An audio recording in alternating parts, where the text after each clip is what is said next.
Hello, folks, lovely. I don't know what I was saying there. Hello, lovely folks. That's what I was trying to say. Oh, I'm very tired. I did not get to bed early enough. Welcome to another Feedback Quest 8 stream. Currently, this is the last day for double streams. We are still $7 short from reaching that goal of having one more double stream, which is the absolute minimum what we need to make sure that we play every game. But we'll see how this last day goes. We're not gonna waste time. We're starting with Up on the Hill. Luckily, this one is one I downloaded, so I just gotta open it up. Let's see what Avast has to say about this. Nothing. Wait, why is there a blue border? That's usually the Avast thing.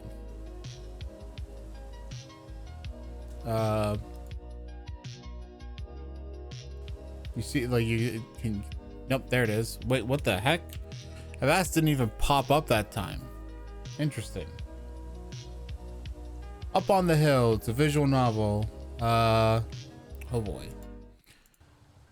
That means there's going to be 2 visual novels this stream, and that's not good. A, D to walk. Press E to interact.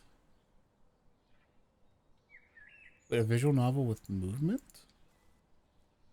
Interesting.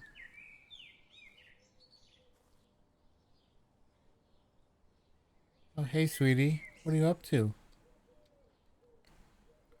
I'm sorry. I'm kind of in the middle of something right now. Maybe you could play in the backyard for now? Let's go this way. The artwork and animation are cute. Although, actually, no, maybe that shading is proper. Mation would know more than me. Just something in the animation of the arms felt strange. Ooh, letter. We don't get mails as much as we used to nowadays.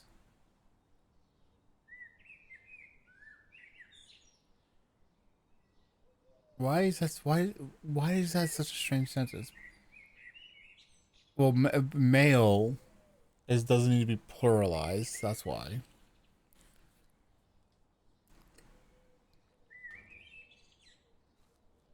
Can I?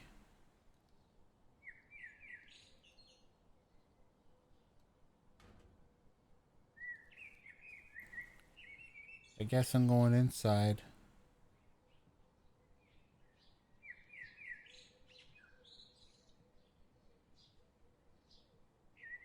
Now I'm going outside.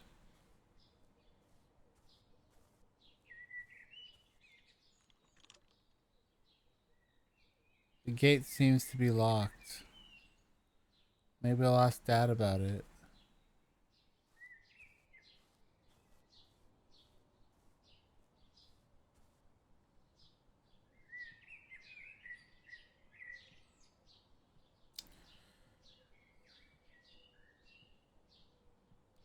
Hopefully I'll wake up. My meds will kick in soon and I'll wake up. Ooh. I'm really tired at the moment.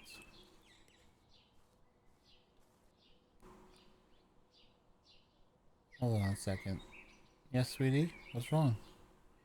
You need the keys for the gate in the backyard. I have it here, but could you help me get the mail first?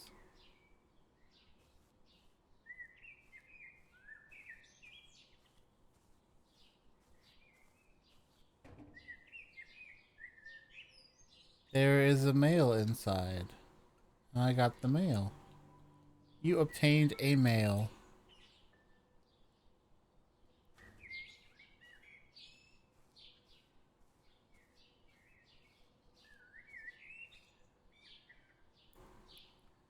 Thank you so much, sweetie.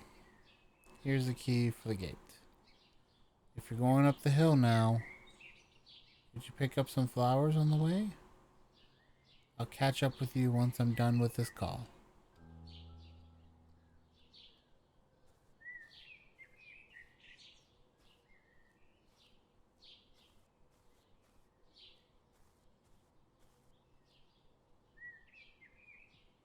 Where's Mom?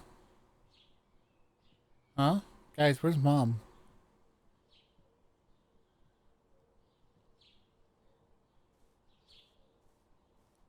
Guys, where's Mom? Mom? I unlocked the gate now. I can unlock the gate now.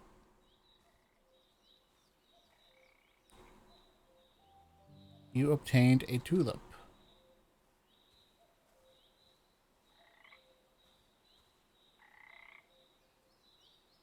Mom once told me that raccoons eat frogs. Hang on, that's... Okay, now's the point where I'm seeing enough typos that it's bothering me. All right.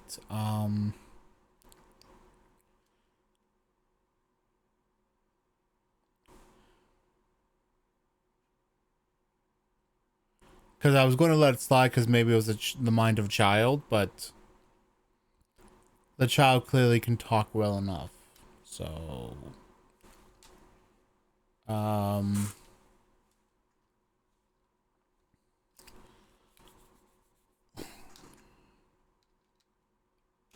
we don't get as many males as we used to nowadays. A male. And now raccoons. Instead of raccoons, it's raccoons. I don't know. I'm pretty sure it's missing a C though.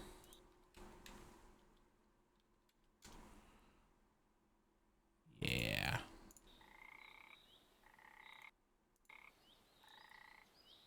How scary.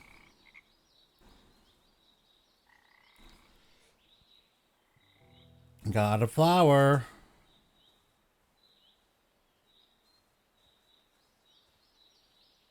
How about another flower? Chrysanthemum.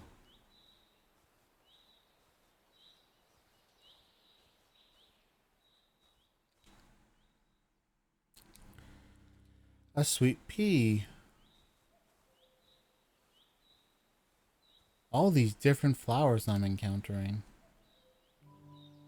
A pansy.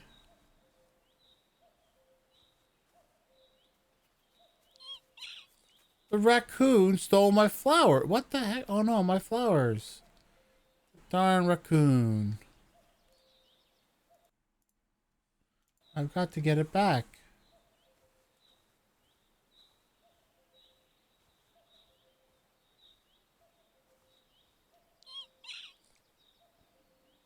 I don't think it's going to let go of my flowers. What should I do?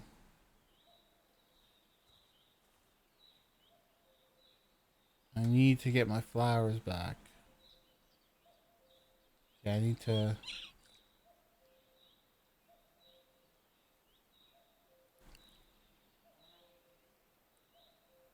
Alright, I need to get something to scare it.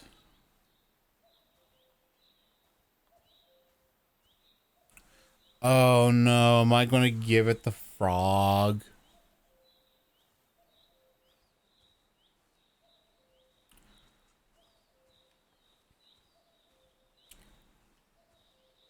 Is that what I'm going to do? I hope that's not what I'm going to do.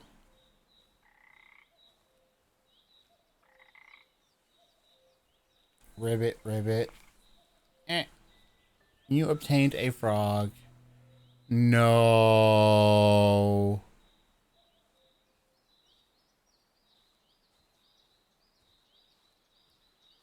Also, I'm not a fan of how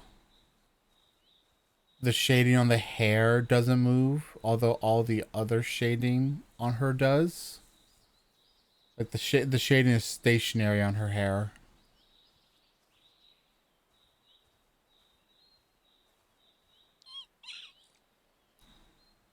It worked. The raccoon dropped my flowers. You obtained a bouquet.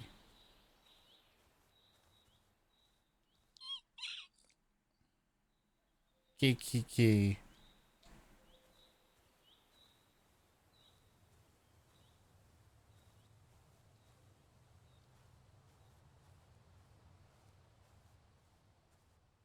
Oh, parts of this are just like suddenly slow.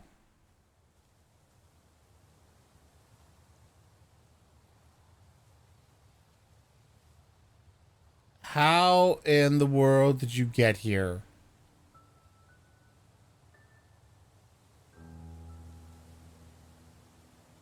That's no. No, you didn't pass me.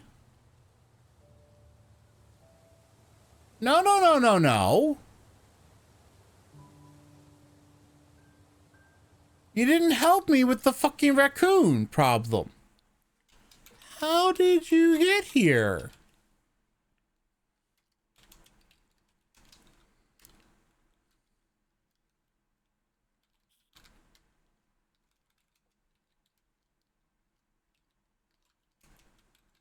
You can't teleport.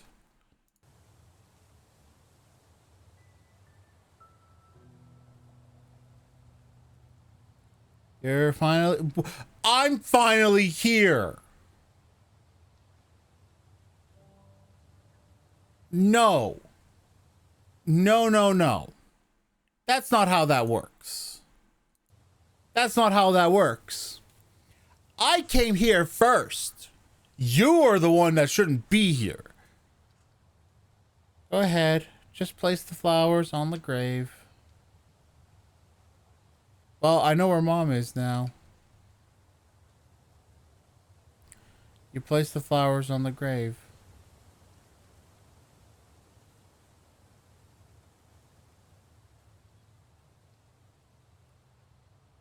What lovely flowers you've picked up. Thank you, sweetie. Your mom would be very happy. Now let's go back home. It's almost time for dinner.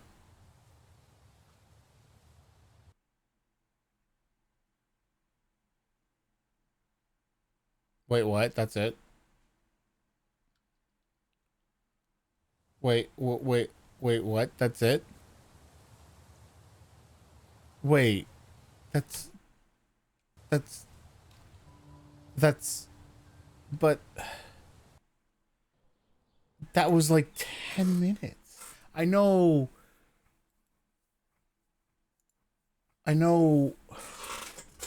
but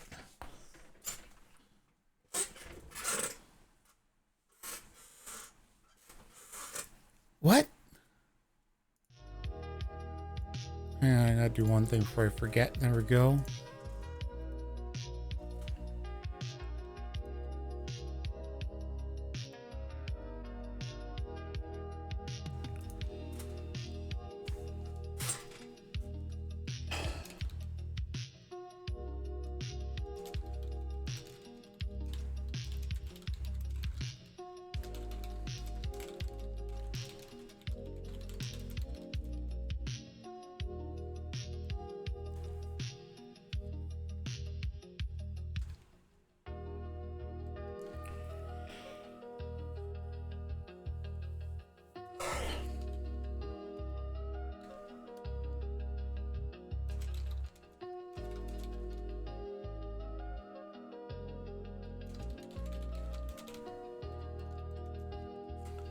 Because like even the title screen,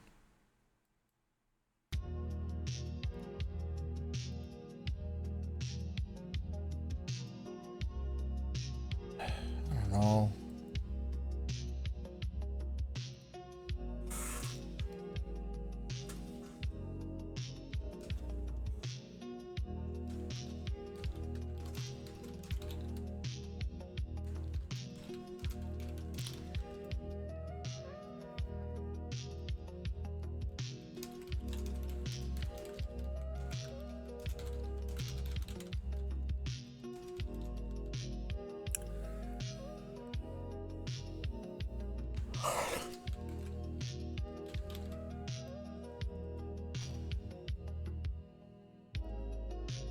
Like, is that all the game's supposed to be?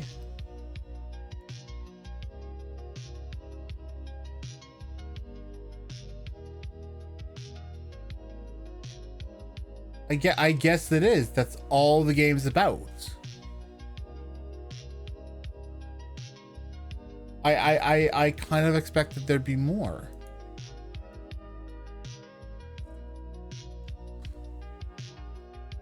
That doesn't qualify as a visual novel, though.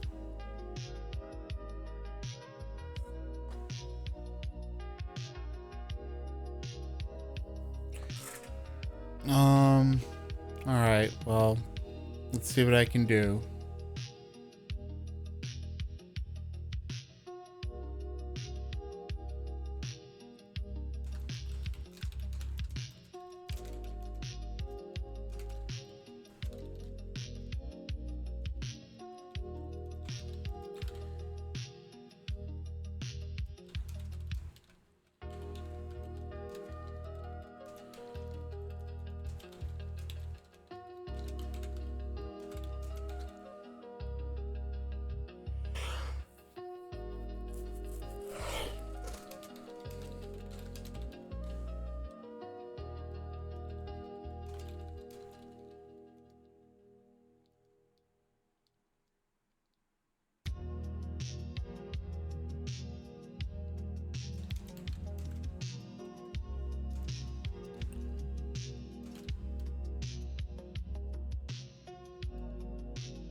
Word.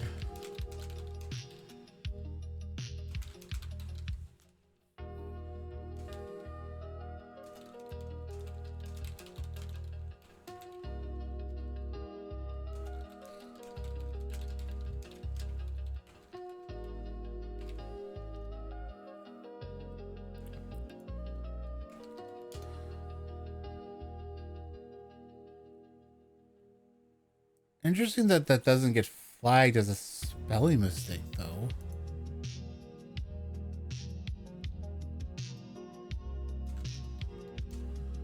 Now, one sec. Let me pull this up.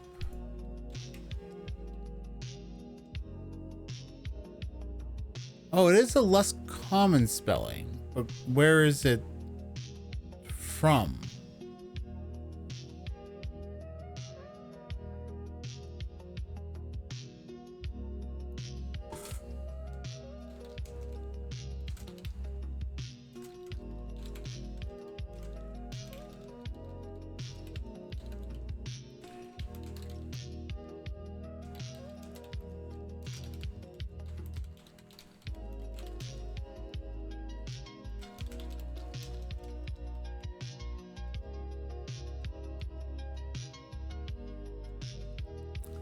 Interesting about that.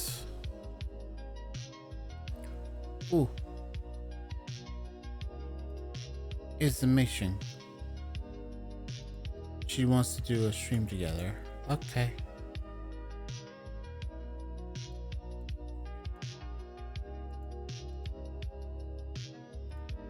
Which means she figured out how to do it. Hello, Mei Shing.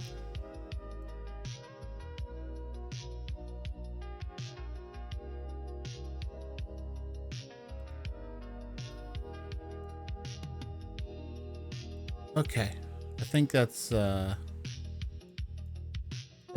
should be running now. There we go. Yay! Hi, Mei Shing. Now he has a shared chat. Okay, let's finish this up.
Oh, I'm so tired.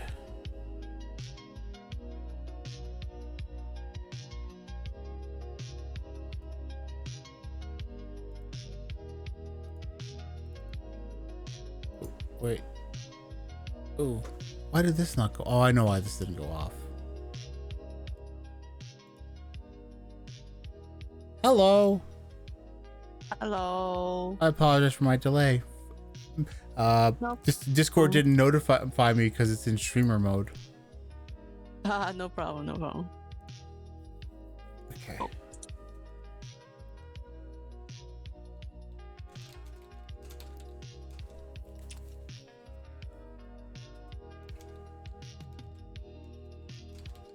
Alrighty.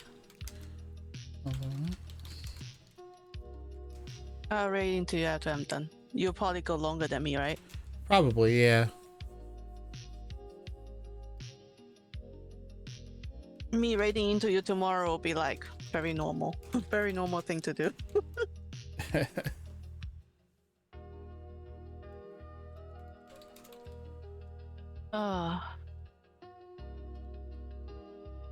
Originally, I really want to get this model done before feedback quest, but it's not possible. So I'm just doing it during now.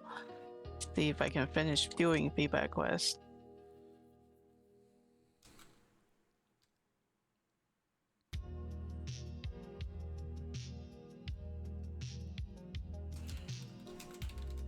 Is it red though?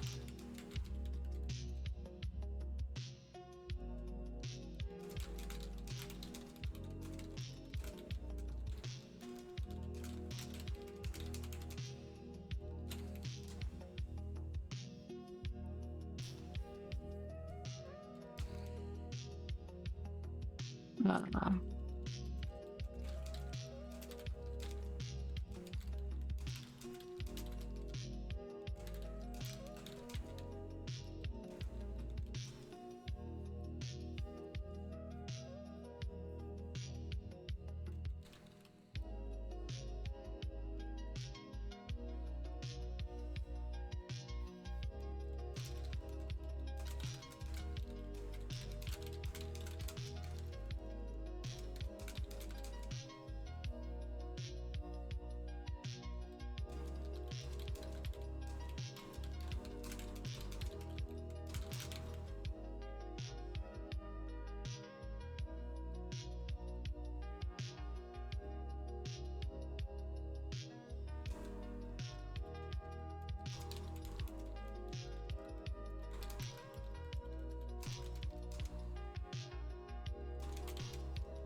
Well, I don't have much for this game.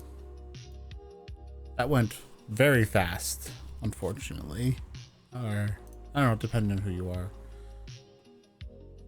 Which game is it? Up on the hill. Oh, actually, that's one of Confused Seaweed's student game. Oh, I see. I was kind of thrown off because I was like, wait, it's over already? What the heck? It was like it was like a 10-minute game. I was really shocked. That's short. That's Yeah. short. Yeah. I was even We're more so used to like hours and hours. It's currently the short. Like originally, I thought that Don't Let the Angels Speak was going to become the shortest complete game of the event, and then this one was like, hold my beer. Hold my beer. Because at least don't Let the Angels Speak, right, had like a like it was short, but like it had two endings, so you kind of wanted to play it again. But this was like, no, this is just one thing. And then it has this one weird little bit of inconsistency with a teleporting dad, and I'm like, no, he can't just be here.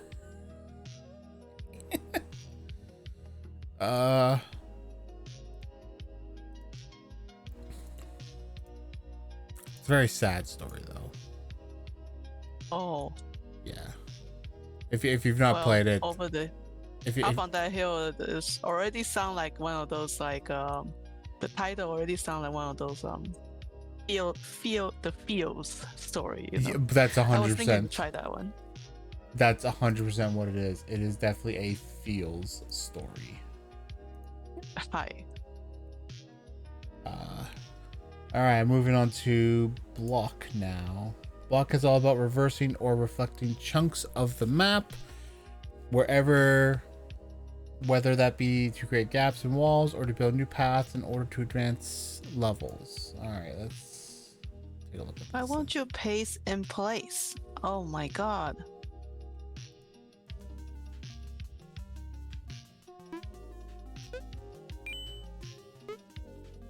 Oh.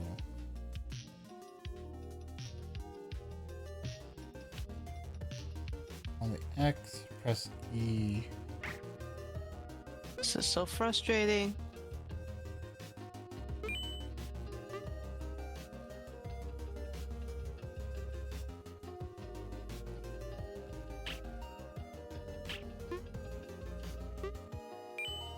I don't need you to tell me how to do this. I know how to do this.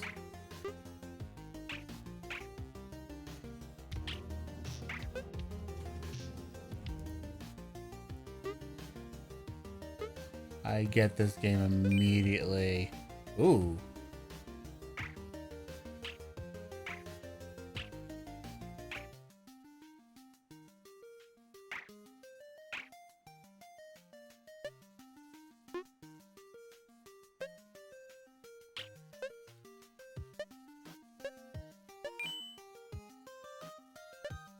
Gray blocks aren't affected by reversion. Neither are there white blocks on the ground, which made no sense. I don't understand what this is aligning with.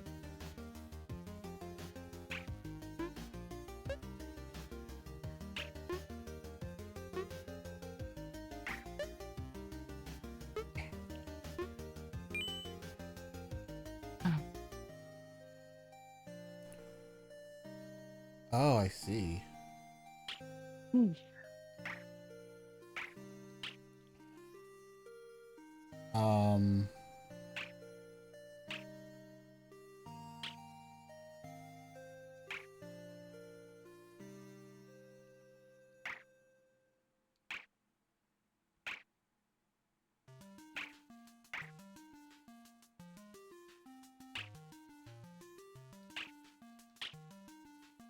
Why can't I do it vertically though?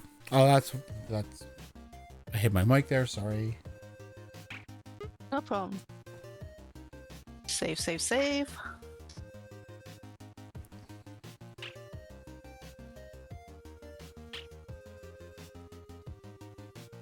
I would say like doing feedback quest stream while unless I'm gaming with my kiddo, my stream is like chill vibe type.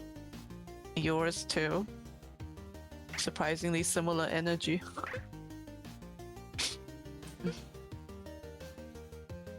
Well, I'll admit I'm also still very tired.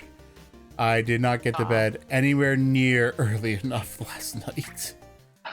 Uh-oh. I think it was I'll be honest, it was like after 3 a.m. when I got to bed because of just trying to get everything together, trying to get some things done. Yeah.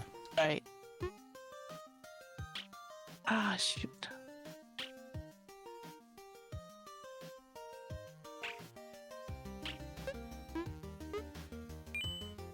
That's a pretty good form. Hmm.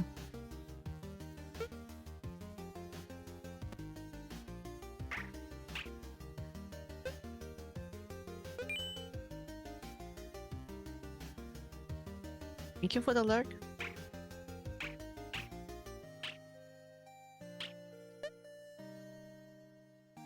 Eh.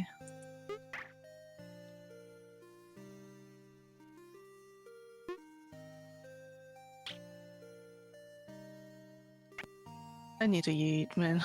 I'll be right back. I'll grab some food. Okay, doc.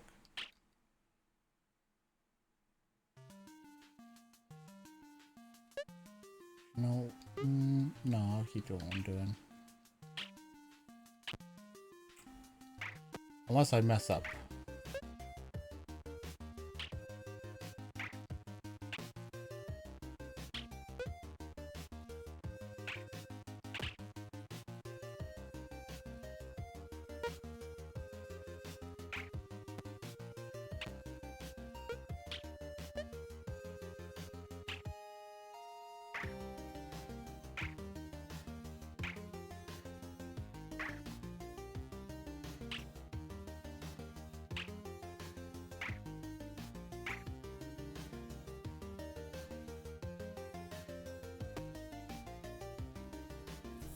Okay, that didn't make sense. Why did that reset?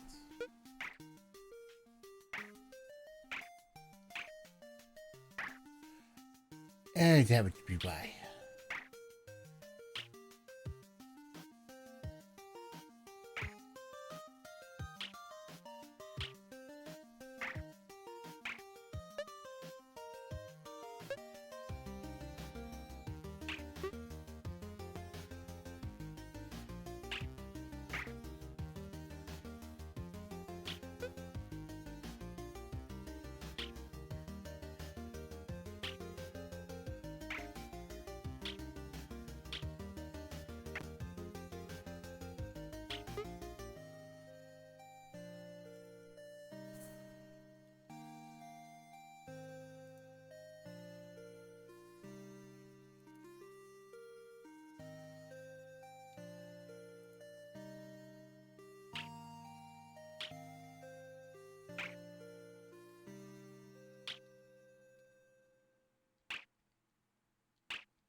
is a fairy. Hello, fairy.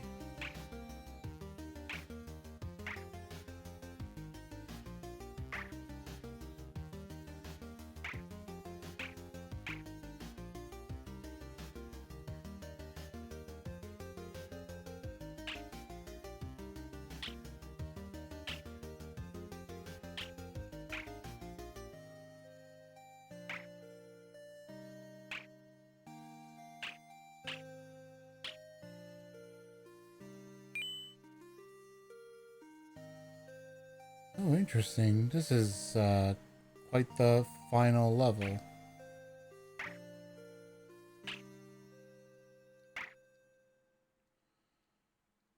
The question is, how do you do it? Ooh.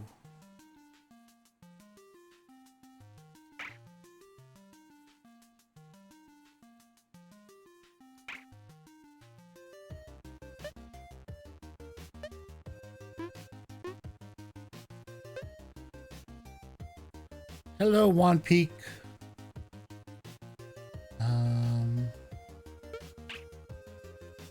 Guess we'll start with that.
Yeah, I did it.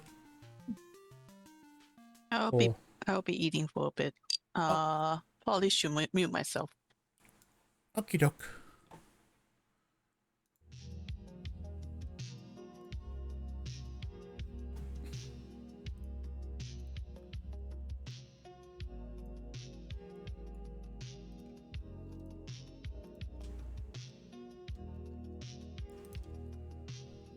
Okay, let's see.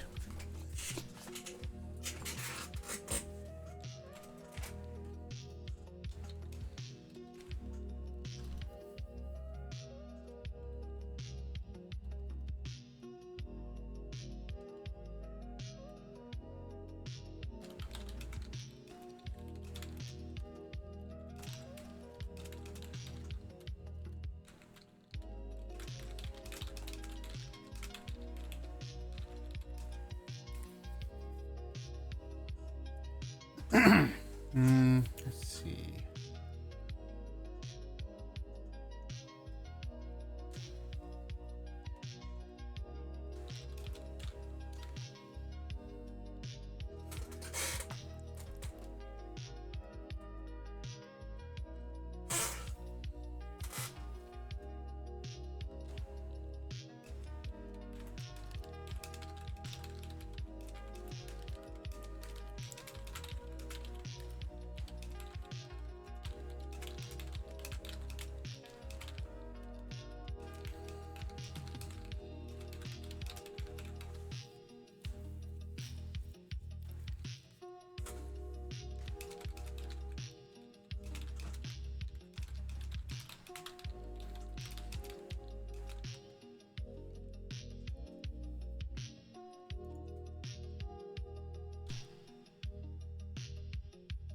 Wait, why is this over here? This should be over here. Whoopsie.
Hello, I'm Hello. back. Welcome back.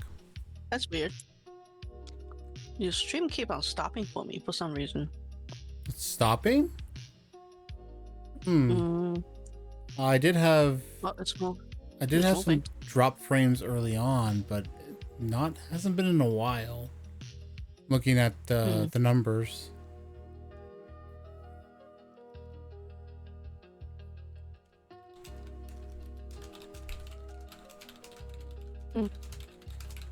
Weird.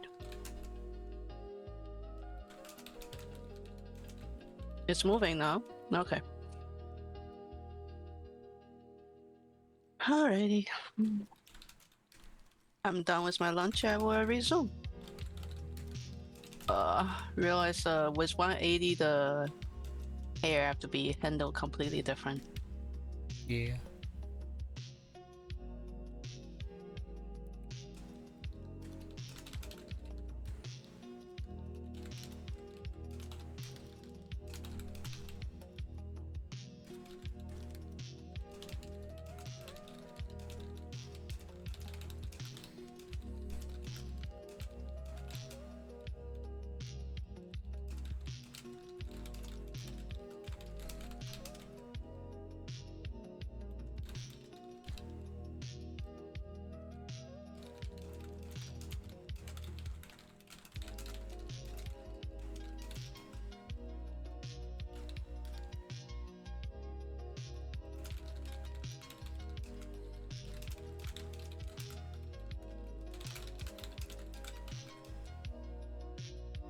Ah, this is super chill. Okay, hi.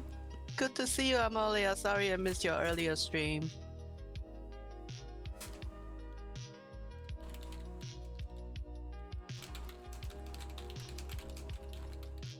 Yeah, we Drew is having low energy morning, and I Yeah. am just default chill. I'm just default chill, so that's just me. I am just default chill. That's it.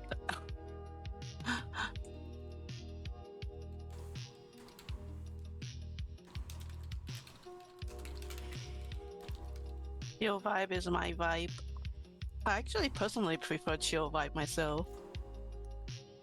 It I stream for a few hours, so do it again. Make sure you do feedback quest so I can shout you out. Yeah, you put the word feedback quest there too. Yeah.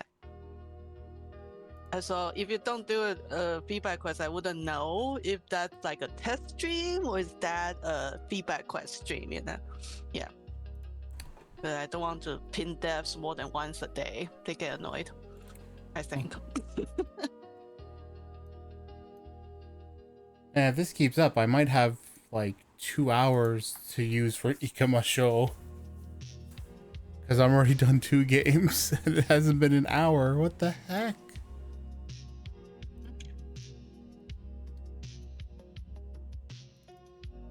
But now I'm going to build sandcastles. Uh-oh, it's Unreal Engine. That's scary. Unreal Engine is kind of scary, yeah. Unreal Engine is very... You streamed 2 already? Cool. Go for it. Okay, maybe this will be okay. It's a very pixelated game. We'll see. We'll see. Because well, I know the issue with Unreal Engine is that it's very hard to optimize for. Yeah. So it's like, man. Okay, let's see. Let's check the options. I want you paste normally. Ah. Loading slow, authentic, fast, accurate. Fudge. What if I'm not using a controller though? Why are you like this right now? Why?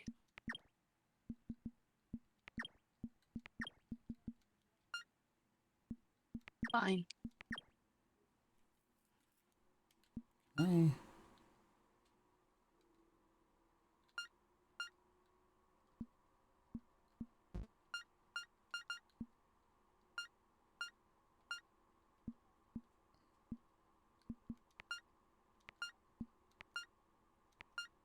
Oh, interesting. I see now.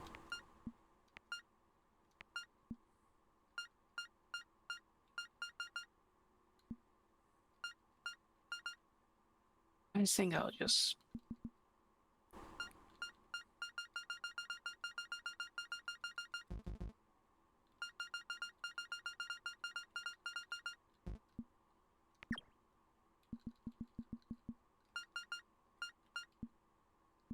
Oh.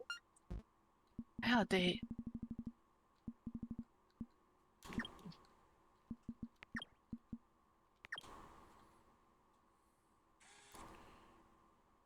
You are the survivor of an airplane accident. You find yourself stranded on a deserted island. You can use left and right to walk left or right.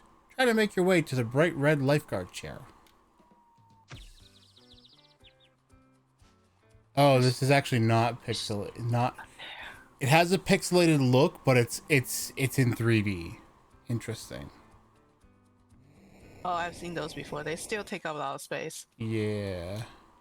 Luckily, it's not like being too bad. Hmm.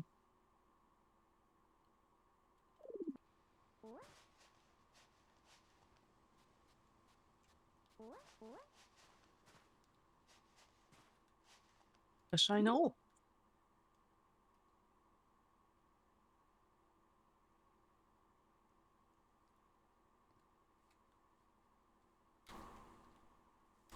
Give me this. Um, Even though it tells me to press backspace to return, it doesn't work, and I have to hit H. I mean, the help.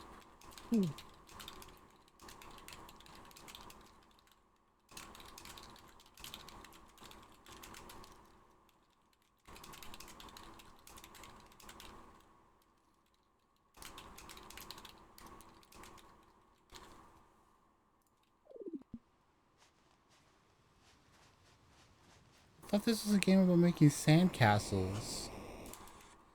Sometimes you will need to make your platforms to jump on. Move the cursor. Okay. Create a shape, sand shape where the cursor is located. If you aren't happy with the placement of your shape, however, hover on it with the cursor and you can delete it. Okay. I'll figure out the shade. The second shade later. Oh.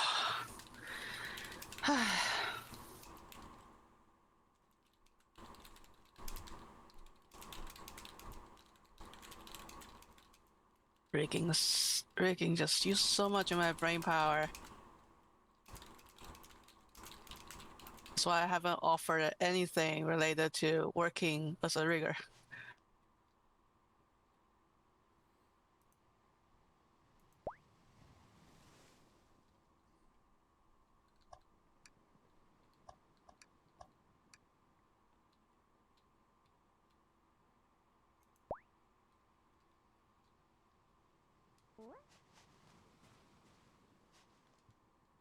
No. Oh.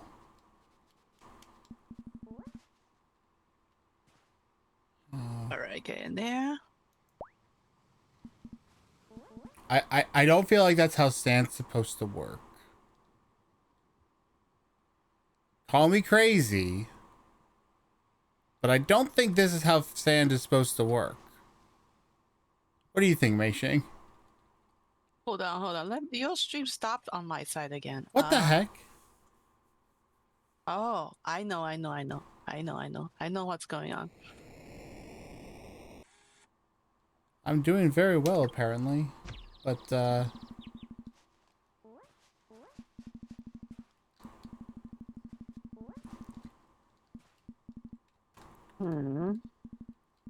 that's another thing I don't like.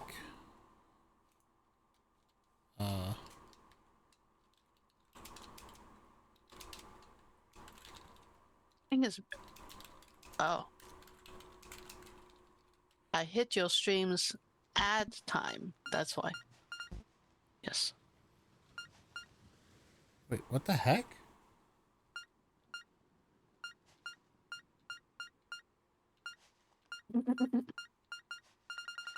I'm using web browser to showcase your stream. So What is going on?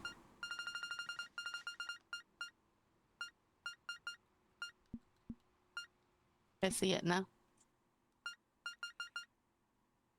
It's... Why was it changing the upscale? Huh? That was weird. I saw your screen flicker for some reason.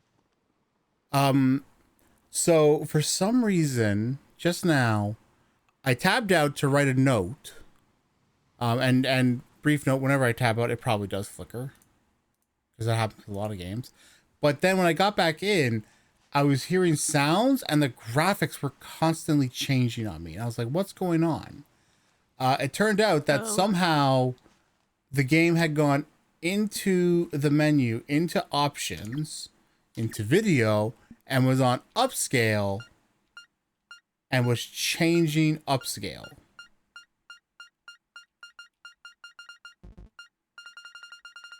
And now when I like increase it quickly, it gets a lot of flickering.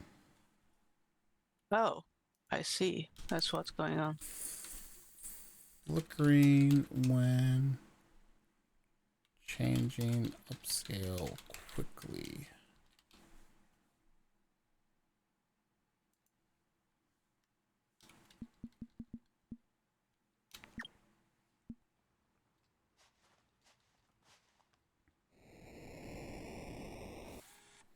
You can rotate your sand shape using Q and E.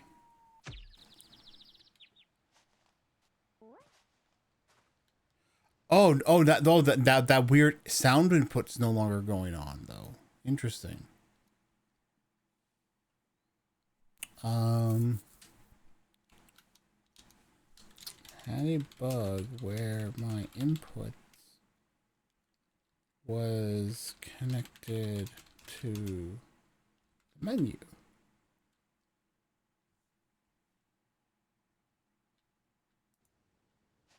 Okay.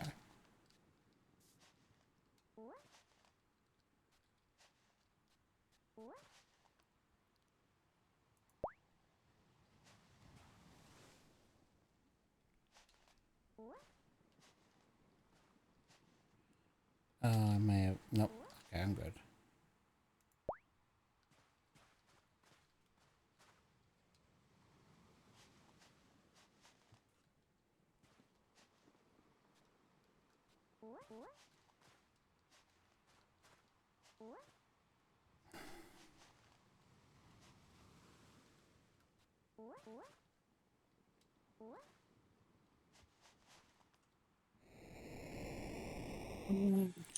Spacing will not always be enough. You can climb by holding climb while adjacent to a nearby tall enough wall. Then while holding climb, start holding up or down to climb the wall.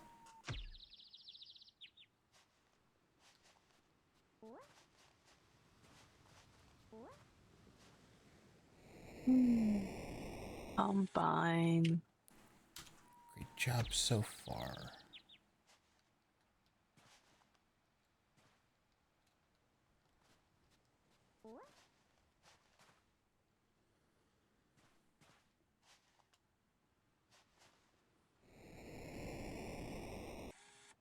Climbing, hold your left analog. Okay, but I'm not using the analog stick though.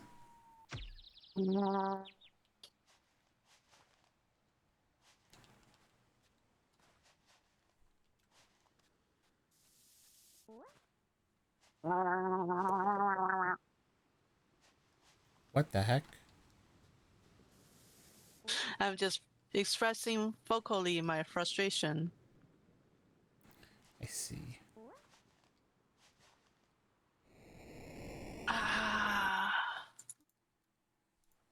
Okay, Watch. I'm buying this. Ah! What the fudge? What the fudge?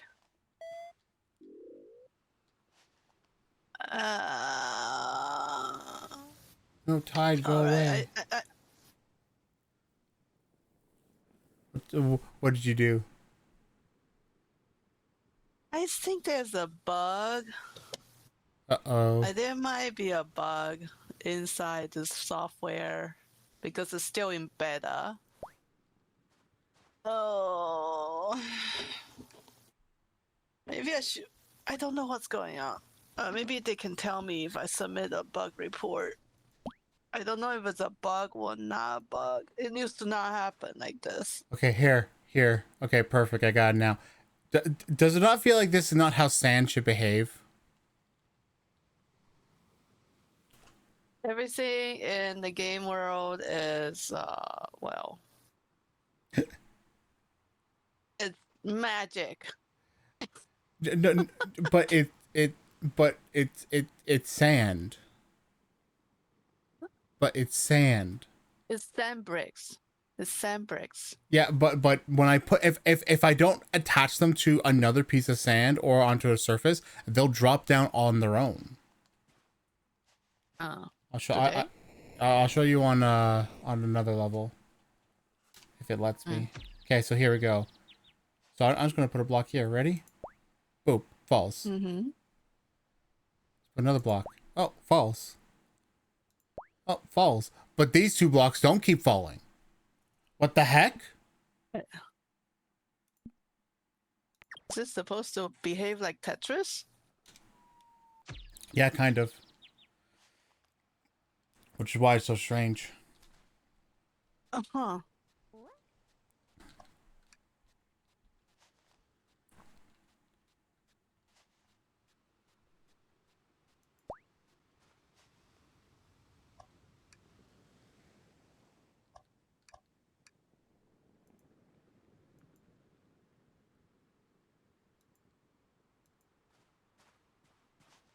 Why can't... There we go. Jeez. Let me place the block down.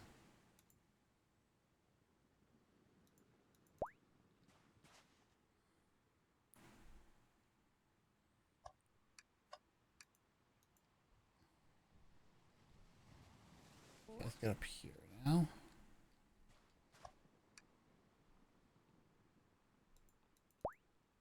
It's very finicky as well. It sometimes just does not want me to place the blocks down.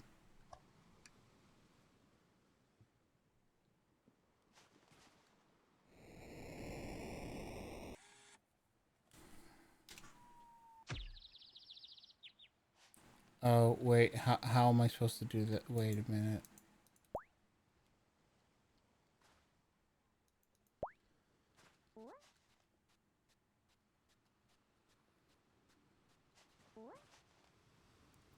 Okay, there we go.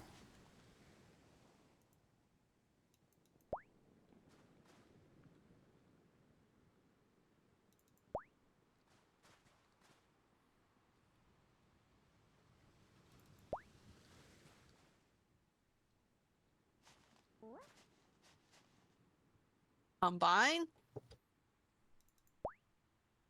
Oh, man. Are you dying? What? Combine is not... I don't know why I'm failing on combining the vertices. Oh, man. Uh,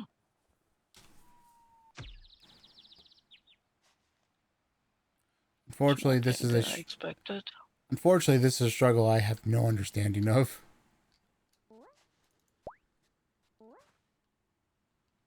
Oh, wow. What the fudge? What the fudge? But what? Oh, I get my blocks back.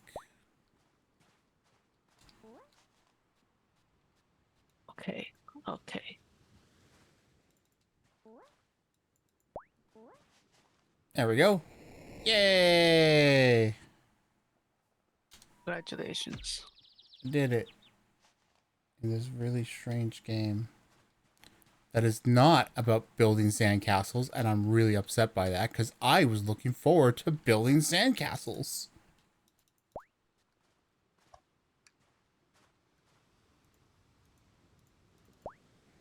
My condolence for your disappointment. Is there a way to regain my blocks? Oh, yes, there is. The game is very finicky, though. It does not like to... Because game makes me double-click to place blocks? Which I don't understand why. Well, sometimes it makes me double-click. And sometimes it just makes me single-click.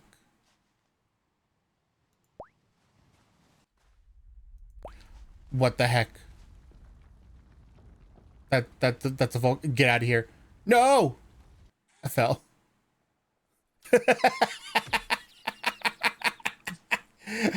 I just saw a volcano erupt in the background. I was like, uh-oh. I gotta go.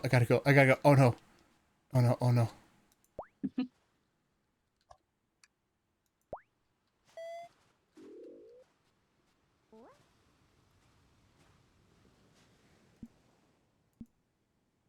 Oh man, next year I really want to enter my game by next year, man.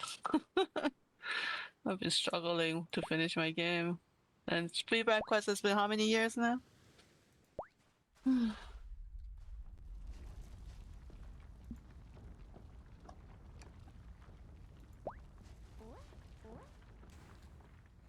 Not easy event for some of the devs to enter to, that's for sure.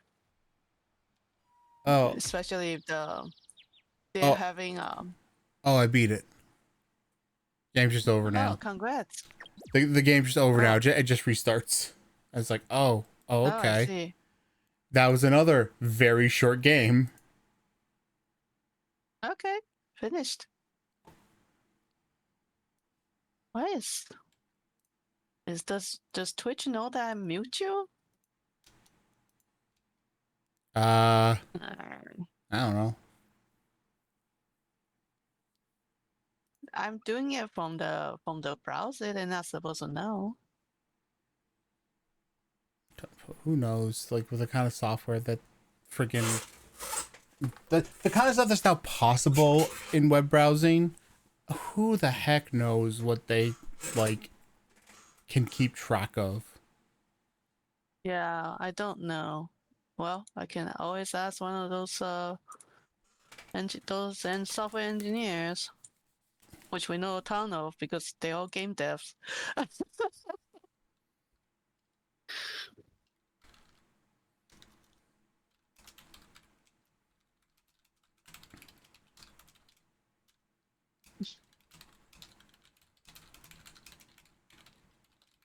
Alrighty.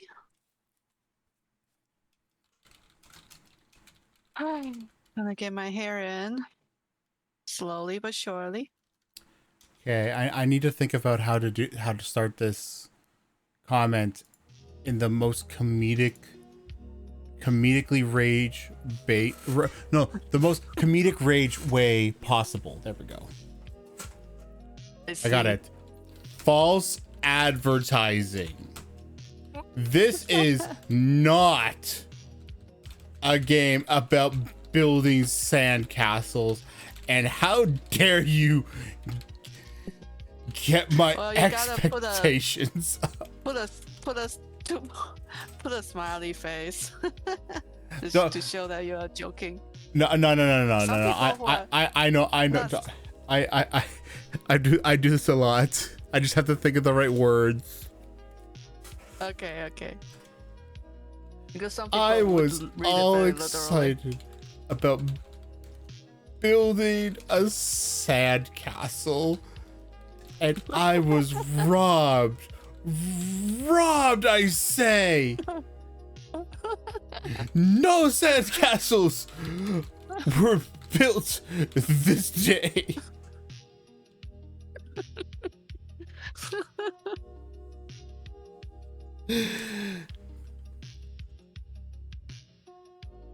How dare! I know Mugo, the Saint Dev has donated again. Yes, You reached your goal. Moogle donated $3. We need another 7 to get the next double stream. Yeah. Okay. Just keeping track. Moogle's donated a few times at this point, but it's always like short, small $3 donations.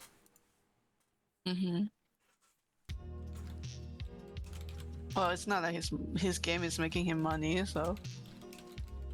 Yeah. I mean, he knows what he's doing. He's good at making RPGs. Yes. He understands how to make his RPG Maker games not feel like RPG Maker, which is always my #1 criticism for RPG Maker games. Yes. He does I haven't everything tried his right. games. I should. I really should. I heard from everyone's good, and he's the past winner too. Yeah, Moonfell is really good. What was the other one he had before that was also really good? It had like a cyclical nature to it, like it felt like partly roguelite. Mm-hmm. I have to ask him about that because I want to like put that back on my list of games that I want to try.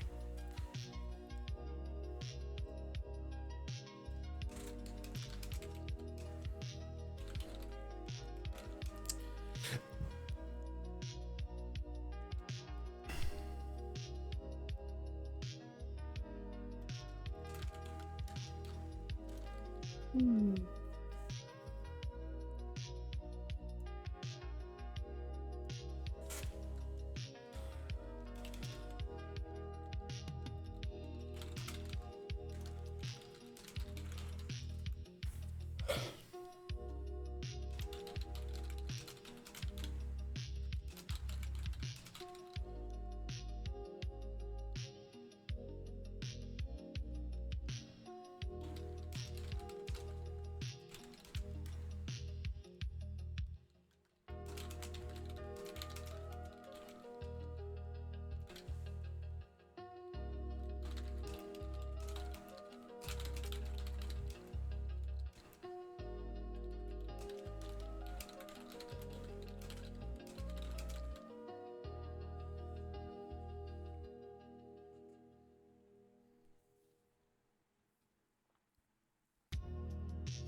Hmm.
Seem to hit my limit every 2 hours.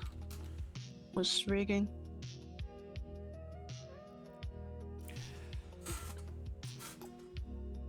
I'll be honest, the more often you stream, the more tiring it can be. Like, it can be much harder to do longer streams when you're streaming much more often. Like, if I'm only doing like one stream a week, I could go 8 hours without thinking about it. But what I'm doing now, it like really burns me out, and that's why like I'm now so tired. Yeah, I mean, take a break, you know? Pace yourself. Well, I have to get through all these games. I'm the king. Ew. I have to maintain being the king. Okay. For next round, I know every round we grow about 50 entries. So next round we are looking at 200 games. Okay. Okay. I know. I'm just saying. Okay. I'm saying. I'm trying. I don't know if you saw my message. I'm trying to see if there's anybody else that would take like a whole genre. So the streaming everything can become optional for you. So it doesn't burn you out. I mean, next round, it's only going to get crazier. Well, okay. So what I was going to say is I wouldn't agree that it's 50 games. I would say it's probably more akin to 50%. Because last time, yes, we had about 100 games. This time we got about a 50% increase. But the time before that, when we had only like in Feedback Quest 6, I think we had about 75 games. Yes, it was right? A lot less. And then in 5 it was like closer to 50. Right? So it's not that it's going up 50 every time.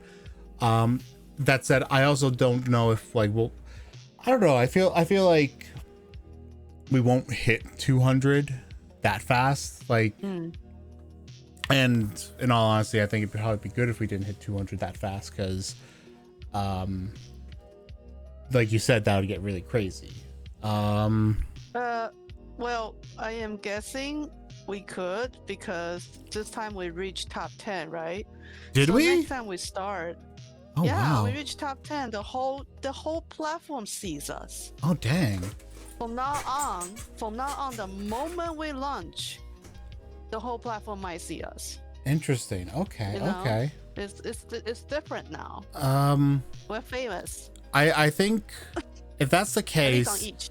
I will say I think if that's the case, we might need to change some of our setup, because there's a lot of things that like we've been doing like Yeah, I'm preparing for upscaling. I'm hoping it won't be that much of a sharp increase, but I'm preparing for upscaling. So next round, I'm thinking to have people who can, like you, Plebs, animation voice, a few of you, each take on your favorite genre. I don't know. I will Then say you don't have to. there's one change I think we should make in our rules, and that's that we should probably like tell developers up front, make sure your game has no more than an hour's worth of content in whatever you're sharing, because we're not going to be able to cover more than that typically. Like, and anybody who's playing the game will likely only play a max of an hour. So if you have like a 3-hour game, you're not going to get anything on those 2 hours. So instead of just, oh, I'm just going to dump my full game, create something that's specifically for us. No, I don't think we need to do that. No? Just let them know we're only going to stream 1 hour. That's it. Okay. No, the rest of the decision is up to them. The main reason I was thinking about that, I will admit, asking them to do another build is too much work, you know. I will say though, the main reason I thought about that is because, like, there's two ways people do demos, and a prototype, okay, sure, whatever. Alpha builds, okay, they're short anyway. Even beta builds can be short.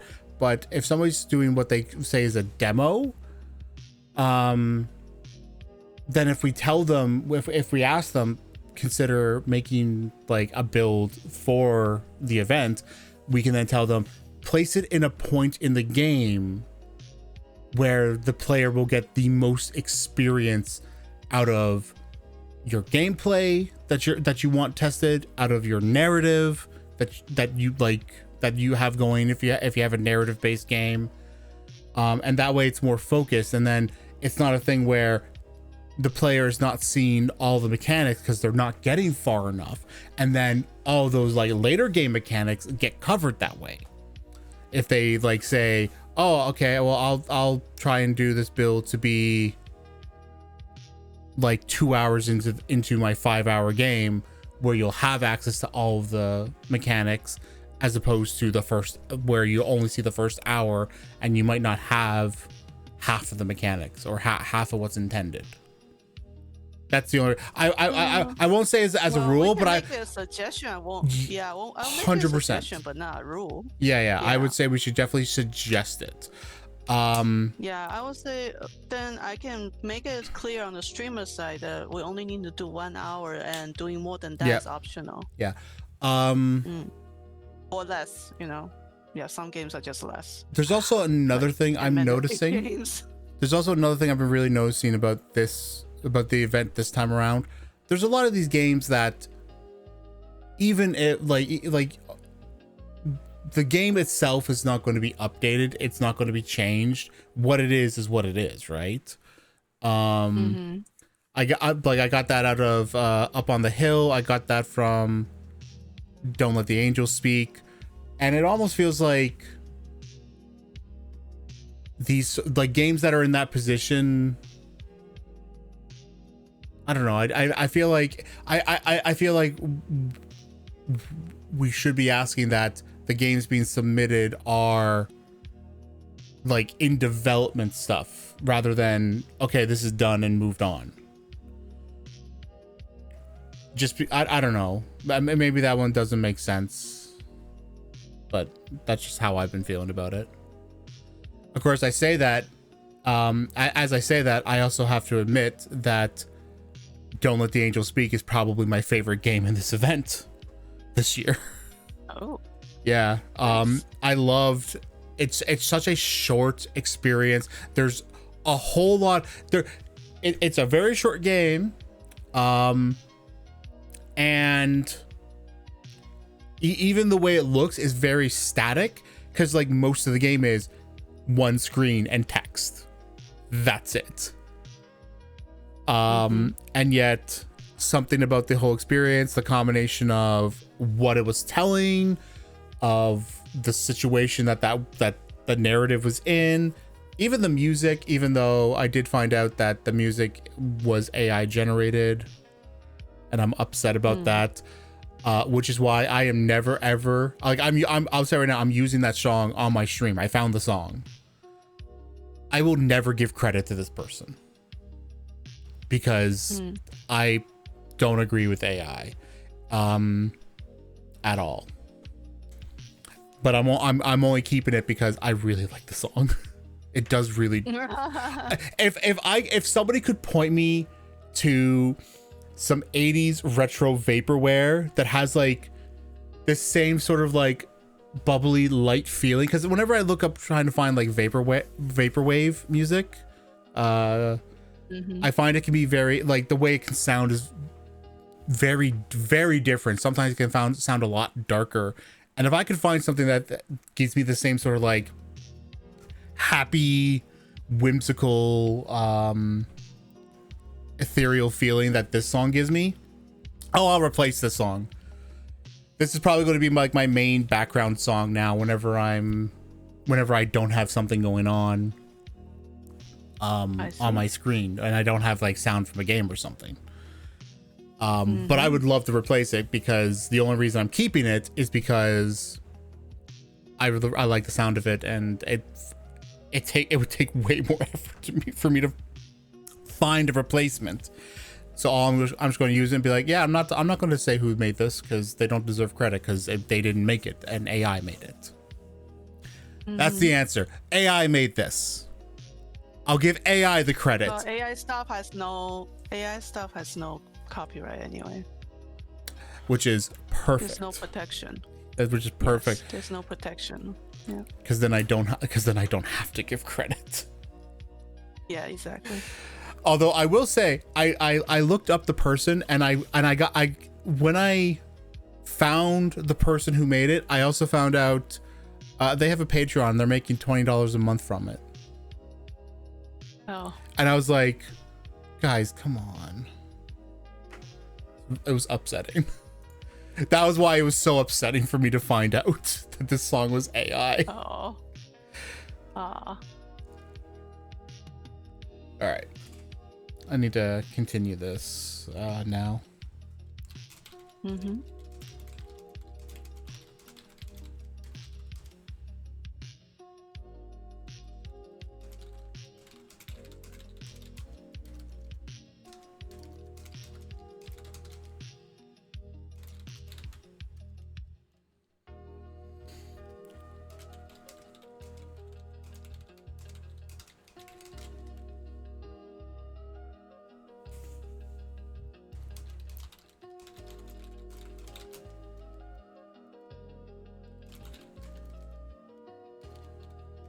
Anyway, I'm trying to, for the next round, next year, I'm trying to make that streaming every game is optional for you.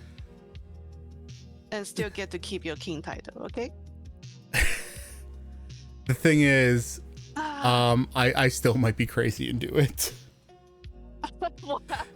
All right, then that is your choice. Okay? That'll be well, let's be clear. It's my because choice that I'm doing it now. I started with the king title thing. Now you feel obligated to keep it. It's my fault. No, that's not even you're why. The first one that's crazy enough to stream every game. Okay, here. I'll be honest. It's not even the king title. It's that I want to ensure that every game gets covered by a streamer. The problem is that even if I start my stream day one, I can't guarantee, I won't know until closer to the end if every game gets covered by a streamer, right? So yeah, that's why I'm thinking to recruit a few people crazy enough, but not as crazy as you, to cover at least one per category. Well, I don't know if I can fill it all, but at least those that are filled, you don't have to worry about those categories, you Well, know? here's what would help me if you really want to be worried about it. It'd be great if there was somebody who, like, if I started like the day the submissions started coming in, like I did this year, if there was somebody who started once submissions closed and did it in the reverse order. Reverse order. Like, okay, so here I'm gonna pull my But string. that would be So I do that would everything be- in submission order. So whatever was the first submitted is where I start, and I go down the list. If somebody were to then say most recently submitted and then go down the list, we would eventually meet in the middle. And that way then I wouldn't that would cover that, because then then I know that, like, okay, the games on the back end are getting covered. So let's say there's 200 games, right? And I start on day 1 and this person starts on like a week later. They would, like, they if they covered the back 100 games, obviously I'm not going to say someone should cover 100 games, because 100 games is a lot. But if they were to cover the back 100 games and I cover the front 100 games, that's now every game that a streamer has played. That's,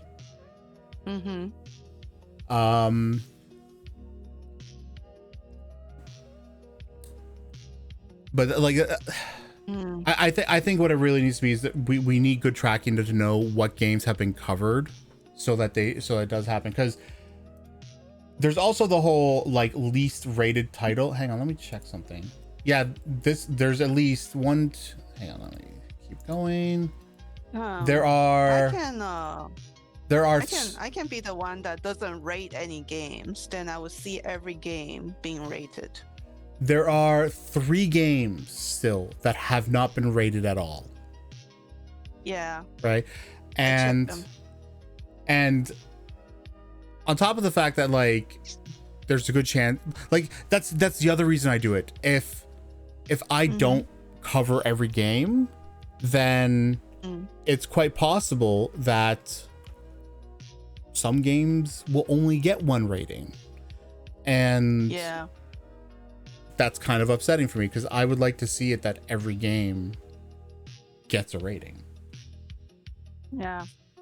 I want to make sure every game at least gets 3. Yeah. Right now, as the way things are looking, even if I cover every game, there's going to be a bunch of games that only get 2. Yeah. Like but meanwhile, there's some games that get, like, way too many. Like they get way more. Like, if let me. Well, they are, to be fair, they are the devs that does a lot more work. Like, they go and review other people's games, like 20 games, then they get 20 back. You know, a lot of devs are actually more passive. That's true. So I'm trying to encourage devs to give comments. The people who give more get more. And the cat in the box is they are the current darlings. I would say, like, every round have their darlings, you know.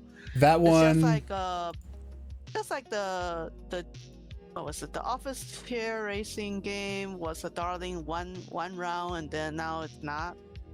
Kind of like that. Yeah. Also, just because we talked about Twitter was the darling.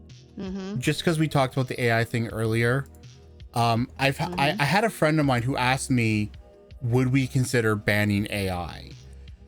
And I want to say this I want to say this, like, both to you and to everybody else.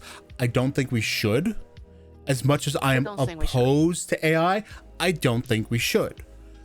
I think we should not ban. I think the approach we should have, ask them to label themselves, maybe. Well, yes, one, they should always have to label that they're using AI.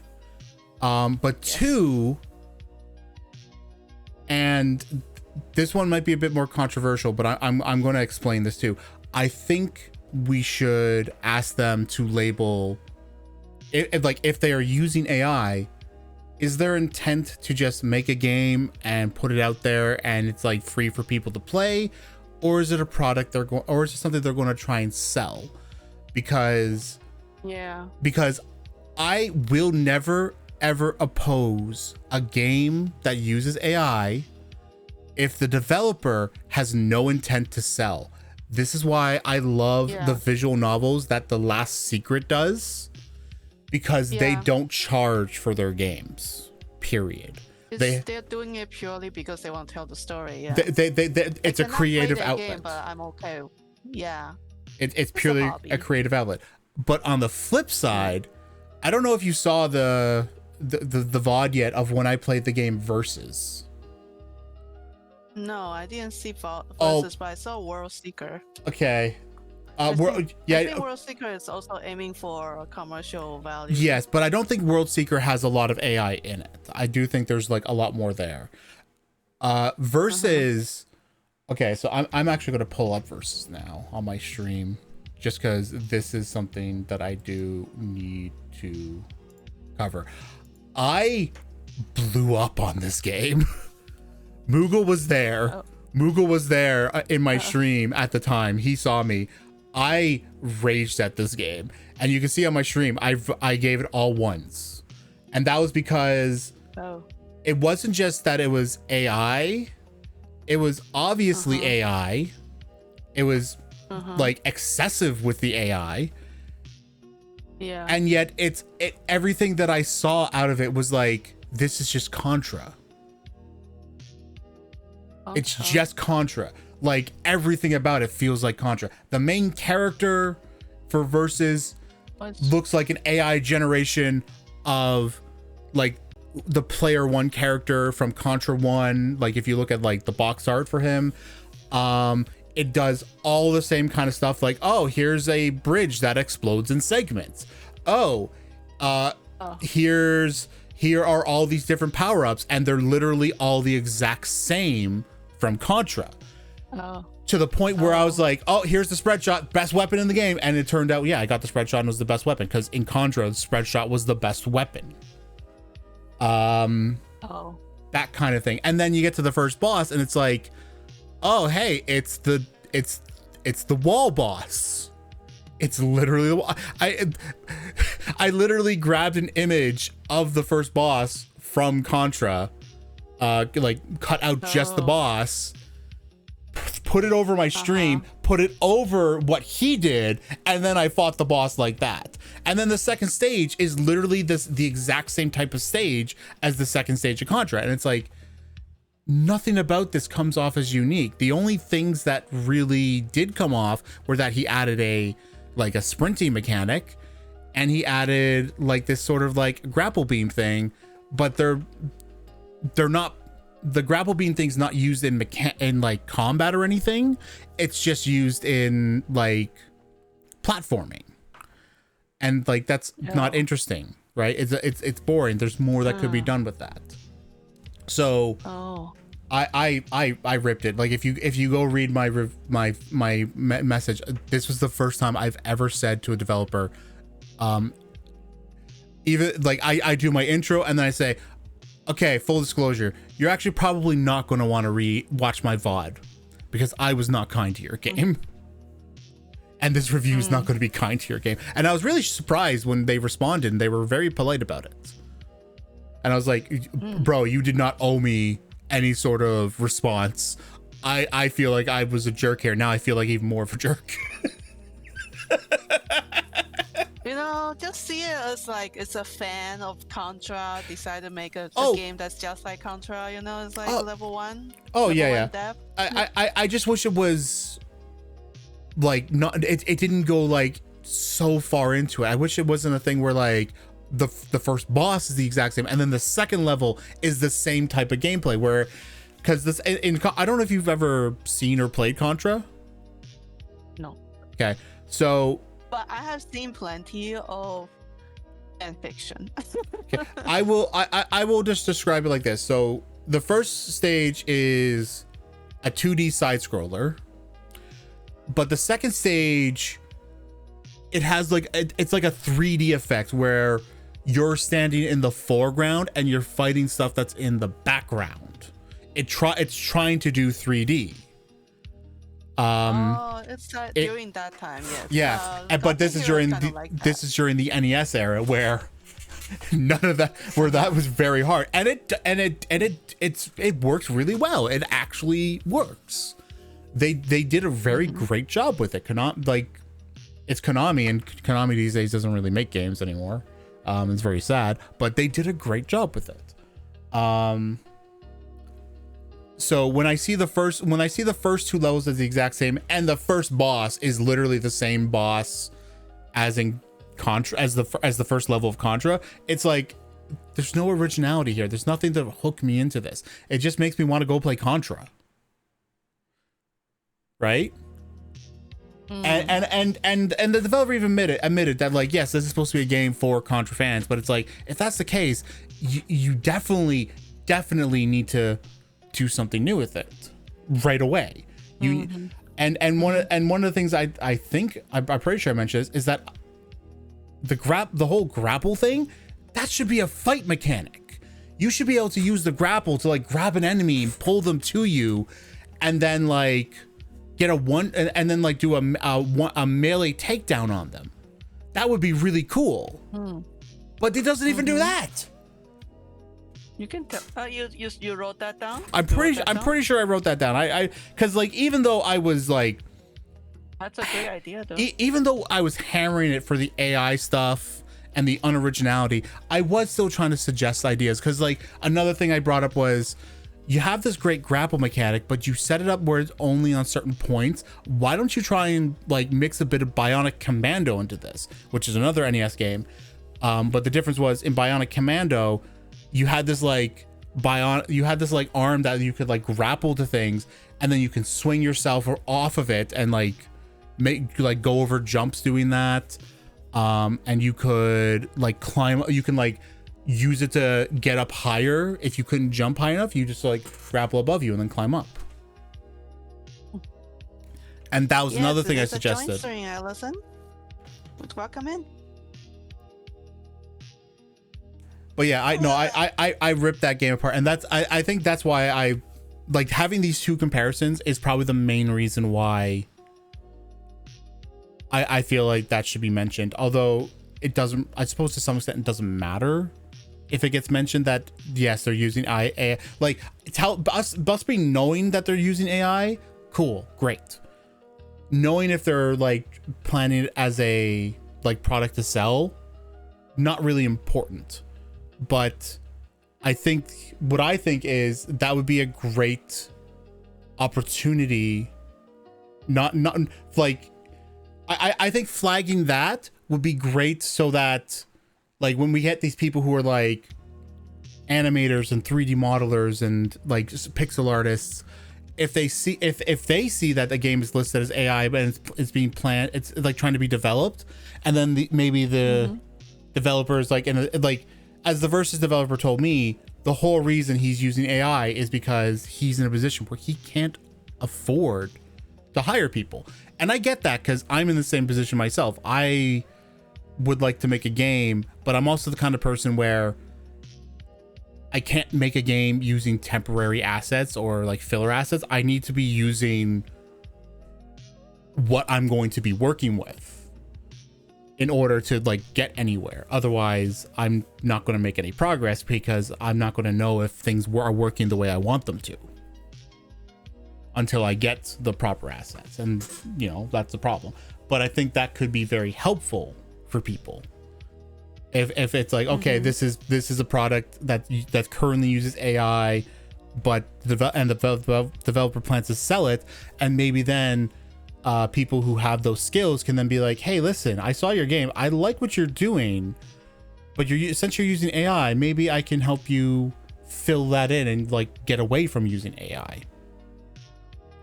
Because I wish people would be that nice, but the creative side are going to see them as good as thieves. So exactly, right? They're going to overhelp. Well, but if they say with a disclaimer saying we plan to update the game later with, you know what, MMA assets, that could work too. Then yes, then it's really more likely for the creator to say, oh, okay, I'll help you out, maybe. Yeah. Well, see that, and then maybe having a thing where, like, maybe the developer explains why they're using AI, right?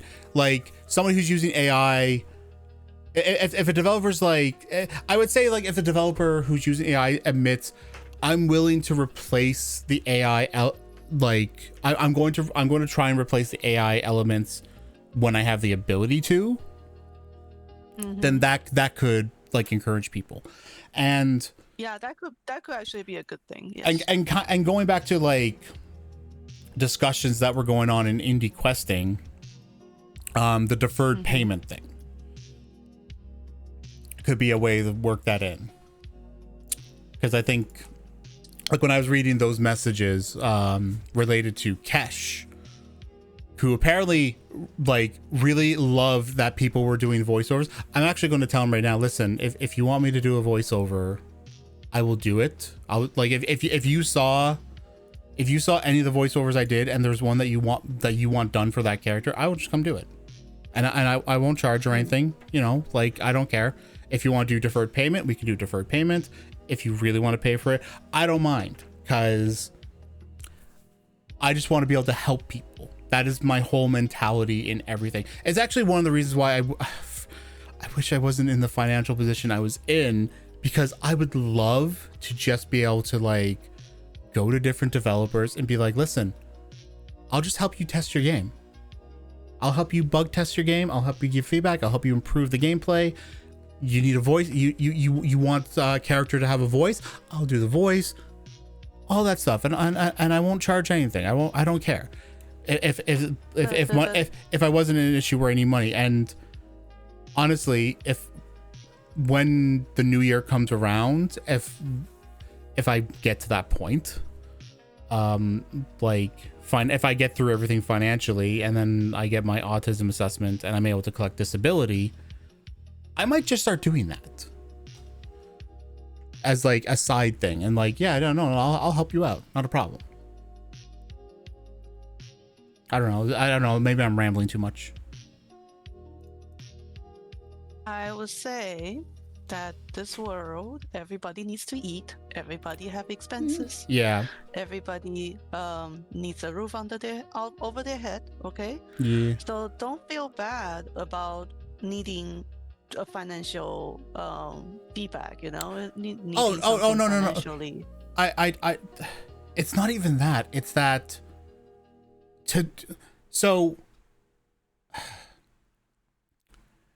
like I have like the Fiverr thing to offer to like help people, like, and that's like a paid thing, but I don't get any I don't get any hits on that, period.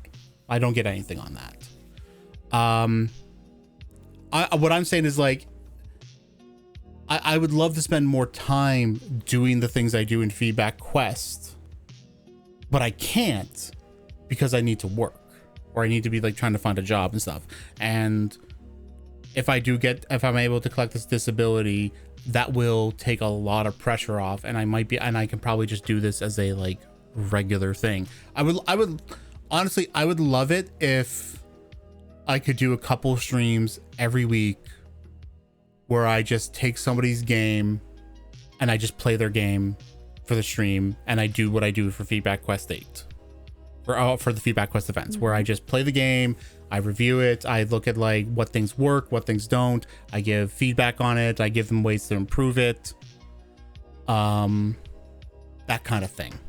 And then I also just get to have fun with it. But as we were talking earlier, like about doing lots of streams, I get burnt out, right? I get burnt out very quickly. And if I was working, if I'm working, like that also gets added onto it. Like if I'm working like say 3 days a week, the number of streams I can do in a week would be less than if I was say not working at all. Like right now I'm not working at all and doing these 6 I'm doing streams 6 days a week essentially right now during Feedback Quest 8, and realistically I could be doing them after Feedback Quest 8 4 days a week if like we're not working. But if I'm for every day I'm working, that's like another day I can't stream because of the way my brain is. I get overwhelmed, I get really stressed out. I get very drained. Yeah.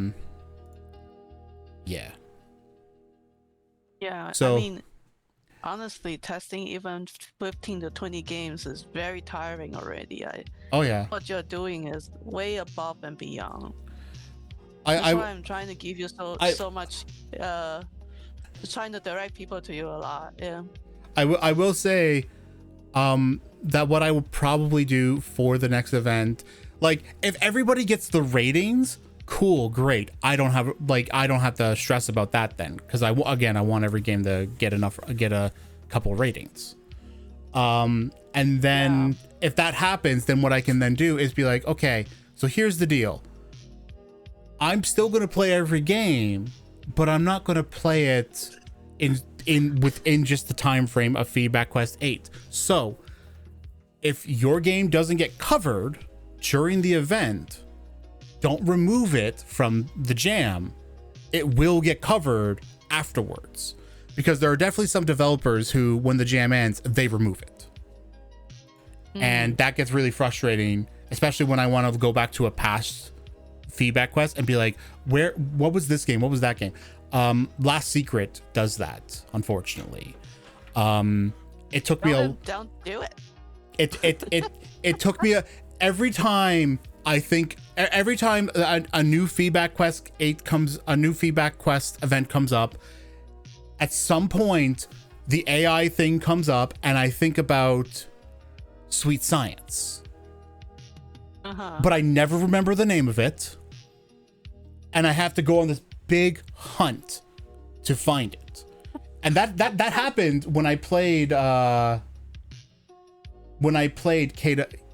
Kata Memory. I was like, the moment I looked at it and I saw a screenshot and it's like, wait, isn't that the girl from Sweet Science? Isn't that the alien cat? It's the same girl. The alien cat girl from Sweet Science? And I was like losing my mind.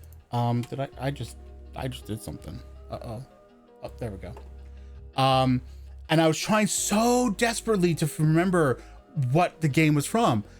And then by pure chance, I was like, wait, let me see what else they've done. And I pull up their thing and it's like, oh my God, this is the person who made Sweet Science.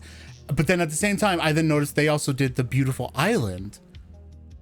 And I was like, Yes, they did. oh my gosh, they did that too? That was theirs? Dang. Yeah, I didn't know that. They're actually a pretty good storyteller, yeah. Yeah. For those that don't know, One thing that they don't have is that the story is indeed handwritten and original, yes. Even though they use AI art and AI yes, music. all their stories are original. It's all their own writing. It's just they get the art made by AI so that they can be creative. I just want to say, for The Beautiful Island, if you haven't looked it up, this is a game about Taiwan. I did review that because I'm from Taiwan. You're from? Oh, that, you know what? Yep. Oh my gosh. Despite my position is actually really bad for reviewing that game, but I did it anyway. What's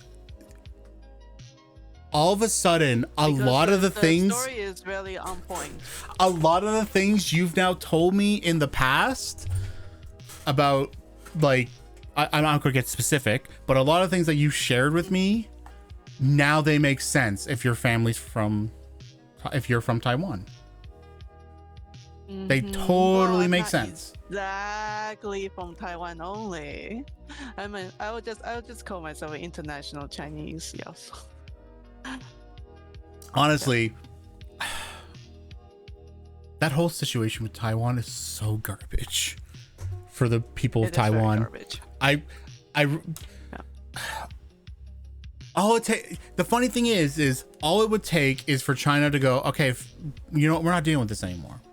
Forget it. We don't care about you anymore. No. But that's not going to They're happen. Not gonna No, of course not. they're like possessive boyfriend. They're not gonna let go. Okay? Exactly. I mean, it's just call it like that. it's the exact same scenario as Russia and Ukraine.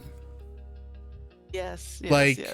Like this is actually like my biggest concern with, funny enough, the stuff going on in the US and these ideas that a civil war could break out in the US. Because I think if that happens, I think that would be the the key that, actually no, I don't think this would happen, but I think that if things deteriorated enough, it could happen where, like if say Russia were to suddenly turn around on the war in Ukraine and take over Ukraine, I think that they would then put their focus on other former USSR nations. Because if the US were distracted due to a civil war, the rest of Europe, like even combined, probably wouldn't have as good of a military force as Russia does. Be right back. I gotta pick up a call. Okay. So yeah, that's just something that stresses me out right now. Anyway. Hello. I'm gonna shut up about politics now. And I'm instead going to get back to this. Yeah. Oh, okay. All right. We will get on that. Yeah. Okay. All right. Bye.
Was it escape for the menu? Oh, I gotta check that now. Dang it. Okay, I'm back. Welcome back. Did that get on the stream? The call I picked up. Yeah. We heard. Well, we heard both of you. Oh shoot.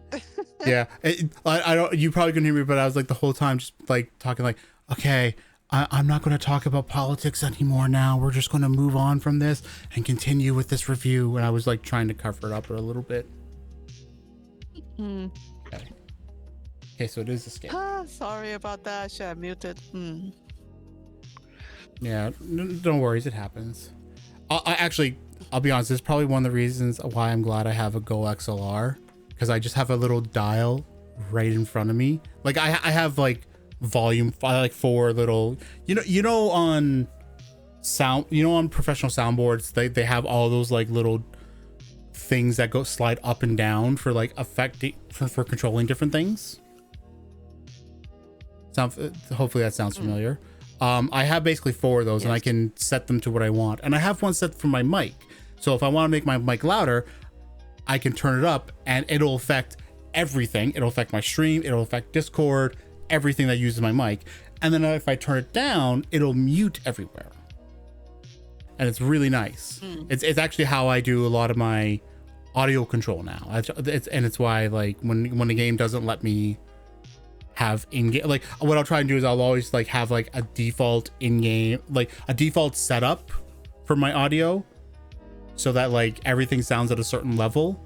And then if something's too loud and I can't control it, well, at least I can mess with it here.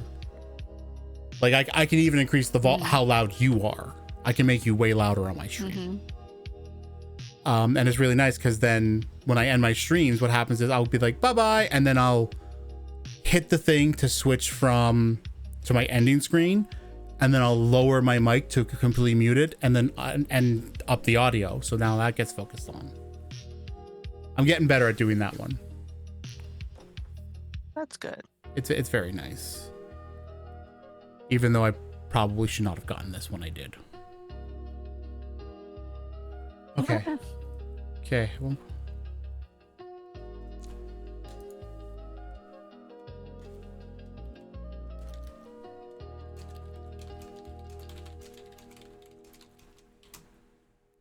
Amazing Fan 15 crashes into chat. Welcome, Amaze. Don't worry about it. I've been keeping myself easy.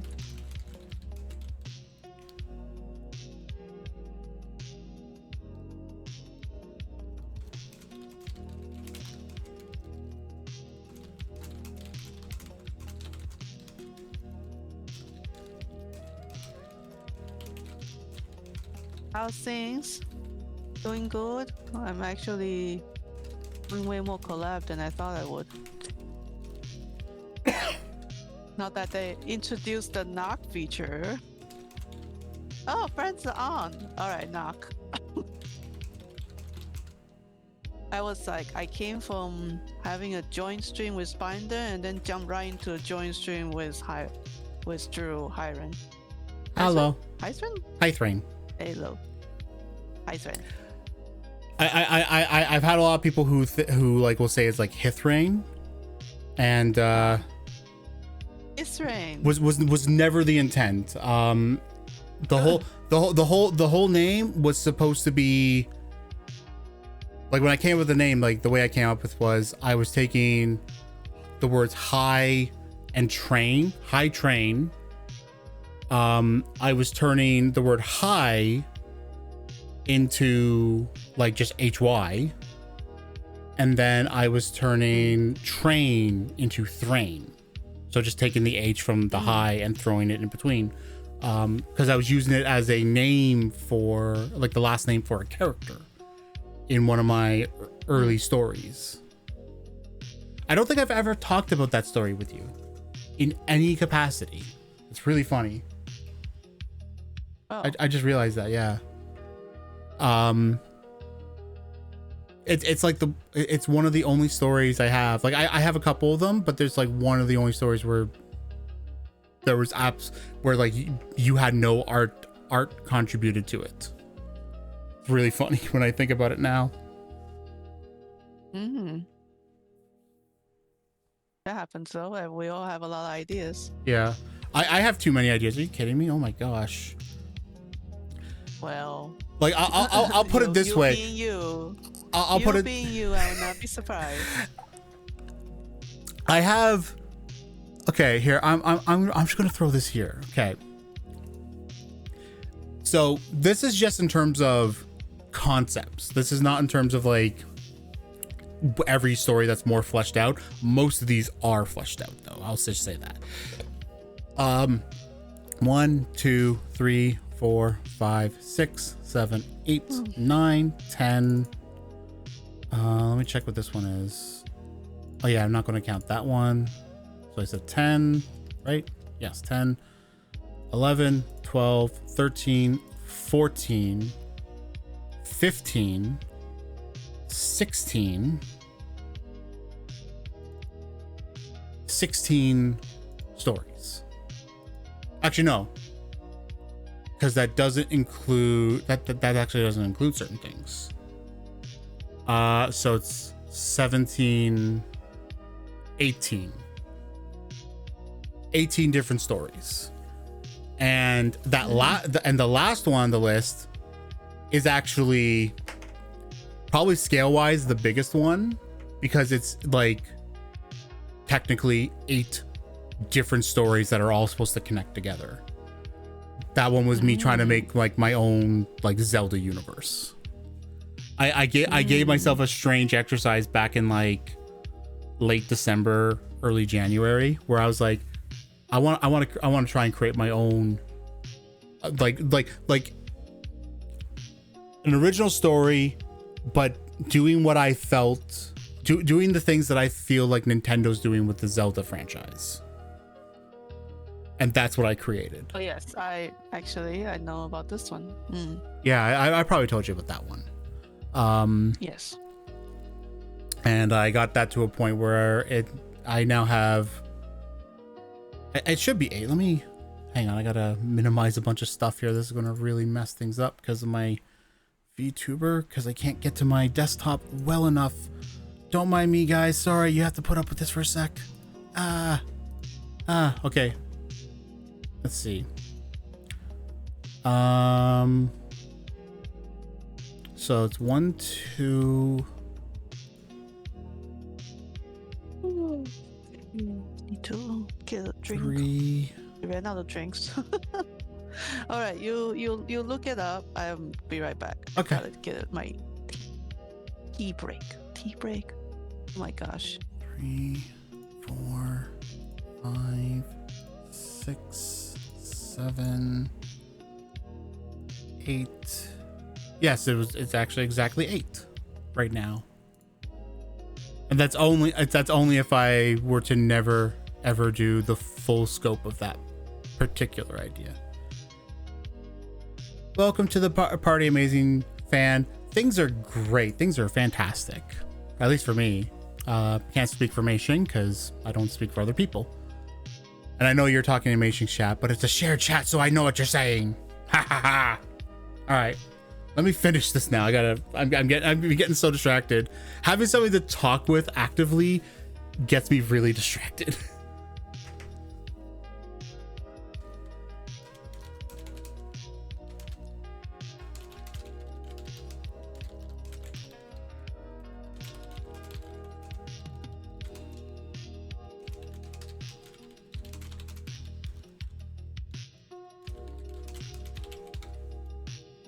Caused.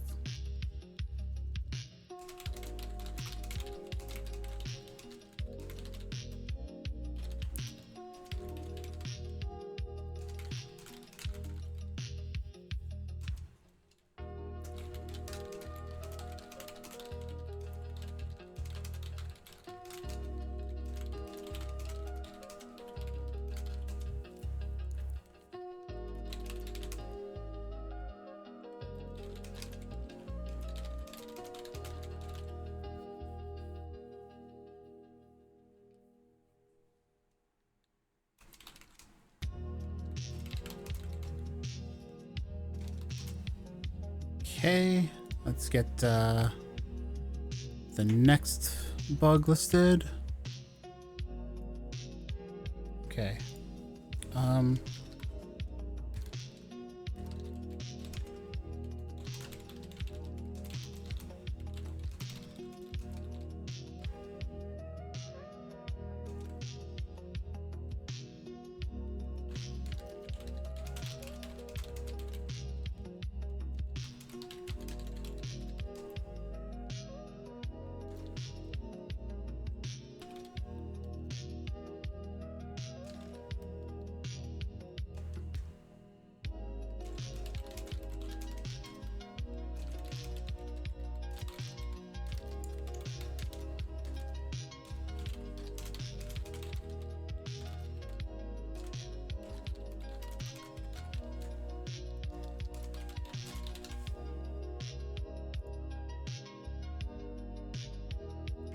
Okay. Wait, I didn't give it a vote. I didn't give it a vote.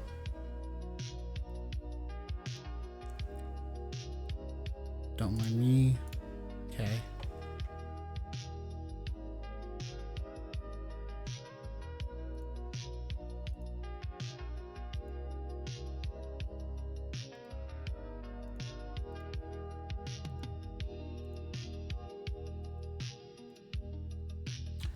All right, moving on to Trash 2. Now, I did look at this game very quickly before I started the stream. It turns out this game was made during Feedback Quest 8. Like during that first week when we were taking submissions, this person made an entire game. And I'm kind of surprised. Now, granted, it seems like it's a sequel of a previous game they made, but when I leave my feedback, I'm going to note to them, by the way, you don't have to make the game during that. You can, if you're already making a game, the idea of Feedback Quest 8 is for a game that you're already working on, or a game that you've already made, and maybe you're thinking of making a sequel. Or like using the same sort of mechanics, and you want to see how you can improve the concept. Okay, so I'm gonna note about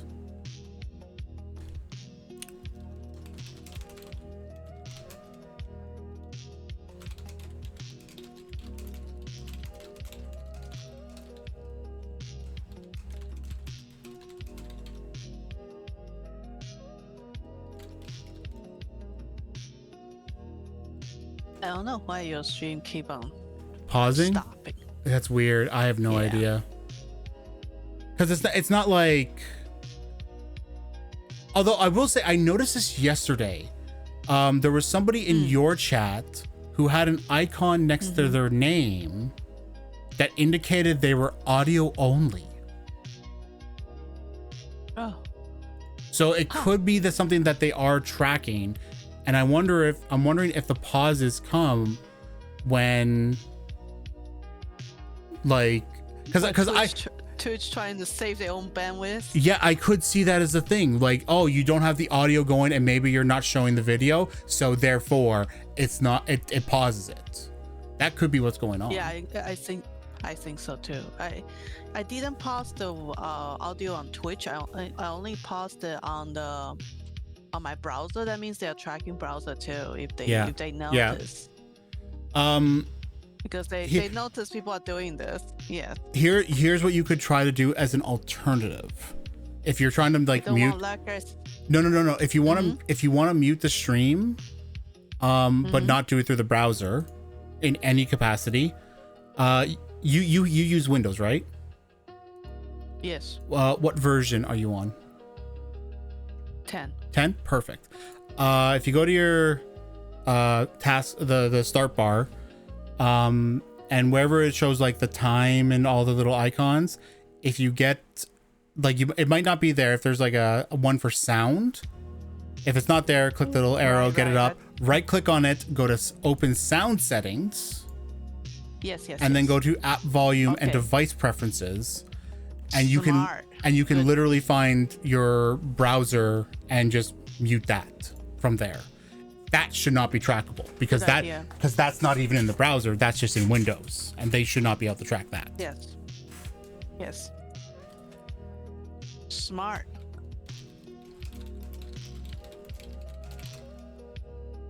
Oh, except I think. All right, I will just have to do my music the other way then. All right. Okay. All right. I have it. Because you're muted, but you have music through. Now I have to find a new way to do my music. Oh, geez, dang it. I have another way to do it. No problem. Can I be honest and tell you how I do my music? Are you talking? Yes. Oh shoot. Did you mute? Oh shoot. What did you mute? I can't hear you from Discord? You muted. Oh, Firefox. Okay, hold on. Let me think of another thing. Let me think of another thing. It's Okay. an auto Firefox. While you do that, I am going to run this piece of trash, otherwise known as Trash 2 by Seb Games. I made this game during the jam and it isn't complete yet, but this is the second iteration of Okay, hold on. Let me think. Okay. Alright, I'm not muting Firefox because I need it. Oh, I like this guy. I don't know why. To talk to you. Hold on. I need Mashing to hear me say this. Let's try to figure this out. Yeah.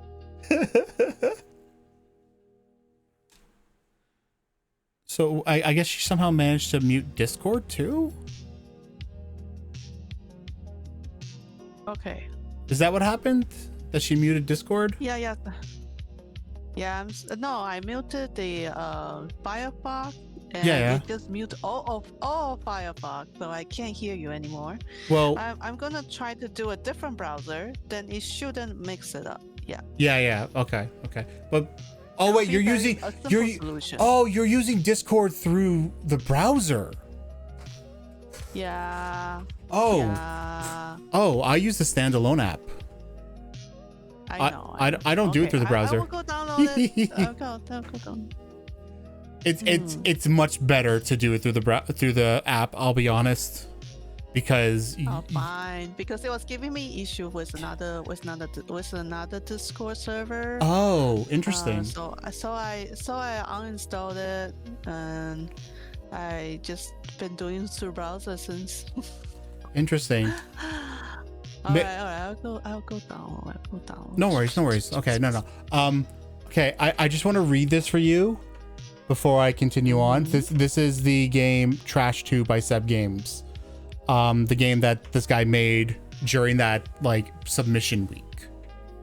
I made this game during the jam and it isn't complete yet, but this is the second iteration of the first game I uploaded on my itch page. The game looks simple, but coding was hell. It's full of bugs and it might crash here and there. I don't know why I joined this jam. This was a bad idea. It's so sweet, and I'm so looking forward to going to him and being like, bro, first off, you're crazy. No, this is not the kind of event where you need to build a game from scratch. That's not what we do. But also, it's never it's never a bad idea. It's never a bad idea. All right, what am I doing? They just have to give us the notes. That's all they need to do. Yes. Okay, Nope. let me get the Discord app, I guess. Why can't I pick up anything? Oh, is it because I tabbed out to wait? No, I didn't tab out though. That was weird. Okay, maybe that's one of the bugs. I do need to go in roughly 34 minutes. No worries. Wait, how do I'm gonna have to do my wifely duties. Cook and get ready for my kid to come wifely home. or motherly? Wifely duties. Just half a joke. I don't know. It feels like just joking. Okay, I can't. Okay, I definitely found a bug. My hobby is Oh, you found a bug? Okay, you're the freak bug tester. Hang on, let me wait.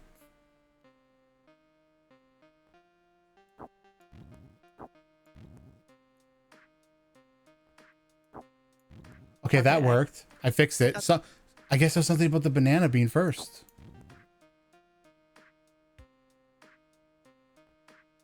Yeah. Okay.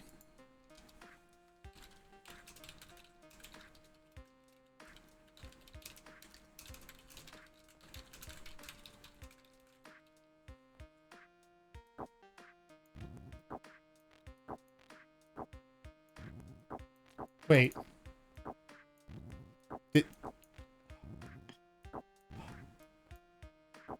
Wait. I just switched. What's going on? Oh my gosh.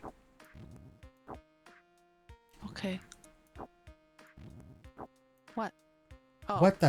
What the? What the? What the? What the? What the? That's a funny trash can game.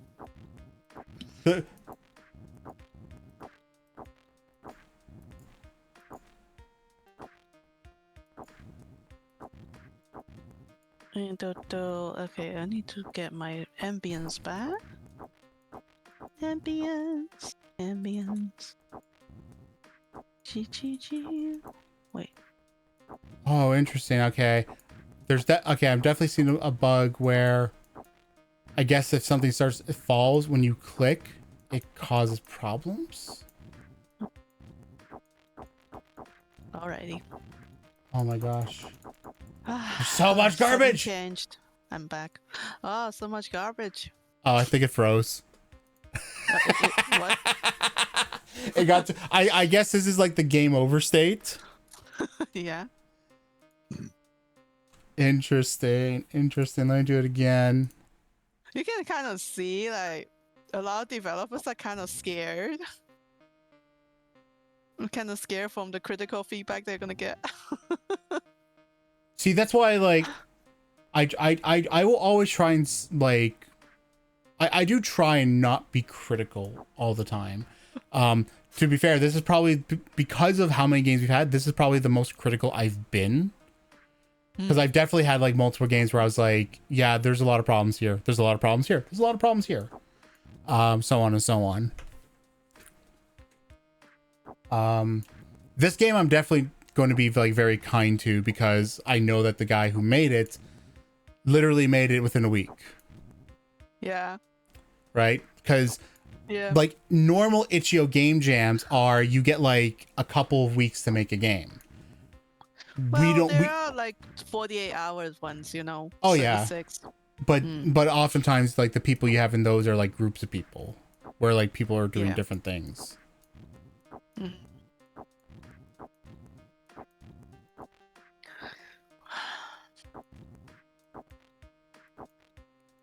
Okay. I mean, honestly, us being 1 week game jam is not too bad for a game jam. It's just... Oh yeah. Okay. So I'm 24-hour ones are insane. I probably only spent at most 10 minutes. It's probably only 5 minutes really, but I got enough of what's going on with the game that I feel like I can like cover some stuff. Okay.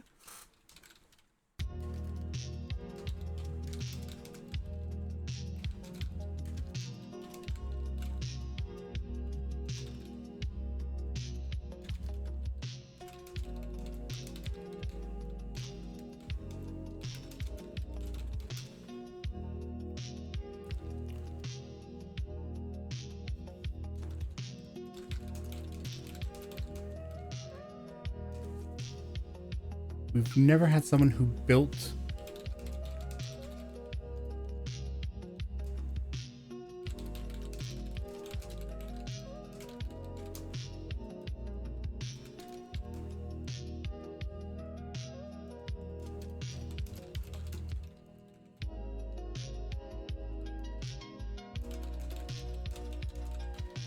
I see it as like, even though getting critical feedback in this in this festival is difficult, it's a whole lot better, like a world better, than getting critical feedback from regular players on Steam. There's a lot of the people who are giving feedback have game dev experiences, you know. It's like getting feedback from peers, really. So it's honestly the best kind of feedback you can get hammered, you know, like kind of get hammered, sharpen yourself, polish yourself before you put yourself out there in the market. But to be fair, I think general audience are more kind to a regular solo dev or small team compared to corporate. Yeah. Oh yeah. The corporate devs are the saddest that they hardly get the praises, and get all the critical feedback like they're not human. and also ungodly, oh wait, insane work hours and crunch time. So crushing, man, so crushing. Sweatshop. Yeah, I think there's a few corporate dev that we got from this event told me that they are Sweatshop. Glim Music with the raid. Hello. Hello, lovely people. Glim. Oh my gosh. Welcome to my joint stream with Mei Ching, although she's going to be going soon. Yeah, I will be going probably in 30 minutes. Yes, I'm leaving at 3 o'clock my time, which is in 30 minutes. Welcome in. Huh? Wait, this is the second time you raided me today? I can't. My brain. Oh, gotta go pick up the kids. Yeah. My pickup time is soon too. Yes, we're totally parent hours. Go pick up your kid. Feel free to just come and raid and run. It's okay. Thank you for coming with your people.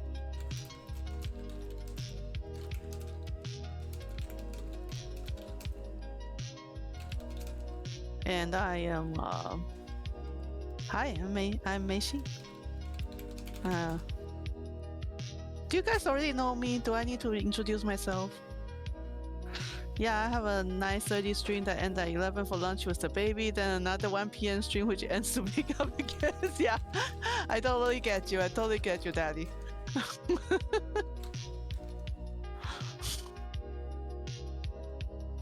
My pickup time is 3:45, and I need to leave at 3 to stop cooking as well.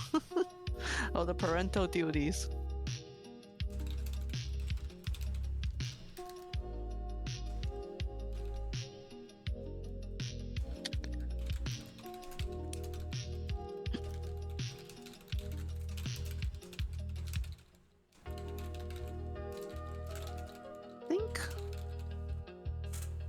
I think I'm happy with this geometry.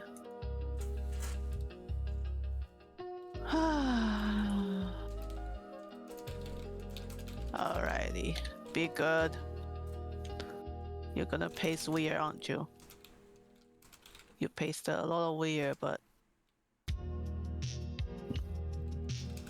I guess it's tolerable.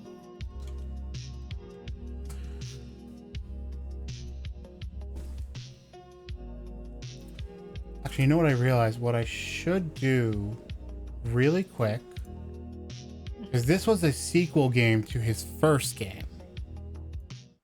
So let's play the first game just really quick, just to see how it differs. That's very thorough of you. You win. Oh.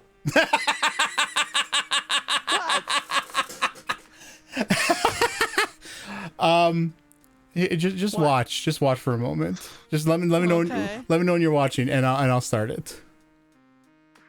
What the? I paused again. Aw, man.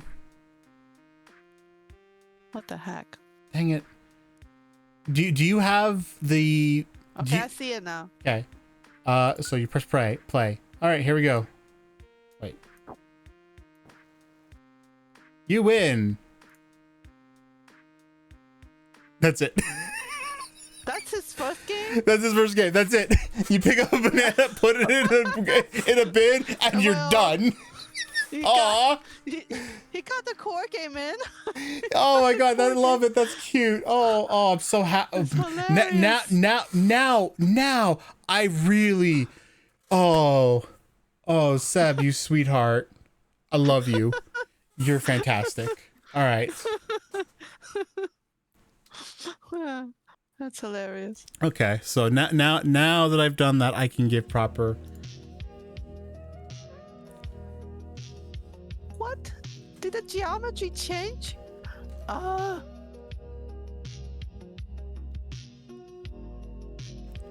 on.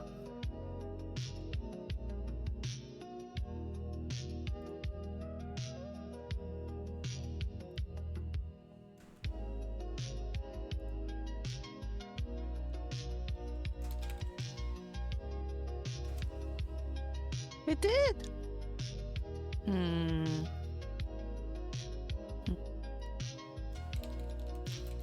Fair enough. I think this part is just.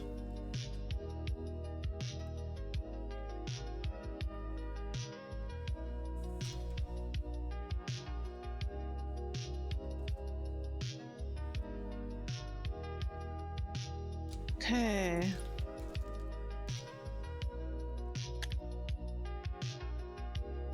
Now.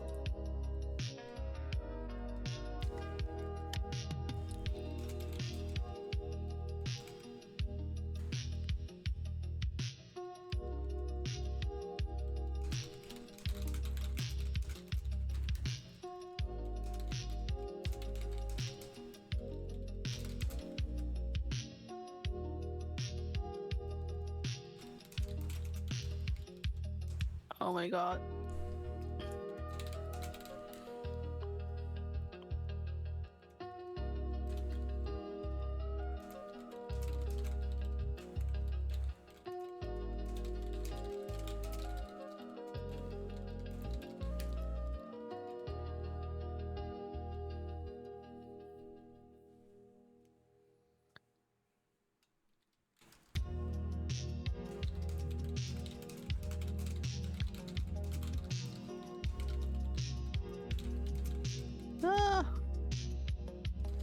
Alright, I hope this doesn't give me any issues.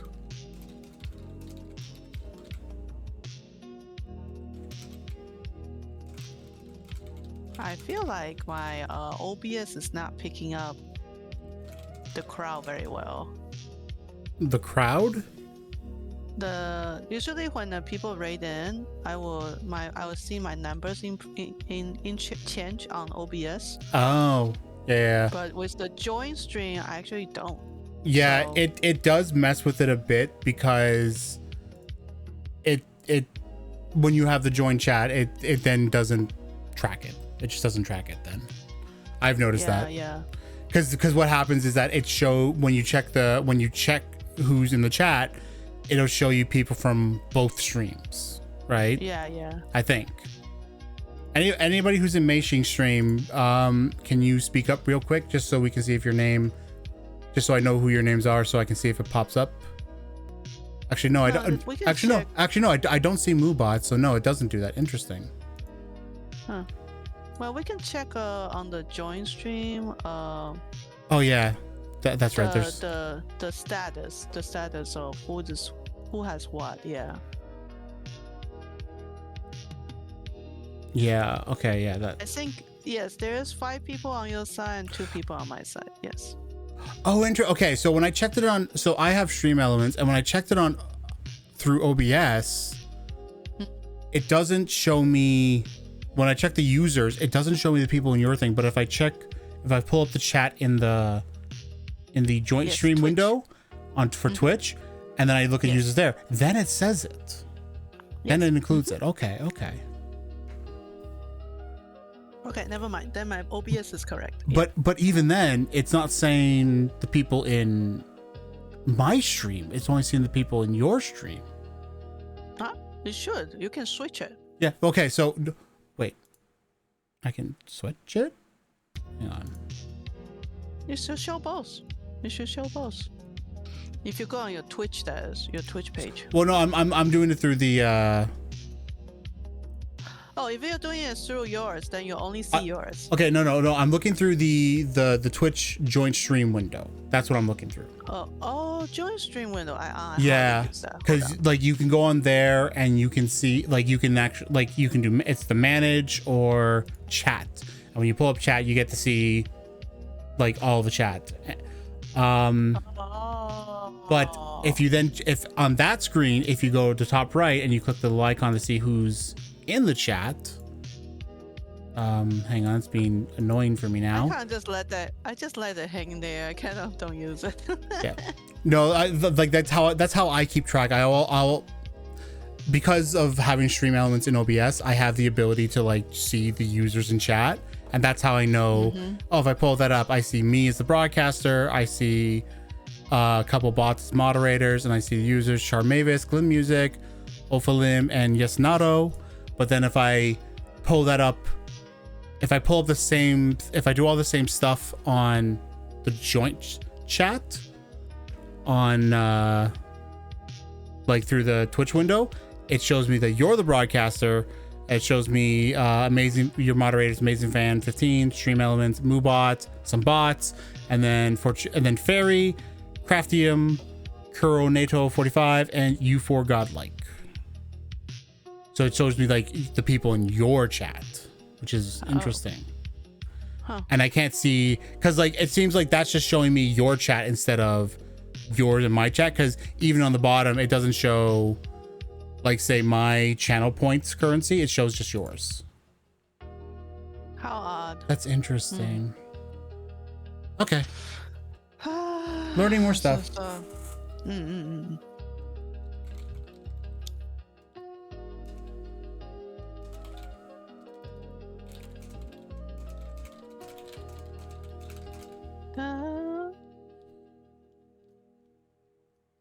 Okay.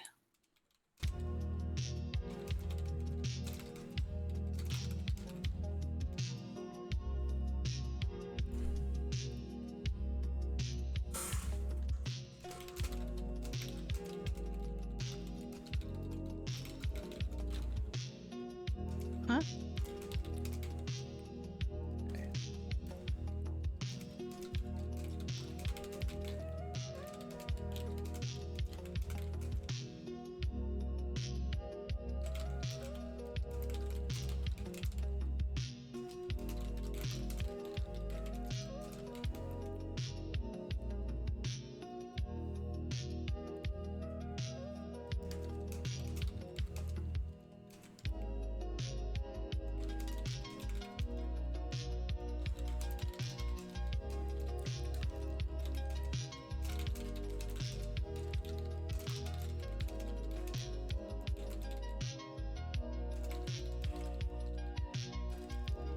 You know what? I'm doing about it the slow way. Hold on.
I'm having second thought about this 5.3 right now with Live 2D, and I feel like I'm running into quite a bit of things. Maybe it's like bugs that was not on the previous version. How long has it been since well, first off, what did they say that 5.3 was supposed to be a stable release? Like, was it just like, no, it's a beta. It's a beta. Okay, well there you go. First and foremost, betas Yes. are always rough. Yeah, I know. The thing is, it has layer modes. I cannot ignore layer modes. Like it was before, it was like normal mode, multiply, and screen, but now you got what else? What do we have? What do we have here? We have a lot more color blend modes. There's normal, add glow, darken, multiply, color burn, linear burn, lighten, screen, color dodge, overlay, soft light, hard light, linear light, hue, and color, and basically the same layer mode as Photoshop. It's too tempting for me not to try the beta. Not normally a beta person, but dang. But I might backtrack myself. I'm running into annoying issues that is slowing down my progress. I can reopen this up in the previous version. I do have it. That may be like the whole issue. Then you might be better off just going back to 5.2 for now. Yeah. Alrighty, I will backtrack myself on the next stream. I don't feel like doing that right now. Aww. I just hope I didn't waste my time getting this hair right.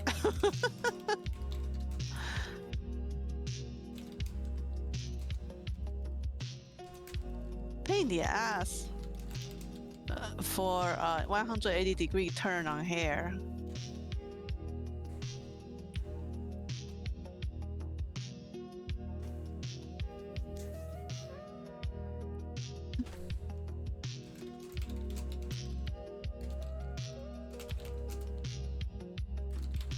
Alright, I'm done. I'm done rigging. I'm done. 3 hours in, I'm done.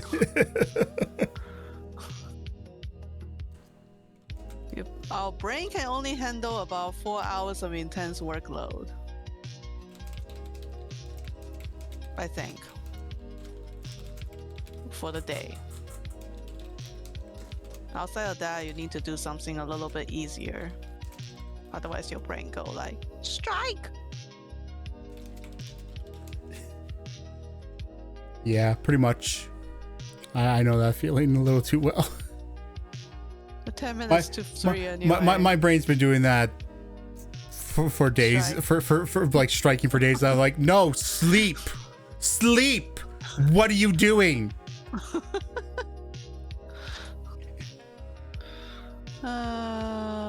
Yeah, I don't want to work on my trailer. Trailer is also very brain intensive. I'll have to do my I only have 10 minutes anyway.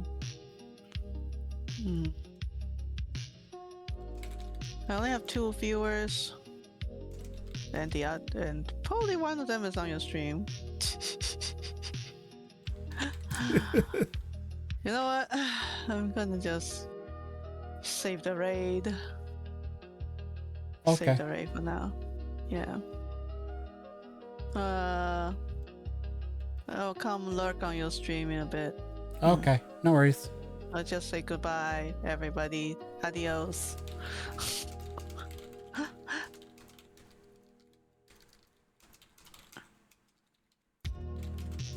Let me. Oh. Jump. Yeah.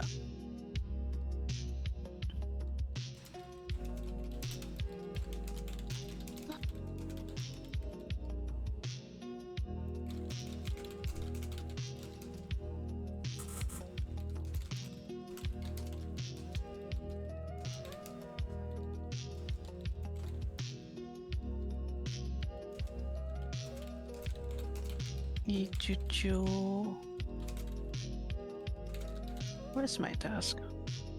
There we go.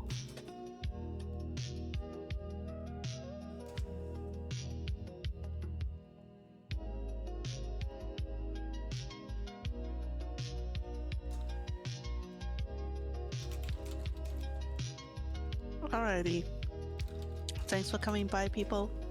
I will see you guys later. Have a great day, Mei Xing. I'll go cook now. Bye bye. Bye.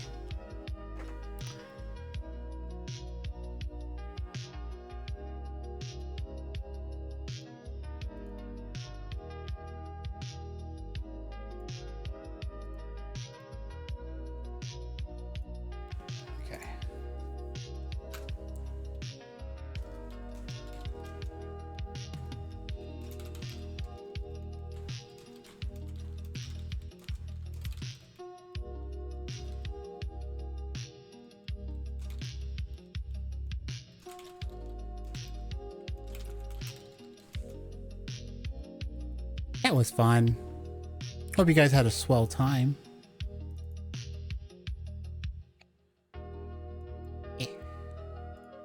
Do that to give Meishin her privacy. Yeah. Wait. There. Okay, good. For a minute, I thought the mouth wasn't moving.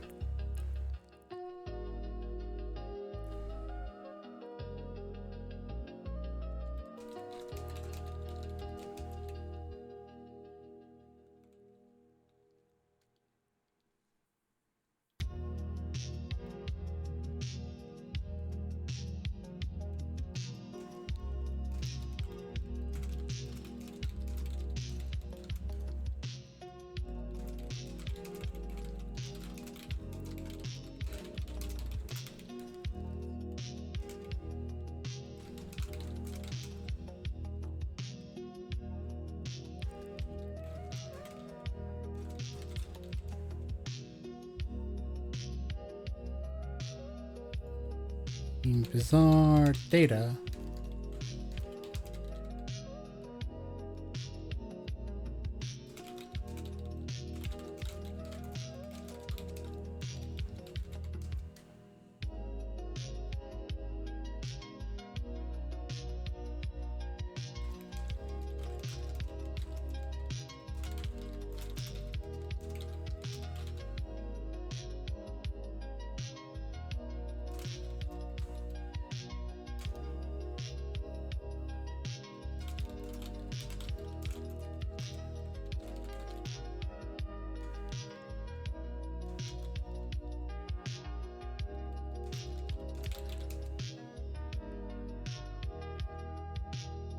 Might be hard in the VOD to find in the VOD where a cleaning company called me and cut it off, right?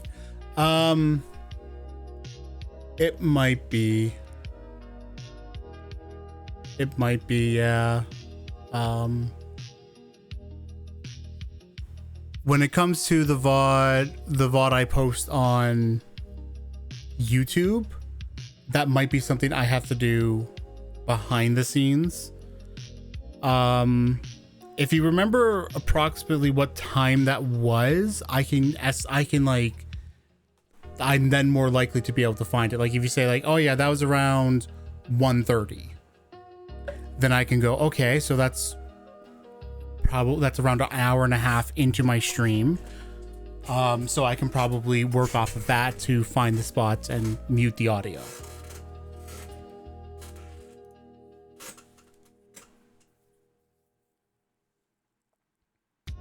Okay.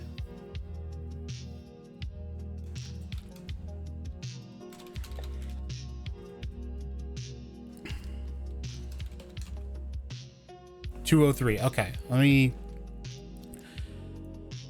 write that down. Actually, let's put that at the very top here. 2:03 p.m. So that's just over 2 hours into the stream. Okay. So after I get this one sent over to YouTube tonight, or so tomorrow, I'll check it for that. Which also reminds me, I need to do a quick check on something else while I'm thinking about it.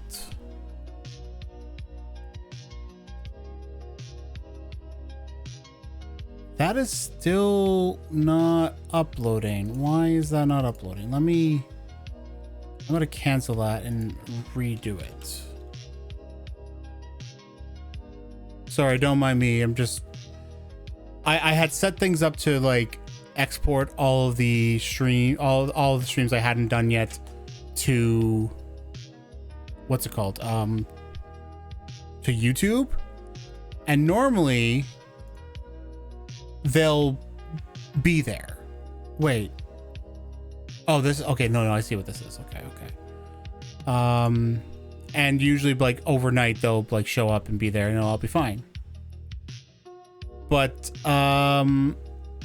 for some reason the 16.1 stream didn't finish and I don't know why. So I'm just going to re-upload that from Twitch. Oh no, I know that, but like But like even then, it shouldn't have taken this long, right? Because like I've done it where I've exported like six streams at one go, and like so like I would end the night, do like post up 6 streams, and then the next morning all 6 of them are there. So the fact that this fourth one wasn't there, yeah, I did redo it, so that should fix it.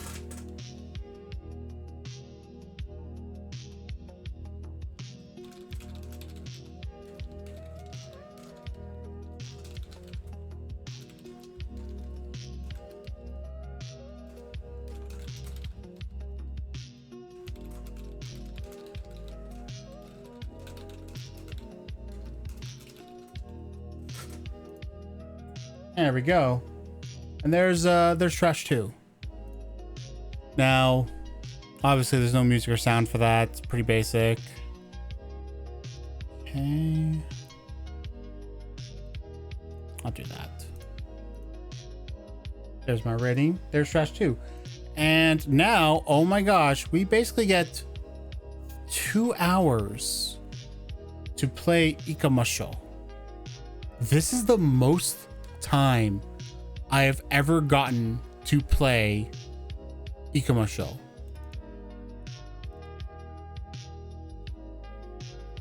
This is crazy. I never get to play this game this much. I'm actually going to get to... I'm going to actually be able to get into it. That's exciting. Let's just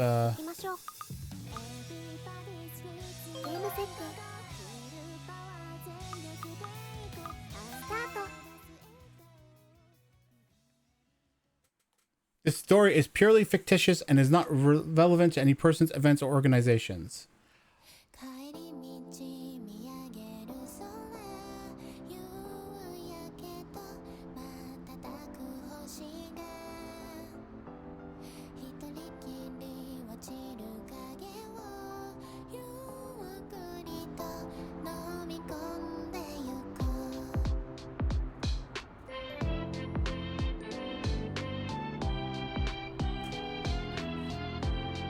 As I look beyond the sunset-lit horizon, I see a train slowly approaching the station. What's up, Go Train? How's it going? Okay, hang on. Let me. I gotta write something down here.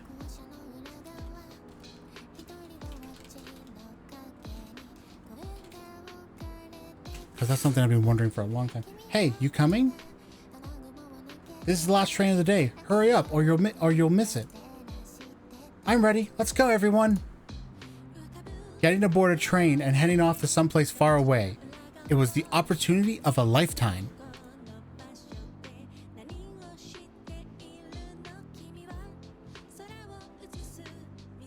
If it was this dream last night that made me wonder, what opportunities will I get in my life as I grow up?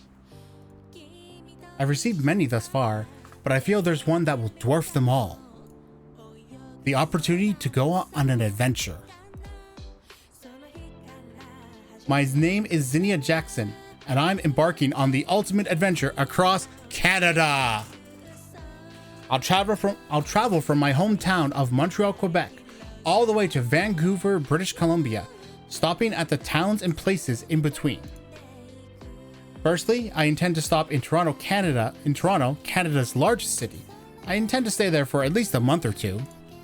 Once there, I'll see how things go before deciding to continue further west towards British Columbia.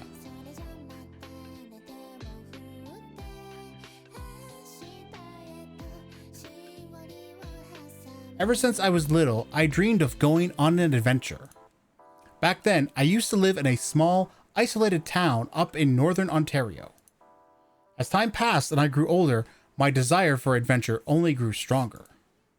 Unfortunately, the town was too small to explore itself, and too far from anywhere else worth doing so. But as luck would have it, one day, I was given the opportunity to move to Montreal, Quebec. Okay, that's something I want to.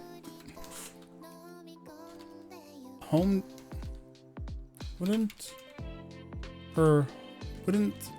Zinnia's home town be the place in northern Ontario?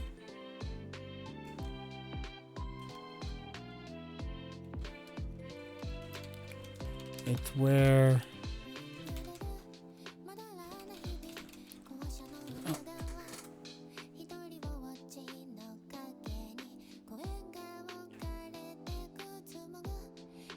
I also feel like I'm pretty sure that's not like she had the opportunity. It's that her family moved there, which is just weird writing, but I'll leave it alone. After moving to Montreal, I could finally pursue my dream.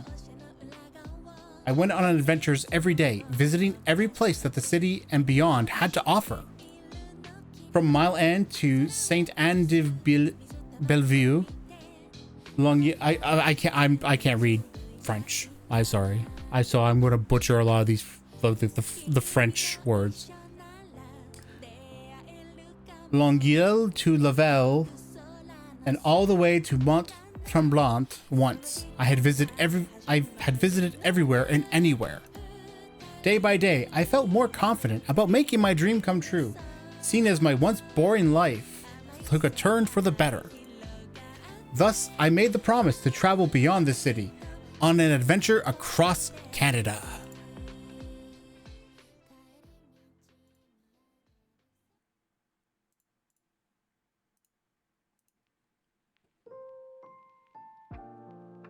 After weeks of preparation, I had finally settled on departing for my adventure in mid-December.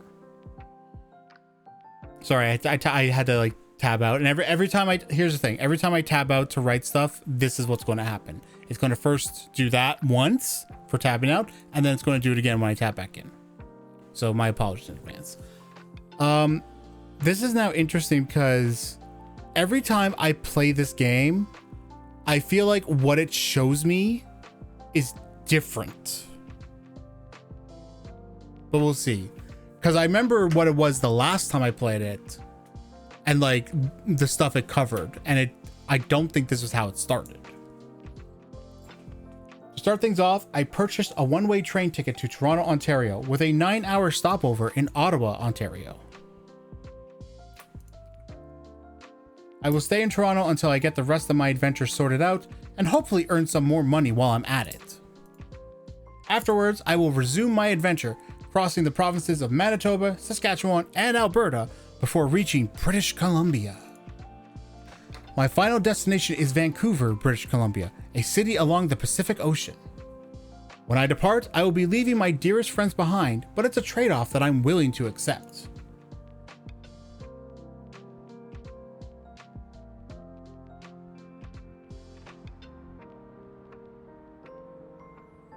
I've never been to this part of Montreal before. How about you, Vincent?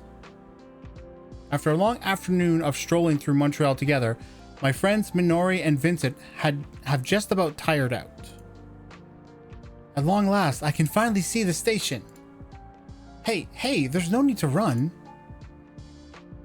Yay, I made it. Now I'll finally get to go home.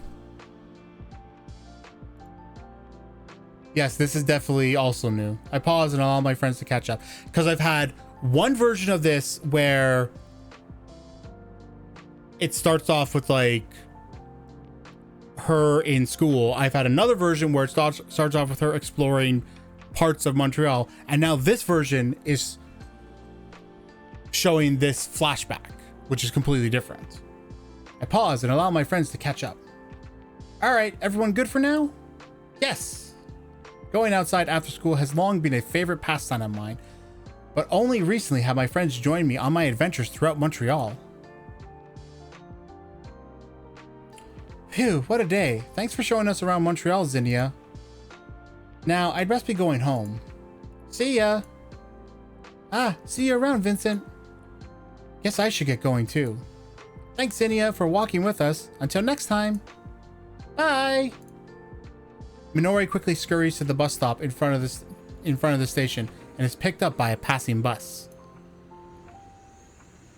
Whenever I'm outside enjoying the world around me, I feel all of life's worries melt away. Yet day by day, I feel that the joy of going on adventures has slowly faded away. Well, that's what happens when you explore everything that's around you. Since then, I've been meaning to revisit the places that I haven't been to in a long time in an attempt to recreate the joyful days of my first adventures in Montreal. Today, I strolled along Park Avenue alone before joining my friends in the neighborhood of Mont-Royal. Mont-Royal. Sorry, I almost said Royale. I started to say Royale there. I got to see the last of the autumn scenery before winter comes around. But even as I brought my friends along for the ride, my feelings just weren't the same. Perhaps it might be my less than satisfactory life at school and home, or something else entirely. Whatever it is, I am determined to reignite my passion for adventure by going on one across Canada. Yes, we know that. You've said that like 5 times now. Thank you. As I return home to my apartment, I notice my adoptive mother going through the monthly bills with a pained look on her face. Avoiding any conflict, I quietly slink back to my room. Despite our less than ideal relationship, I still owe her everything, as she was the one who brought me to Montreal in the first place. Yet I've always felt that I was a huge burden to her and everyone else back in my old town. Deep down, somehow, I feel that embarking on an adventure is everyone's true expectation of me. I won't let our opportunity go to waste. Also, I feel like I've brought this up. I gotta note this again.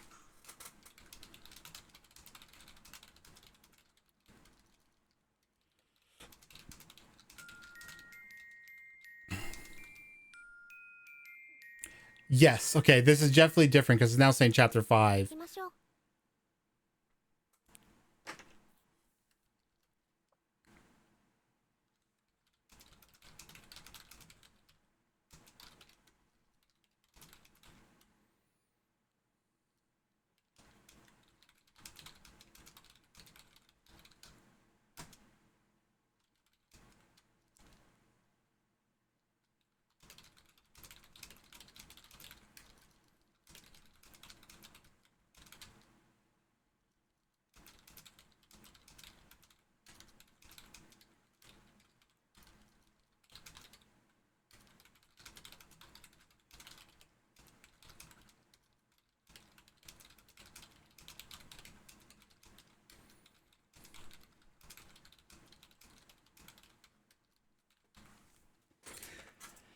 Today's the day. It's time to head out on the ultimate journey. The train to Toronto departs Montreal Central Station at 6:10 a.m. sharp. I've maintained a low profile so as not to raise any suspicion that I'm planning to leave. And now I've packed up everything and I'm ready to leave.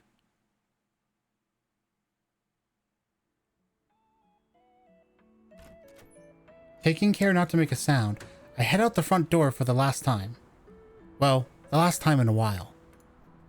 I'll have to take a bus and transfer to another one near Mount Royal to get to the train station.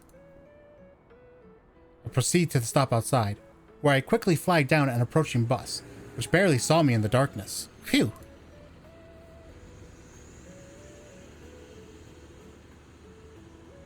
Because yeah, she effectively runs away from home. As I watched my surroundings go by, I remembered that this route passes straight by my favorite spot in Montreal. Perhaps an unscheduled stop is in order. Not if the train leaves at 6:10 a.m. What time is it?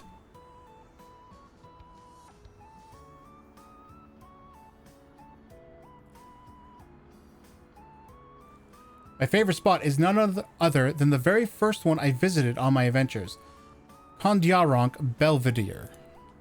It's mesmerizing to see the city at such a time and without all the people normally around. All of the memories of my past adventures come flooding back as I savor the sight of the skyline against the moonlit horizon. From planning after-school adventures with my best friends, to enjoying the summer weather in Jean Drapeau Park, and to climbing the grand staircase of Mount Royal. They were all but a taste of what was in store for me. In pursuit of my dreams, my future, and new memories, I must go forth on my next adventure. But when my adventure across Canada is over, I will surely return. Au revoir, Montreal. Hang on, let me do it again. Au revoir, Montreal. Next stop, Ottawa. Because that's how you're actually supposed to say it if you're staying in French. Montreal. Montreal. Is that... Am I getting that right? I'm getting part of it right, but you don't pronounce the T. That's what I know. I proceed back to the bus stop and transfer to the next bus to the train station.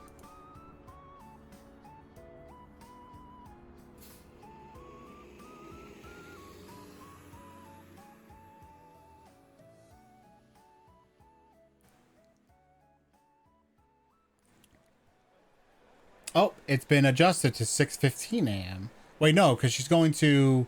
She's making... Yeah, oh, okay. No, there it is. Because that's just one that goes straight to Toronto. After I arrive at Montreal Central Station, I proceed straight to the departure boards and look for my train's info. Just to the train 51. There it is. Train 51. Boarding at 5:50 a.m. I'm a bit hungry. There might still be some time to get a little snack before departure.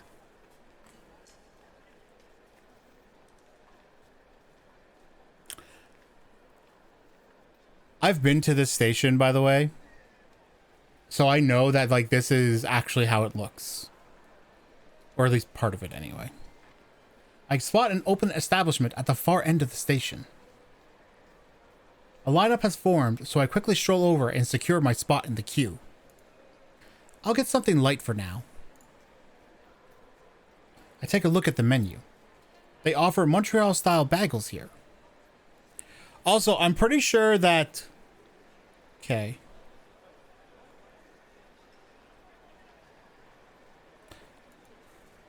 Like, I'm pretty sure that legally they can't even let her on board as a minor without permission from her, like, parental, like, her guardian, which would be her adoptive mother. I'll get a bagel with cream cheese, of course.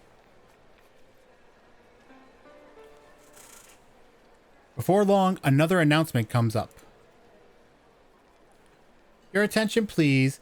This is the final boarding call for train 51, bound for Toronto, with stops at Dorval, Coteau, Alexandria, Castleman, and Ottawa. All aboard. Oh, shoot. Gotta get moving. How did she... How... Okay. So, if it's the final boarding call, that means it's after the starting boarding time. That doesn't make sense. I quickly dash to my platform, which is down the hall and around the corner. A few others are in line to board, and I join the queue. All remaining passengers for train 51, please proceed forward. The staff up front quickly ushers the remaining people onto the platform, scanning our tickets as we pass.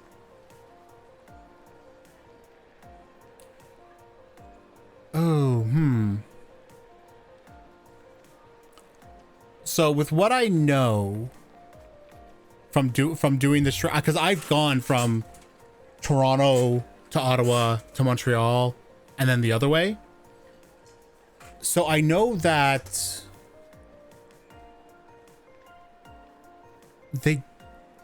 that would be via rail, and they don't scan it when you get on. Like when it's like the start of the route, you just get on the train and somebody will come through, and usually it's only when they're doing the subsequent stops and there's much less people getting on that they'll then like scan as you get on. So this is the start of the train route, so they shouldn't be doing that, I don't think. At least I've never had it that like I got scanned when, like, before I even got on the train. I was already on the train sitting down when they would come along. Have a pleasant trip. Thanks, you too. Wait, they probably aren't going okay, I was about to point that out.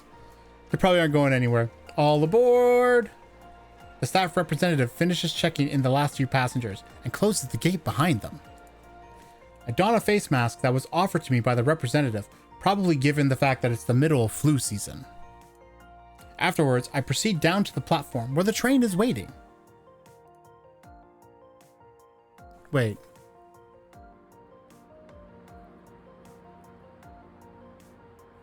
Actually, no, never mind. Never mind what I said about the scanning thing.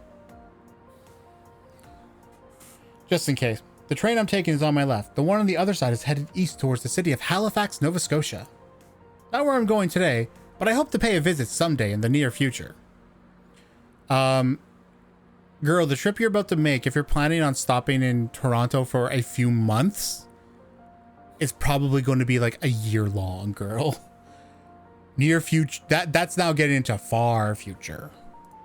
Not near future. When I finish my adventure across Canada, I'll head back east towards the Atlantic, all the way to Halifax. But for now, it's time to head west towards Ottawa, Ontario. Once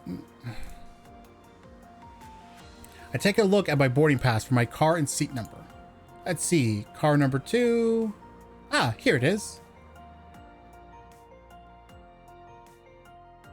Our train is moderately full, with passengers in nearly every row. Oh man, this is so exciting. It's finally time to go on the ultimate adventure. The only thing that would make my morning just a bit better is if I had a bagel with cream cheese. But unfortunately, I missed my chance earlier because I did the silly thing of making an unscheduled stop. Oh well, it's not like I'm starving or anything. Maybe Ottawa has bakeries that sell Montreal-style bagels. I don't think that I know that this train station in Ottawa that you go to doesn't really have a lot there. And it closes very early. It closes at like 2. It's crazy. A train eventually begins to pull out of the station. And we're off. Well, when I say close, I mean like any like food places there. And then you just have vending machines. As the train cruises along, the skyline of Montreal slowly disappears into the distance. I press my head against the window to look beyond my reflection and think of how lucky I am to have been given such an opportunity. You weren't given this opportunity, you just took it. I'm going to be a little more critical on the story this time around. I know that there are so many wonderful possibilities. Hang on, I'm going to make a note of that. This isn't an opportunity Zinnia was given. It's one she forced. I know that because if it was an opportunity she was given, it'd be something that like her mother is allowing. I know that there are so many wonderful possibilities ahead of me, and I'm looking forward to seeing what they bring. My thoughts fade away as I slowly drift off to sleep.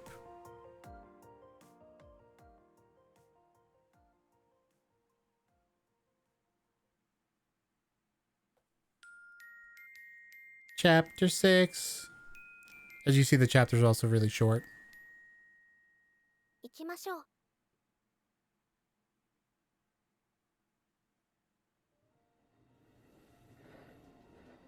I'm woken up by the jostling of the train. I take a look outside the window. The sun has risen, and I can see various buildings zipping past us. Okay, so now this feels more familiar. So maybe that part with her school, I think parts of this have been adjusted.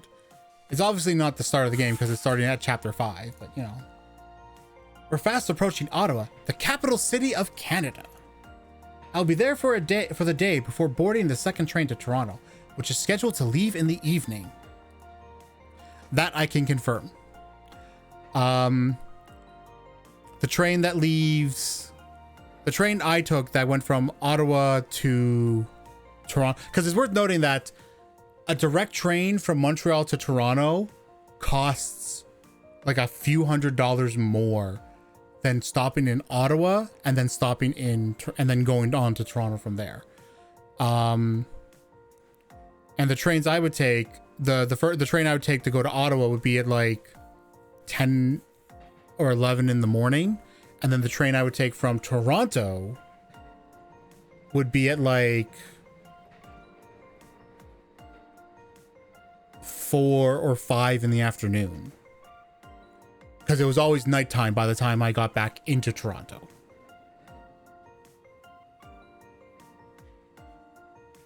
I just had some memories flash into my brain that I'm not really happy to remember now.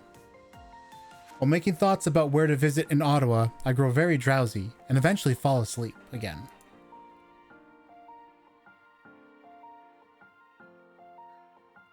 Excuse me. Oop. I'm woken up by a fellow passenger.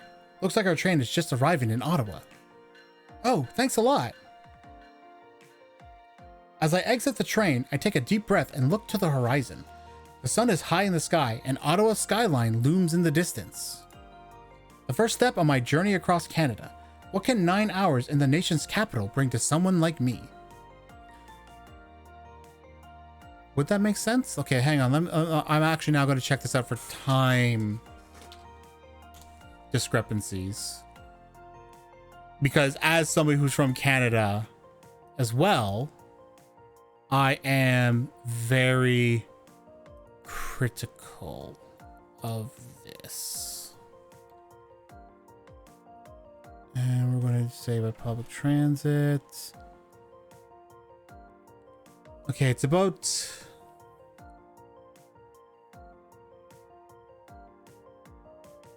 by train, hang on, this is...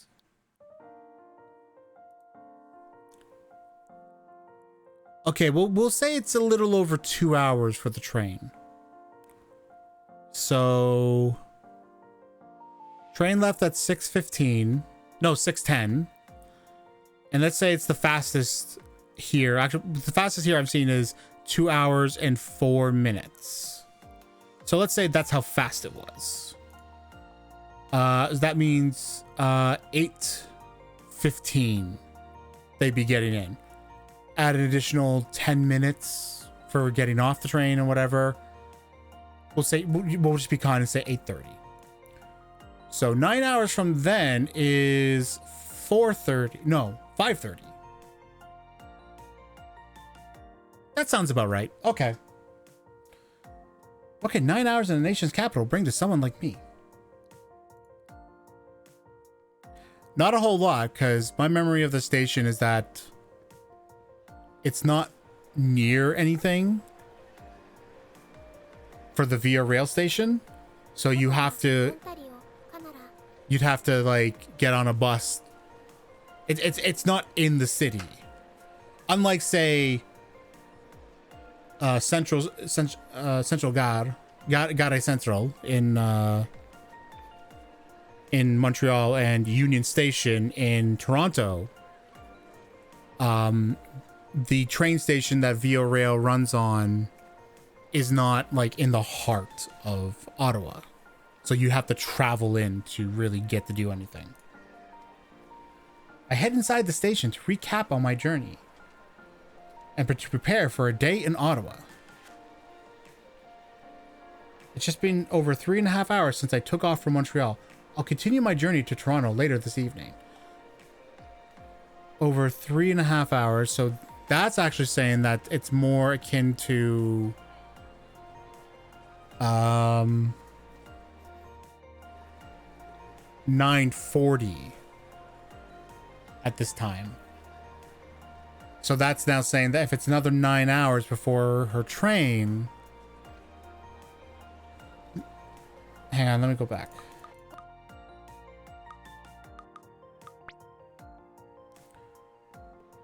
So that's now going to be 6:40, almost 7 o'clock. That's a very... I don't know if there's a train that late. What I do know is that that would be... like, that's still like a 5-hour train to go from Ottawa to Toronto. I think it's a 5-hour train. So that's not getting into Toronto until like... God, freaking like really late. I stopped by, you know, hang on. I'm gonna note this down. You have it listed that the train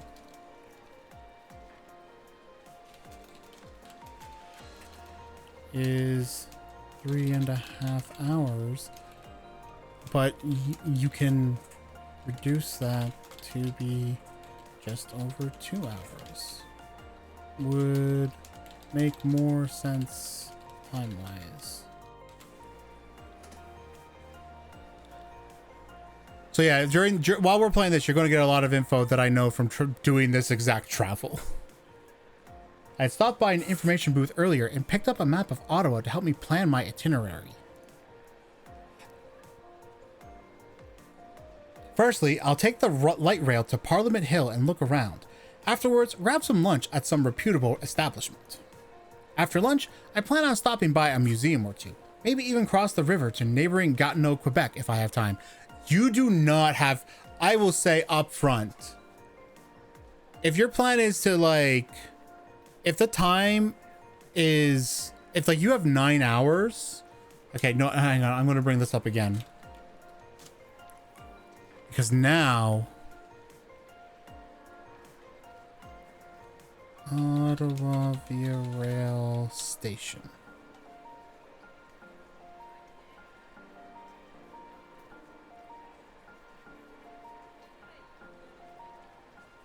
I want to make sure I'm getting this right.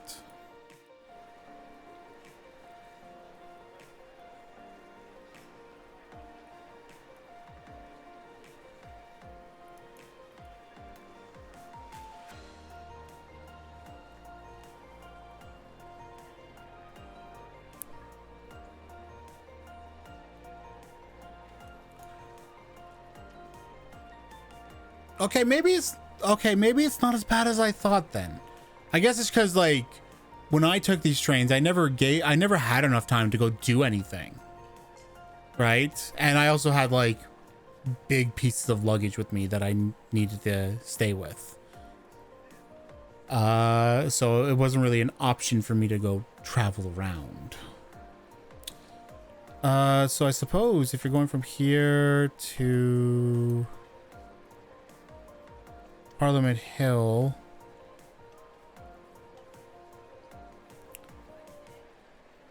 okay, that's better than I thought it would be. I don't think that's a light rail though. I believe that is a, oh, that is a light rail. Okay, never mind. Okay, so that's only a 20, okay, never mind. Okay. Maybe that is more doable than I thought, because that's only a 20-minute travel to Parliament Hill. There is the Ottawa, and then meanwhile in that same area from Parliament Hill. Give me a sec, I'm just like doing checks.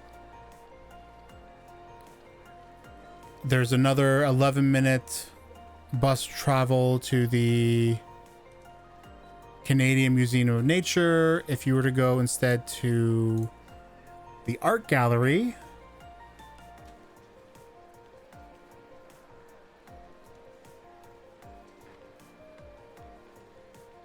that's only 10 minutes. In fact, that's actually probably faster to walk that. That's only an 11-minute walk. No, I'll say like 10-minute walk, whatever. Okay, so I'm going to be super critical of this. 20-minute walk to that museum. There's the National Gallery of Canada. There's the Bank of Canada Museum. Okay, so there are rooms there, but it also depends on how long that would take. That said, when it comes to the idea of, oh, let's go over to Gatineau, that I would definitely say is probably a little more difficult. Because when I think about the time scale of this, if say 20 minutes there, tour there, say you're in the Parliament Hill area for an hour. Now let's say you go to 2 museums and you're in each one for 2 hours. That's 5. Adding the travel time to each one with the travel time from the station to Parliament Hill, that's now another hour. That's 6. And then meanwhile, I'll just throw this up for y'all to see. Here's a map. Here's Gatineau. Here's Ottawa. Here's Parliament Hill. These are the museums I was talking about. So if you were to go through, you'd be going through over here. But then to even really get anywhere. Hang on, Palette Day. I think this is yep, not really kind of place.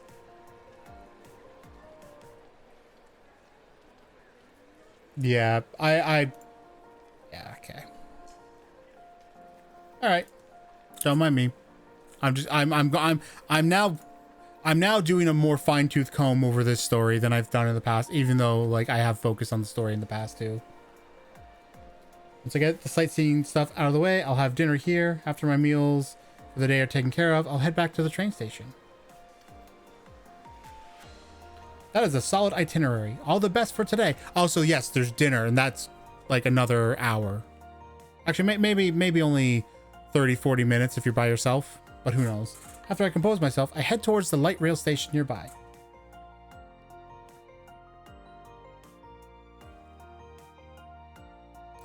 To get to Parliament Hill, I'll be taking the train westbound for 5 stops. It's 20 minutes. We checked that already, so that's fine. The train arrives, and I board. Next stop, Parliament Station.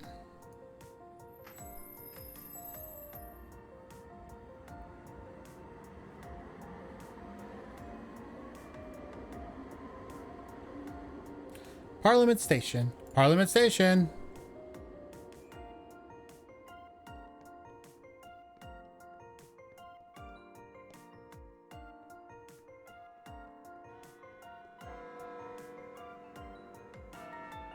Parliament Hill, Ottawa. I wonder if I still remember how to sing the Canadian National Anthem. If you can't remember the Canadian National Anthem, that's a problem. I remember the National Anthem.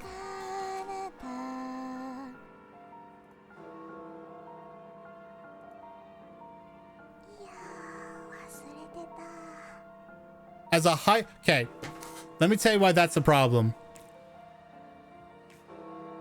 High school student. Every day of high school, I don't know what it would be like in Montreal, but for me, growing up in the Toronto area, every day of school in general, started with the national anthem. Now I know that's like it was part of it was changed, like in the past like 8 years. But I still remember it all. I still remember it. I'm not going to sing it though. Too bad. You don't get that.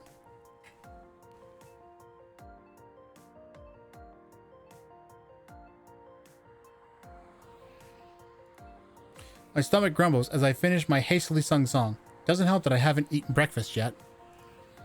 There doesn't seem to be much in terms of good eats in this area, so I should head somewhere else. Yeah, so now I've actually only been to Parliament Hill once. And this was quite a ways back. But I do remember that like you have to travel southish to really get anything. The map I received earlier lists some attractions around Ottawa, one of which is a world-renowned market. There's got to be some place to eat there. Oh, okay, and that was actually on the map too. I'm actually going to, I should just keep the map open.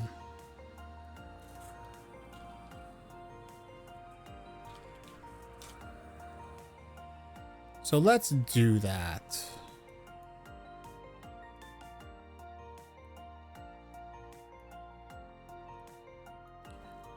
Here we go. The market she's talking about is the Byward Market, I'm pretty sure.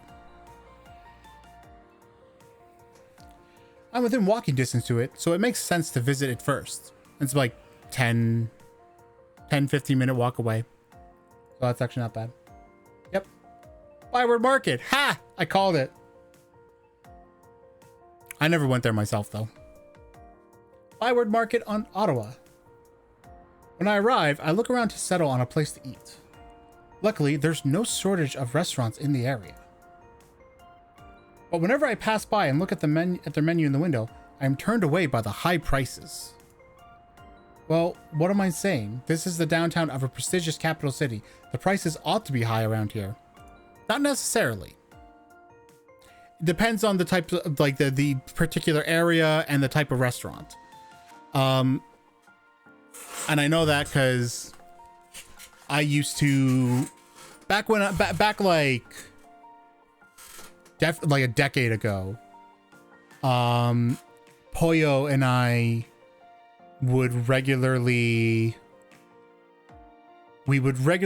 like meet up in Toronto, and we would like hang out, and one things we always did was we would try new restaurants we found. And most of the time a meal was like $10-15. Now for context on that, around that same time, if I were like, if you like the places we would go would be like a $10-15 meal, but if you were to go, but if you were in like a very rich area, the meals were like at least double that. And even then you could find places even in like these areas where it was much more expensive. Aw. After roaming around with an empty stomach, I stumble upon a small establishment tucked away on a side street. Sniff, sniff. It smells like freshly baked bagels. True to the smell, I stumble upon a bagel bakery with a long lineup outside. Wait, forget about the lineup. It means this spot must be good. After 15 minutes, I get my lunch consisting of one bagel with smoked salmon and cream cheese. I eat it while exploring more of Ottawa.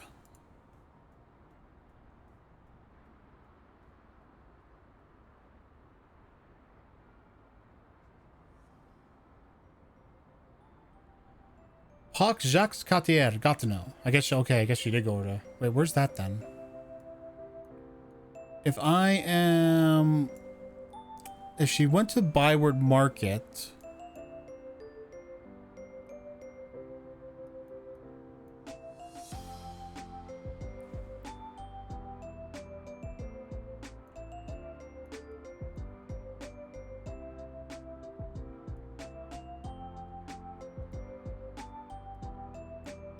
Ah, here it is. Found it. And actually, yes, that'd be correct. That would be going over the Alexandrian Bridge. So, going over here, and if she's on the Gatineau side, that means she's here.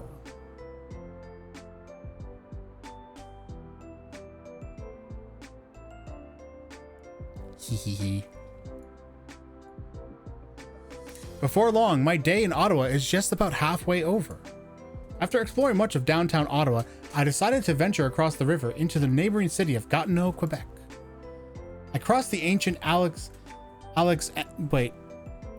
Alexandra Bridge. Okay. Strolled along the riverbank and bought an afternoon snack, all while admiring the snowy cityscapes of Gatineau and Ottawa. Originally, I had decided on stopping by a small, free-of-charge museum about local history. Unfortunately, when I arrived, it was closed. Wait, wouldn't that be... No, it's not the Canadian Museum of History. If this is supposed to be in Gatineau...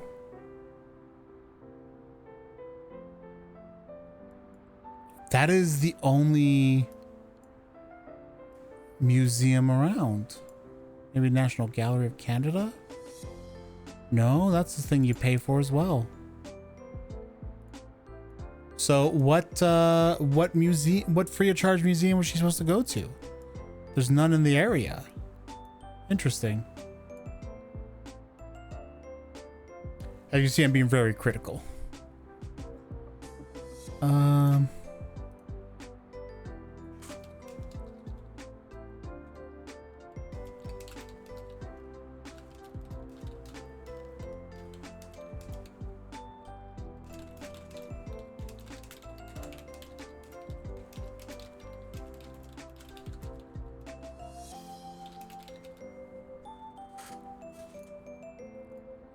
If only I had remembered to call ahead.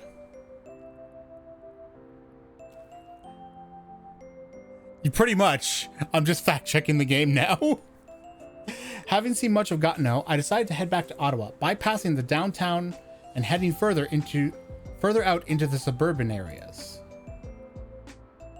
So over here, okay. On the way back to Ottawa, I make a quick pit stop to load more money to my transit card and to decide on where to go next. After some contemplation, I decided on visiting Central Ottawa, or Centertown as it's known by.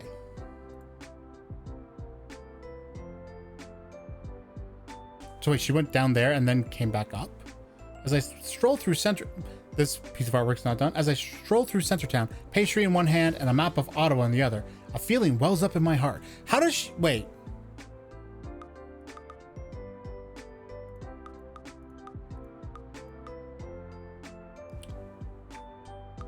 Okay. A feeling wells up in my heart. It's similar to the one I had on the days of my first adventure in Montreal. A feeling that makes me yearn for the days past. The joy of exploring a new place. And now, seeing that I was finally able to recreate those days, I can safely assume that this is the feeling of nostalgia? No, that doesn't seem exactly right. Maybe my adventure across Canada will give me an idea of what it is.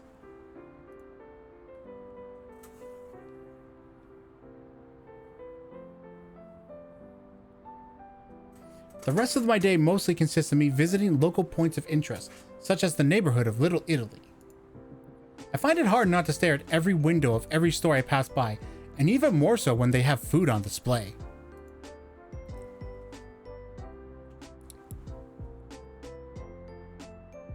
Before long, the sun begins to set, marking an end to my day in Ottawa. Despite some minor hiccups, I was able to adjust my plans to ensure I made the most out of my time here. Though I wish I could have stayed longer. There's still so much left to see. The train to Toronto departs in just under an hour, so I'd better hurry back to the station. I purchased my dinner to go from a well-known establishment in Ottawa's Chinatown. Wait. Okay, wait.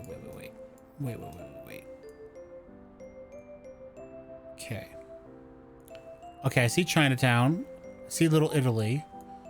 Okay, so I'm just gonna map this out. Okay. So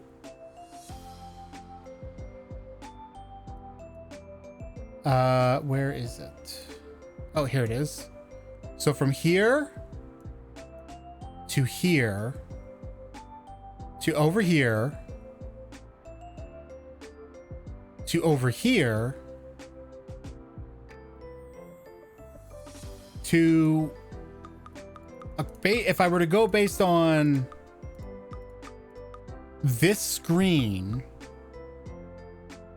let me check this now.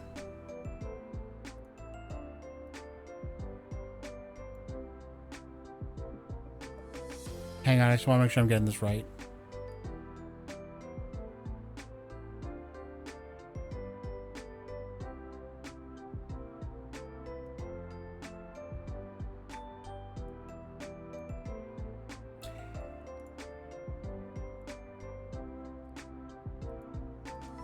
To there. Okay. So it's here to here to here to over here to coming back.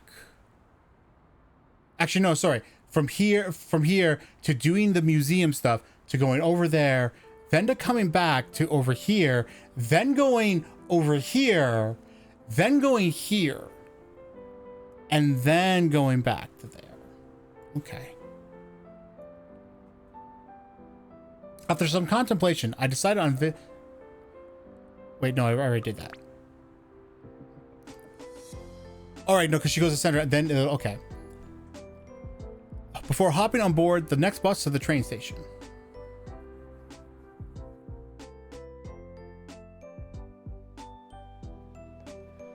As soon as I arrive, I head straight for the departure gates.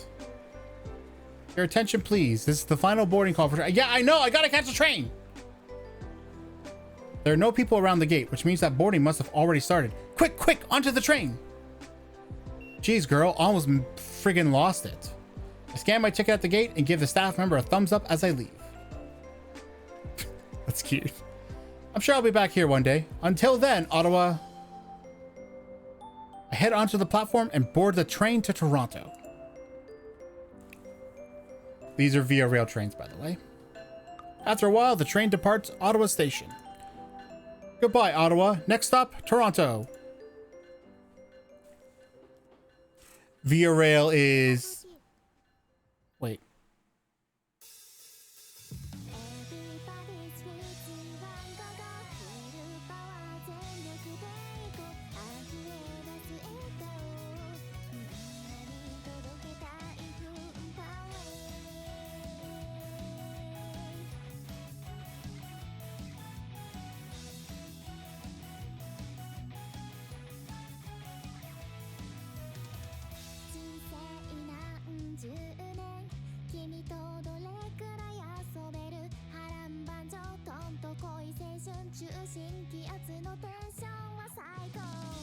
I have to wait.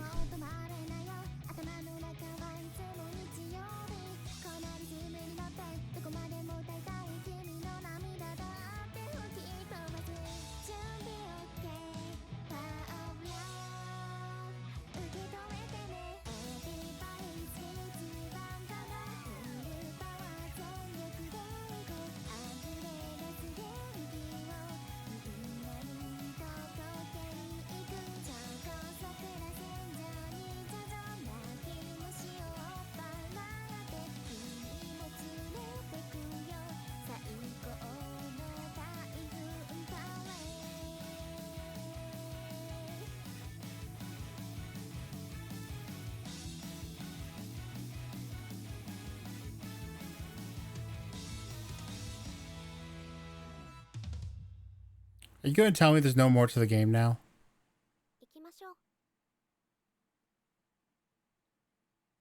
Is that what's about to happen?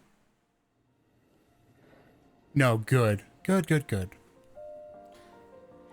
The chime of an... Okay, so... Crap, what was I saying now? Alright, I can see that the Via Rail branding was removed from those trains, which is probably a smart thing to do. But Via Rail is the only passenger train line in Canada, as far as I know. I don't know of anyone else that runs on the train lines. I know that there are local train lines that are like for certain areas, like in Toronto and in the Toronto area. We have something called Go Transit. Go Transit, they run both trains and buses that are designed to connect, like for intercity travel, right? And usually the farthest you can go from here, I'm actually gonna pull this up on a map, because why not? So here's Toronto. So the places I know you can get to using Go Transit, the trains, is you can get to Oshawa. I believe you can get to... I know you can get to at least Burlington. I think you can get to Hamilton. I don't know. You can get to Guelph. And then basically like within there. And then as for this direction, I'm not too certain. I don't think you can get all the way to Barrie. But yeah. And that's in terms of the that's what it is for the transit system. So Via Rail is the cross Canada rail system. Go Transit has a rail system that's only in the in like the Toronto area. I know that if I were to say go to London here, I have to use Via Rail. I can't do it by Go Transit. Anyway, the chime of an upcoming announcement quickly wakes me up from deep sleep. Ladies and gentlemen, your attention please. We will be arriving at Toronto Union Station, our final destination, in approximately 5 minutes. For your safety, we do ask that you remain seated until the train comes to a complete stop. Once again, Toronto Union Station is our next and final destination.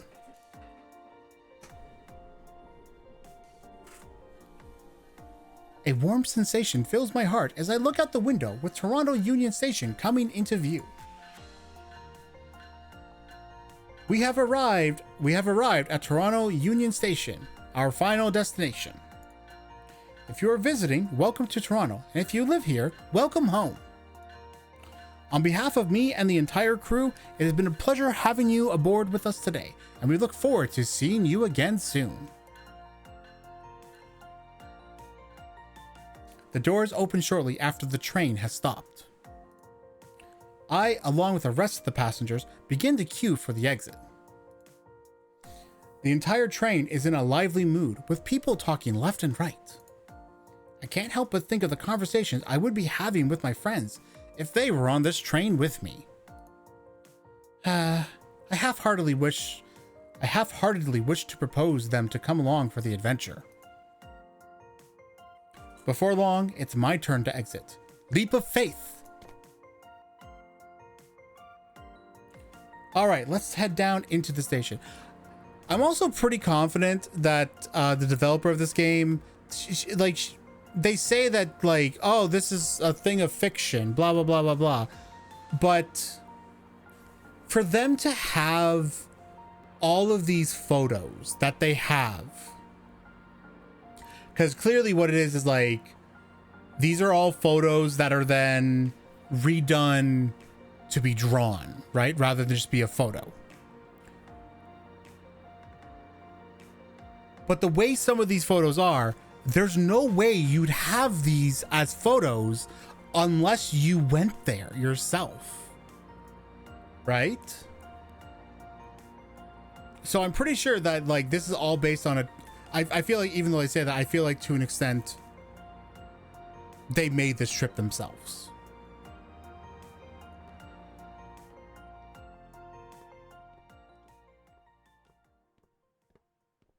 Just without the whole underage potential issue. My first night on my adventure across Canada. A night where I can finally take my first steps toward my dream. It's 11 p.m. at night and I'm in a new city that can be dangerous. Here in Toronto, the second stop on my adventure across Canada.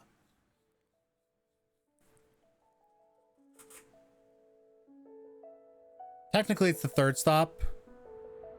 Oh, wait, no, it is the second stop because the first stop was... Oh, no, yeah, okay, never mind. Toronto, Ontario, Canada.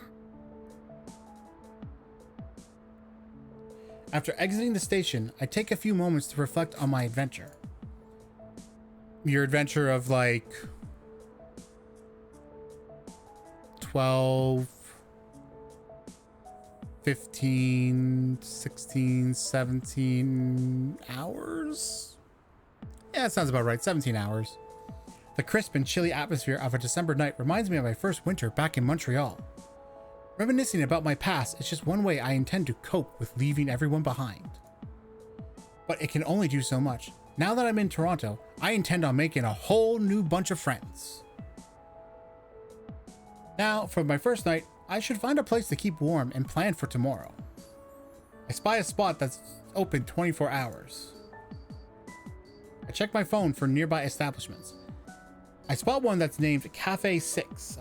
Wait, hang on. I spy a spot that's open 24 hours. Wait.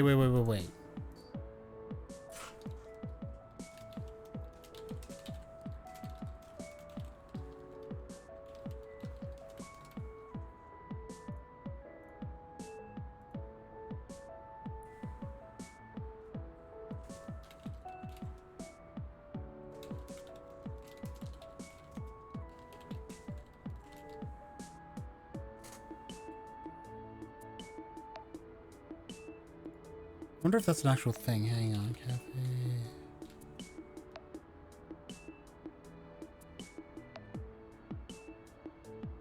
Okay, no, it is not.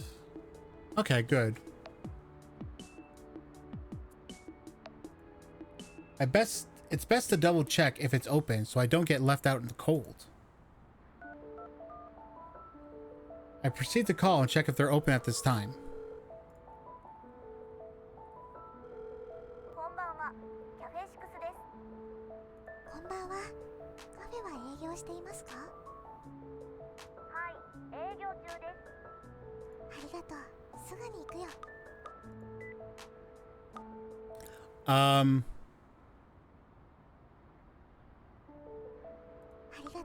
I'm gonna go back a sec. Check my phone for nearby establishments. If this is supposed to be a 24-hour place, would it not say that when you pull it up on the map? Like, oh, let's look for a place. Oh, click this. Because Google Maps says, like, it does if their hours are listed, Google, like, people will put that into Google Maps, and Google Maps will then be like, oh yeah, this is open at this time, and blah blah blah blah blah blah blah. And it's like, what? You should know if it's open.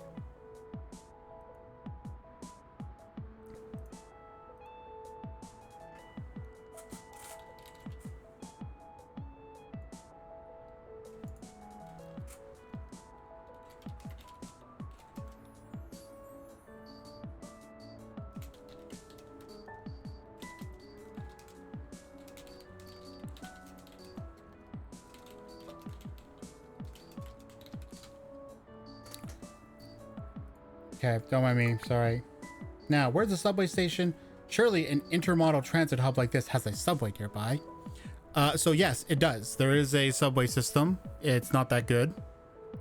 And so real quick, I believe, I don't think Union Station looks like this on the outside anymore. I now have to check that. I don't think it does. Because they've been there. So over the past decade, they have been doing a massive rework in that area. Like, there was I don't know if it's still under construction, but I do remember it being like a decade ago it was under construction, and then after that it was still under. Yeah, I can see that on maps. Here it is. It's still under construction. So let me just move up here a little bit, because now I can highlight this better. Why is that blurred?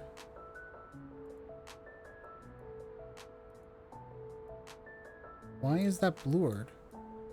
Whatever. Okay, so based on the angle, I gotta keep going.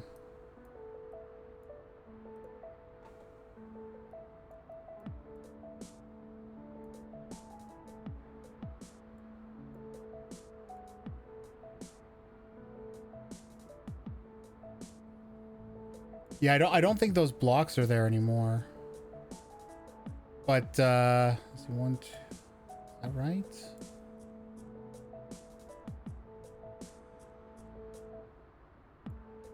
Okay, so it looks like she's standing outside, like right here. Oh, there it is. So yeah, she's like standing like right here in this area. So if you're ever to come to Toronto and you're ever in that exact spot right here ish to get to the subway, you go over here towards this light.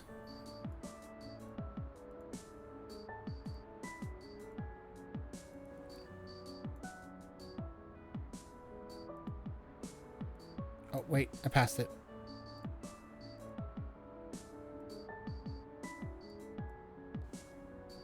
Where is it? Where is it? Right here. Come this way and you get this little set of stairs that go down, and that takes you to the Union Station subway station. That takes you to the Union Station Subway station. The things I know. Anyway. I pace around the block, searching for clues.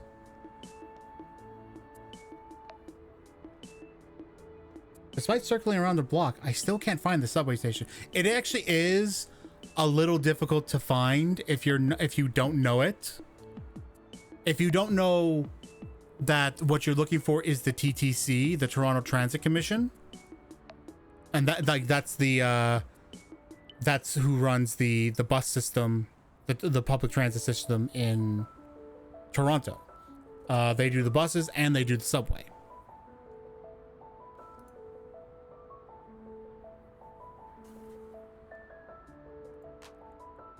I should try asking someone where it is. Excuse me, you there. Do you know where the subway station is? It says it's right here, but I can't find it. Subway's there. Passerby gestures to the building behind me. Back inside? Well, it makes sense. And yes, you can get into the subway from inside. The way it works is when you're inside the building, you need to get to a lower floor. Here, maybe it'll show it when it goes back inside. Nope.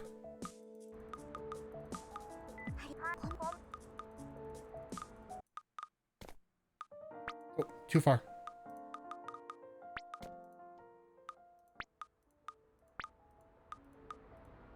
Toronto. So this is if this is the view and you have these big windows, you're on the second floor. What you can't see in this picture is that behind her would be a set of stairs that leads down. And that's also part of the general station, but going down those stairs will take you to where you can like do a little go through like a door, and you just get straight to the subway station. Let me just do one back.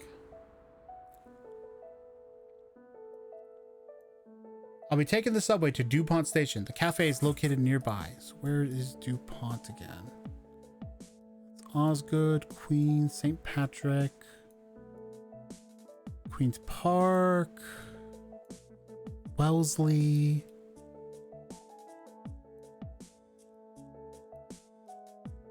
There's St. George.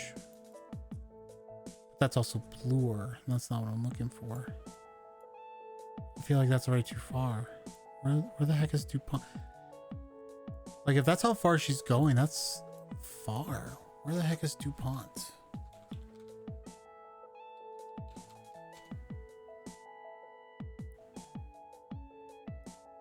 Okay, I see now. That's actually near Casa Loma. Here. I'll just do this. Union Station's here. DuPont is here. And I mentioned a place called Casa Loma. Casa Loma's right there. Casa Loma is this big old castle that like has like these events, like it's now more like a tourist thing now. It's listed as a museum now.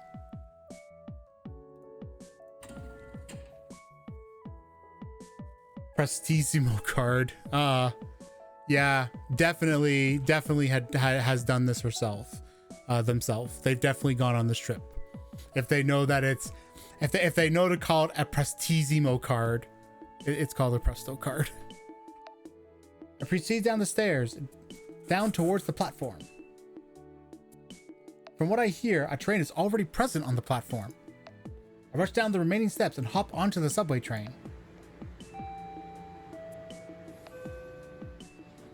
As I await my stop, I look around the subway car while searching up more information about the cafe I'm visiting tonight. I have not been down to Toronto since COVID. Actually, since 2019. It has been so long.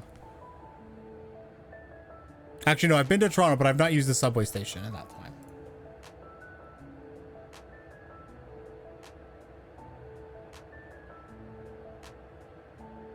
A handful of reviews, photos, and the hours of the cafe are the only pieces of information that I can get. Apparently it's on a university campus. Let's see. I know if it's on a university campus, where would that university be?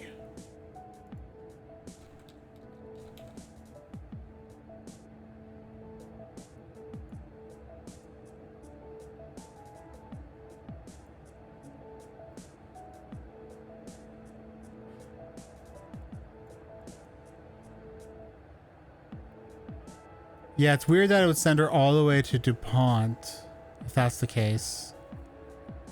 Because... Pull it up again. Again, here's where DuPont is. All the university stuff is over here. So if... It would make more sense to get off at Spadina. Okay, hang on. I'm gonna jot this in. If Cafe is supposed to be on university grounds, this would put it most likely at the University of Toronto. However, DuPont is a full subway station, a full subway stop away from the University of Toronto grounds.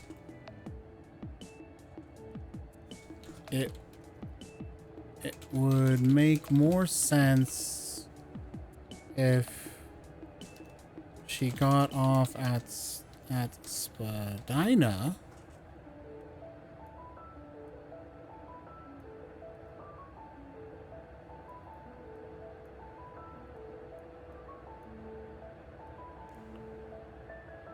Yeah. Yeah, Spadina.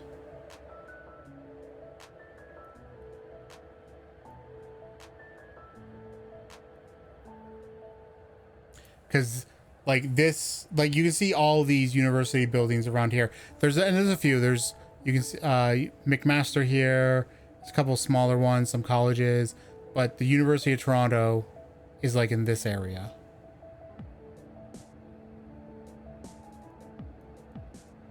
And it doesn't even list any sort of university around here near DuPont.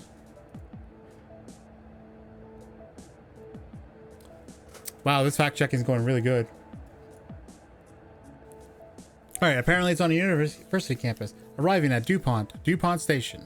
Doors will open on the right. This actually happens. That's actually how. So when you're on the subway, because sometimes the doors will be on like there's doors on both sides, and sometimes the doors open on the left, sometimes they open on the right, and so it'll always be like arriving at DuPont Station. Doors will open on the left, or doors will open on the right.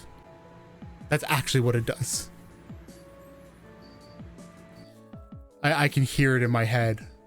I proceed up to street level towards the campus and duck in between pathways until I find an illuminated signpost with the words 24-hour cafe and study place for the winter term. Turn left here. That should be it. After following the directions, I come across the front entrance, a single door just beside a dormitory building. And it's also worth noting, just to point this out, that if we're talking about dormitories, it then especially has to be university. It has to be over here, not up there, because none of these, just to pull it up, McMaster University Toronto campus doesn't have dormitories, because that's just a building. McMaster University is actually like the actual McMaster University where they would have dormitories is somewhere else. So yeah, DuPont Station makes no sense, because now you're going here and then traveling all the way back. Okay. Welcome to Cafe 6. I am greeted by the lone cafe worker who's just behind the counter. I proceed to the counter to place my order.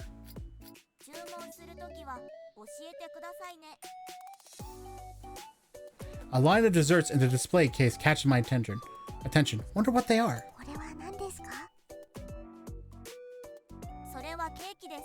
It's a cake.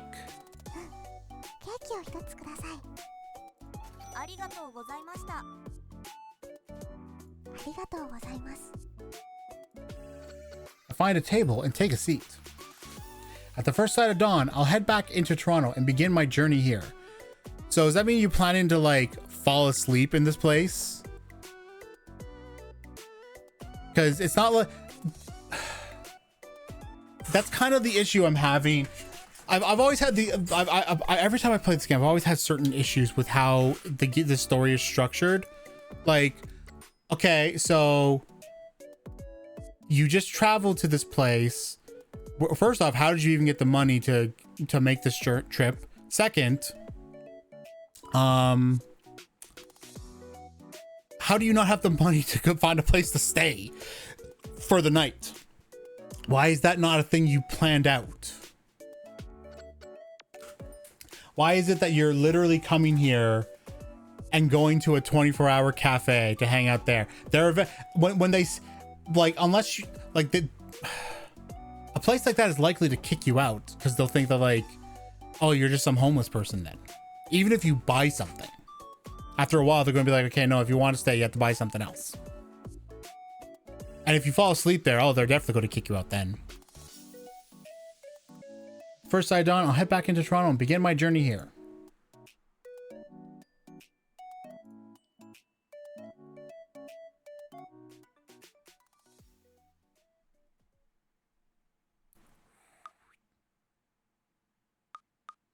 The faintest ray of sunlight is shining through the window.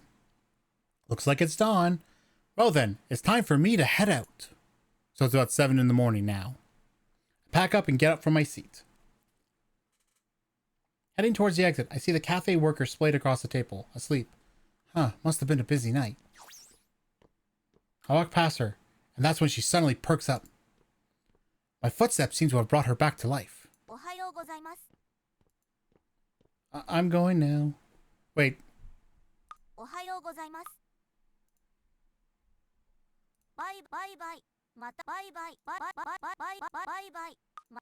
There's no sound there.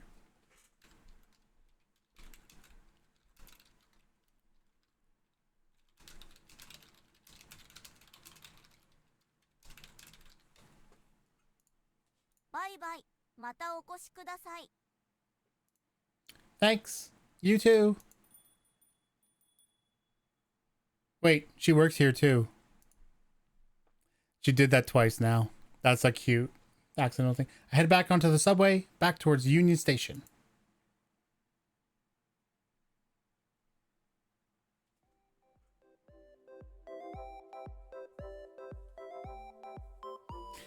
As I roam outside of Union Station, I ponder where to visit next today. Scotiabank Arena. While we're playing this game, I'm just going to do a lot of like touring stuff. Here it is. Scotiabank Arena. Yeah, not much to say about it. I don't go there. It's where the Toronto Raptors play. I don't know where the Maple Leafs play, but I don't really care about hockey at all, so...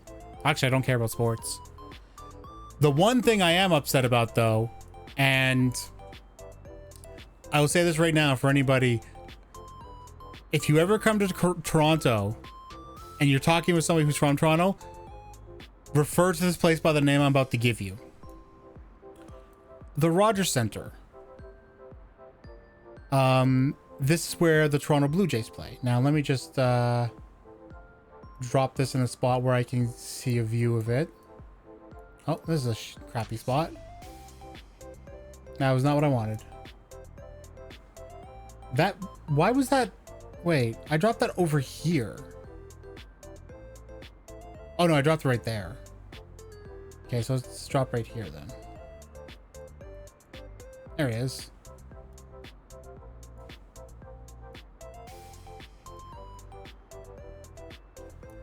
Alright, this is not a good side to be on to show what I'm trying to show. So let's jump over onto Bremnar. Here we go. This is the other side of it. Oh no, this is also just bad because it's just right against it. Dang it. Alright, fine. I'll friggin' go onto the Gardener. I'll get a view here now, maybe. Nope, that's putting me above. Dang it. It doesn't put me on the Gardener. Fine, I'll go here. Maybe this will work. There we go. Rogers Center. Call it the Sky Dome. If you call it the Sky Dome, Toronto people will know what the heck you're talking about. Because that's what this was originally called. When this baseball station was made, when this baseball stadium was made, it had this roof that could be opened and closed. That's why it was called the Sky Dome. But as is a common thing these days, big billion-dollar corporations are then like, oh, we're going to take ownership of this and then slap our name on it. And that's what Rogers have done. And it sucks. I don't like calling it Rogers Center. A lot of people I know don't like calling it Rogers Center. We still try and call it Sky Dome because to us, it's the Sky Dome. Just letting you know. I see that I'm pretty close to Toronto's harborfront. Now let me just jump back over to the map. So she's like, hang on, let me see if I can find this exact spot. Let's go here first.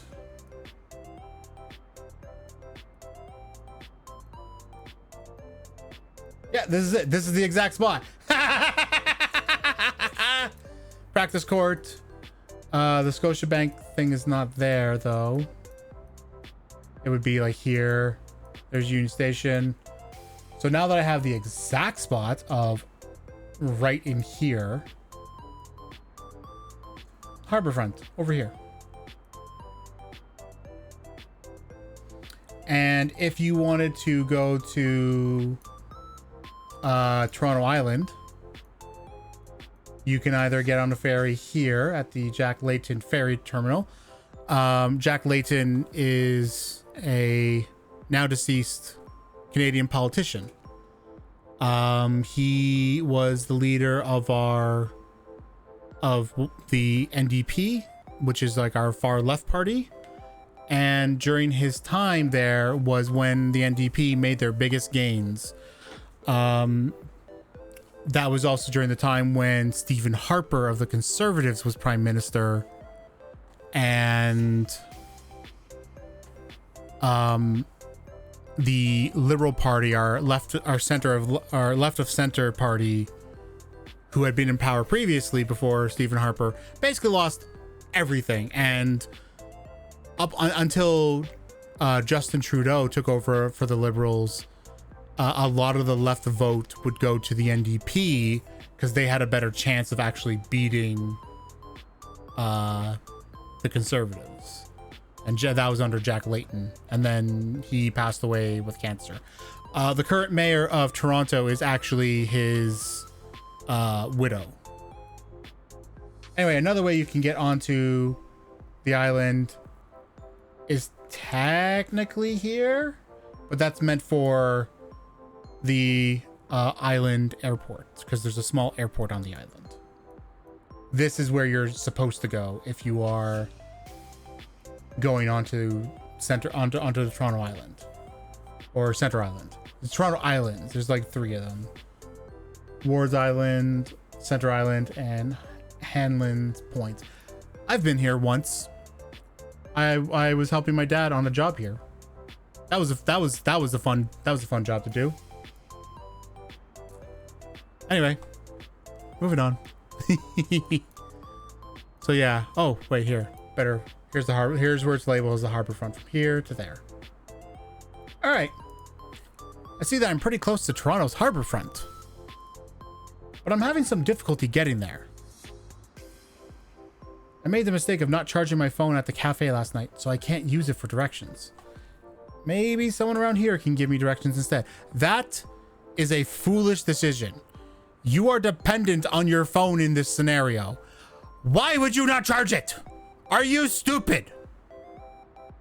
I know it's supposed to be like set up for the first character, but you know. I scour the surrounding area for friendly looking people. There's literally nobody around here. Why is the front entrance of a national train station so barren at this time of day? I continue scouring the area until someone catches my eye. A person is just standing outside the entrance, looking around aimlessly. Maybe she can be of help? I briskly walk in her direction, avoiding eye contact while doing so. Oh, hi. I was wondering, can you give me some directions? Yeah, I can. Where are you trying to go? I'm trying to get to downtown by the harborfront. I'm trying to get down by the harborfront.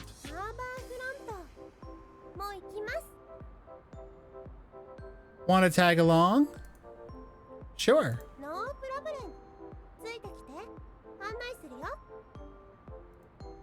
Okay, lead the way. I trail behind her, conversing along the way.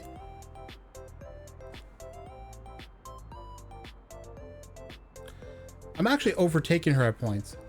I figure if I end up straying off course, she'll speedily catch up and correct my route? She seems to be pointing at a distant building, trying to get my attention, but I can't make out what she's saying from here. Why are you going that far ahead?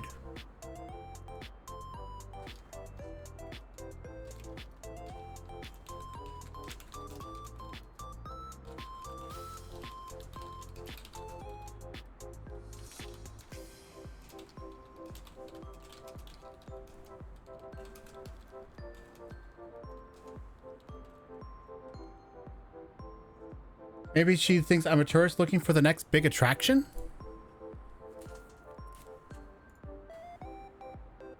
I pause at an intersection to allow her to catch up.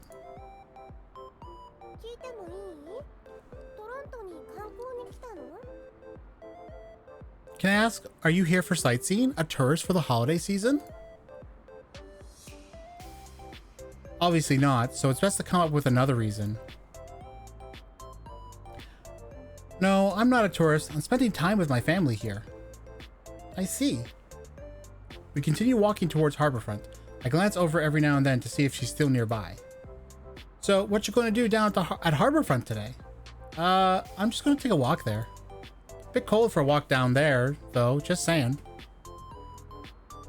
I don't mind the cold. I puff up my jacket and point to the 2 layers below it to make my point. Ah, part of my remarks. She continues leading me towards the lakeshore until she stops in front of an office building. Okay, walk down here in a straight line and that'll bring you right to Toronto's harborfront. Okay, so I just want to throw this there. Let's say if I'm trying to, because like I'm trying to think of the routes and everything and how it would make sense. So here it would go this way. This would be the intersection, or here, one of these two. Either way, it's along York, which would mean that if she's going into the only possible place for an office building is like right here.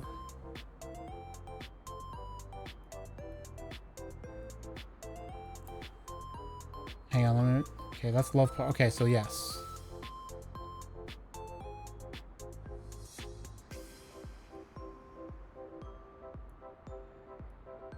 That would have to be the building she's going into.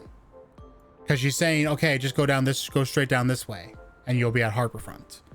Because if you go straight down this way,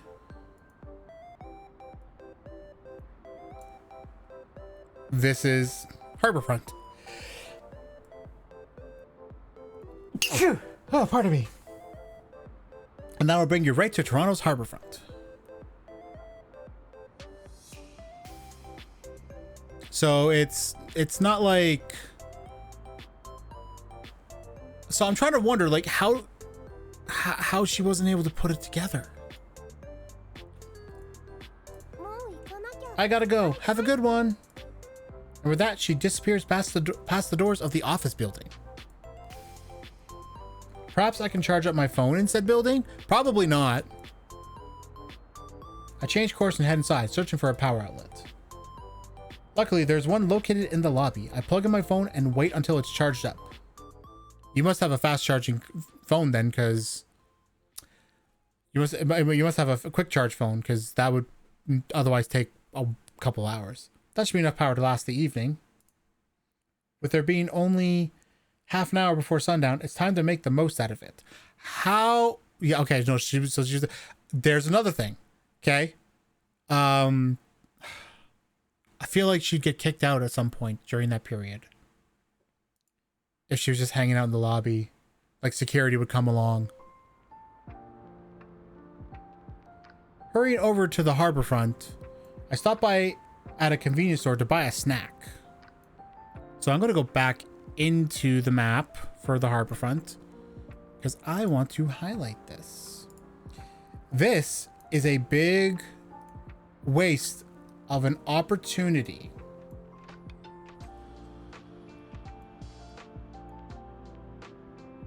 to showcase beaver tails. So Beaver Tails is a company in Canada, and essentially what they are is they're like a pastry place. Screw it. I'm gonna just bring this up. This is now just gonna be a very informative stream about Canada and stuff that's in Canada. Beaver Tails. We make happy happier. Pastries and more. So what they're normally known for is you can get pastries with like different toppings on it. So it's like a standard pastry, and you can get like set things, or you can get whatever toppings you want. So if this is not a plug for Beaver Tails in some way, I am going to be upset, because Beaver Tails are good. The reason why they're called Beaver Tails is because their like signature item, the beaver tail, looks like a beaver tail. That's about it. It's like a big oval shape. It's supposed to resemble like the shape of an actual beaver tail, and then they put toppings on it. They're good. They're delicious. They're well made. I like them. I've only had them like twice. I really need to have them more often.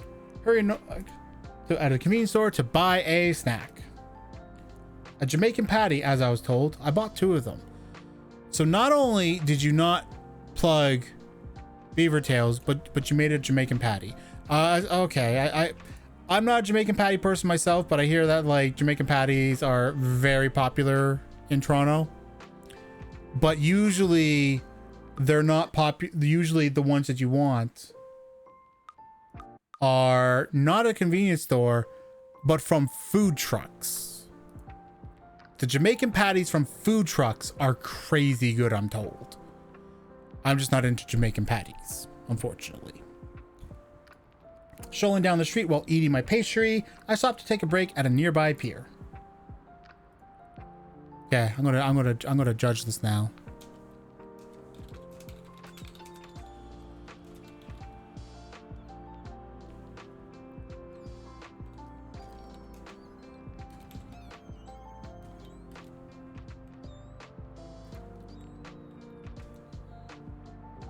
I'm spelling that wrong, aren't I? Hang on. No, I'm spelling that right. Interesting. Okay.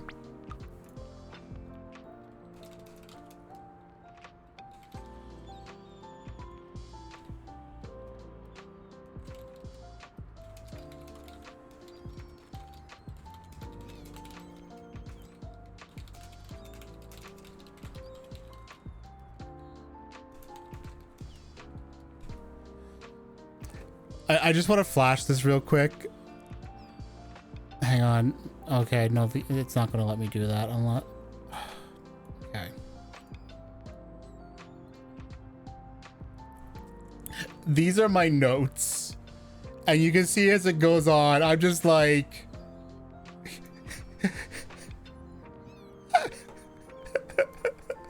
Okay. There's a little something for you. Harborfront, Toronto. It was fun strolling around Harborfront. I shared my thoughts about Toronto with someone if I could, but there's nobody else here. Well, except for a bunch of seagulls nearby.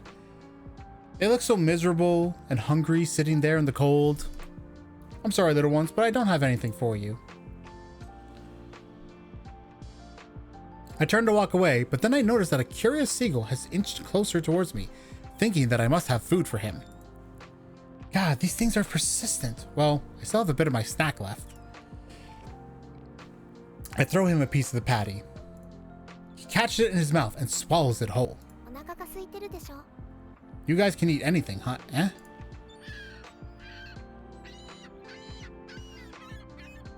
Don't feed the seagulls. I take that as a yes. The reason why you don't want to feed seagulls is because, like, you don't want to intentionally feed them, is because then that can encourage them to just think that it's okay for them to take the food.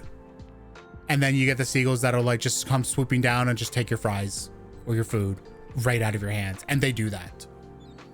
As I continue tossing my leftovers towards the seagulls, I can only imagine the fun I would have if my friends back home were here to share this moment with me.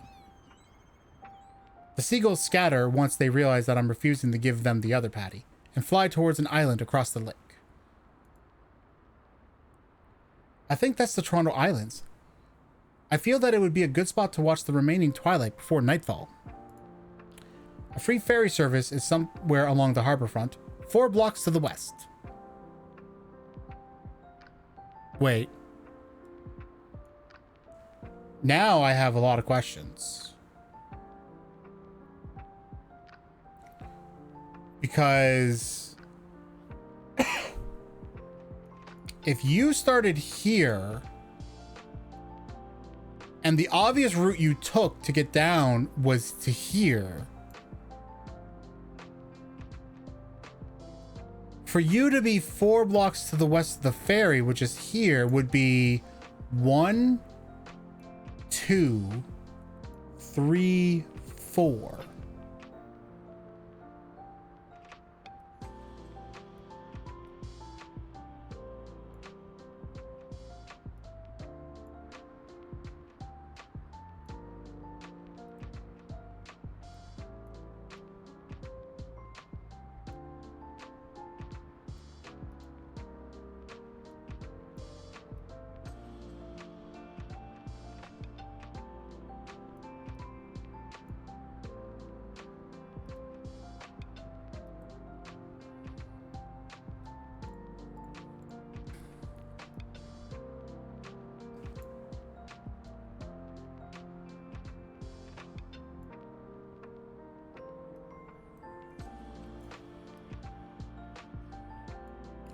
But the building you're showing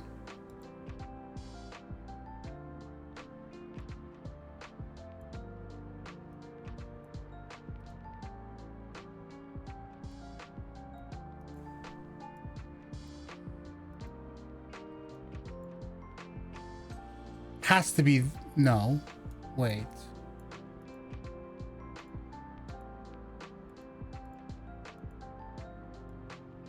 Why is it inching me along?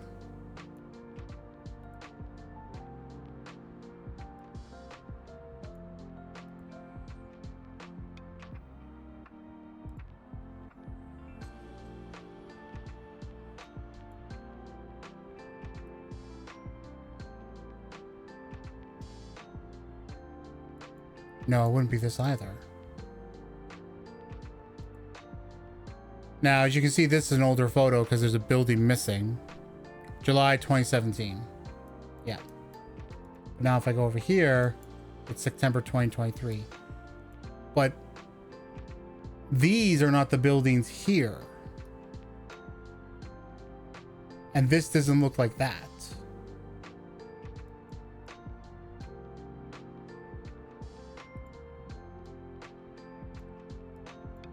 Okay, we'll make one more drop just over here.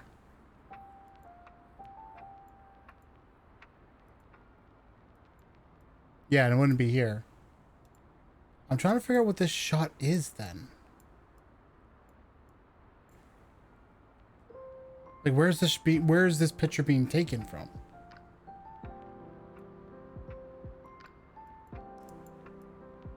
Not here.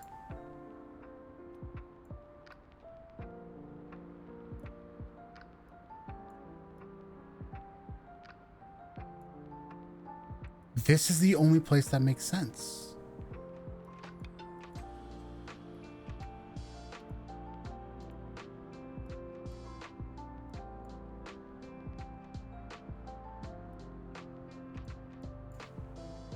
This is the only place that makes sense.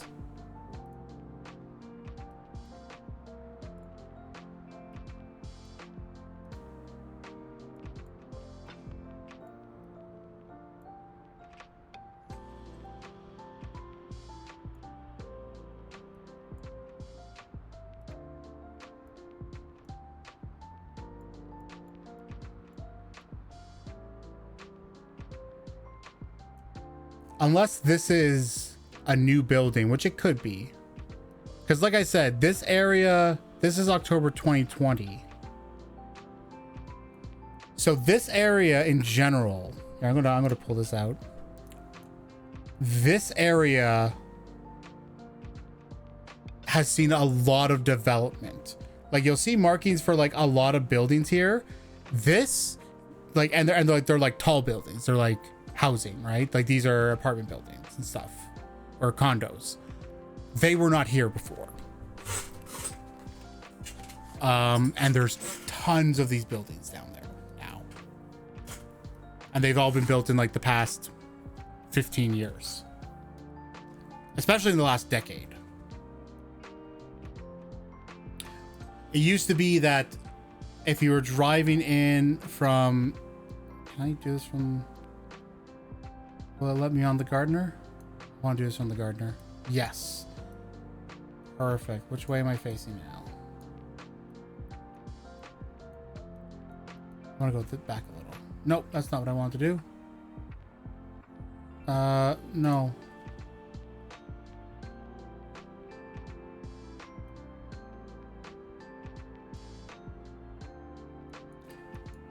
Here we go. All these buildings weren't here. You could see like the Gardener was designed as it's a raised highway, right? It runs above. There's actually like roads that go underneath. And these buildings weren't here. It used to be like from this shot, you could see the CN Tower and the Sky Dome,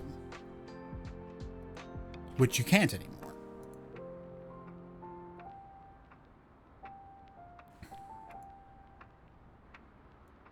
Okay, it took me off the Gardener again. Thanks. Please keep me on the Gardener. These buildings weren't here either. Any of the taller buildings were also... Actually, no, none of this was like this. A lot of this has changed in the last decade. Whether it's good or bad, I'll let you decide. But the thing that gets me is this shot. There is not any spot where this makes sense. Okay, now let's go back here. This is where I thought, but what if I drop... Just to check, let's drop right here. Nope, it's going to...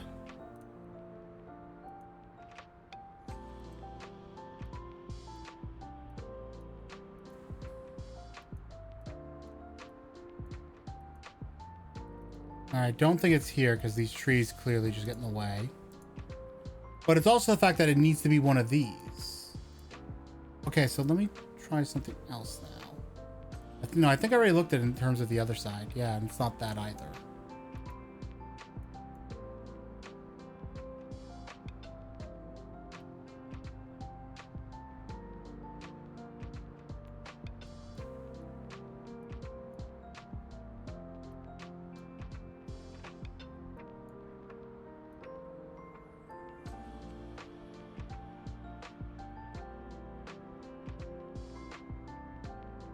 Yeah, that makes no sense. Where is this supposed to be?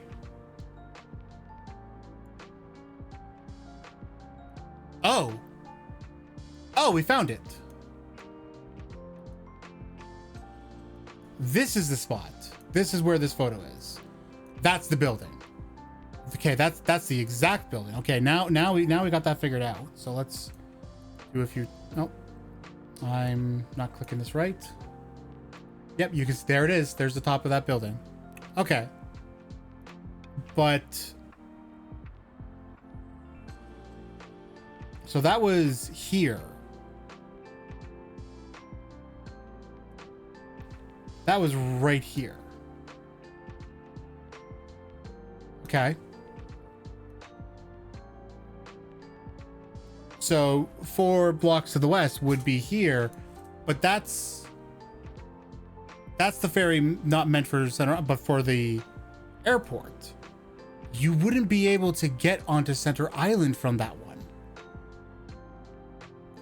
You wouldn't be able to get out there because you'd only go straight into the airport, and you wouldn't be able to get out of the airport. That's only for the airport. That's only for the island airport. And that's the only ferry over here. Because if I zoom out, there's no other ferries. It's just this one and this one. Okay, so wait. I determined it was here. So let's see. Let's see how this spaces out. 1, 2.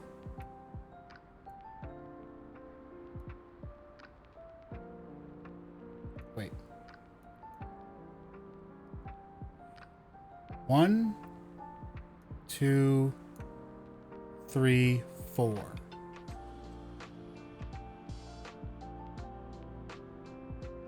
That makes sense, but that's east, not west.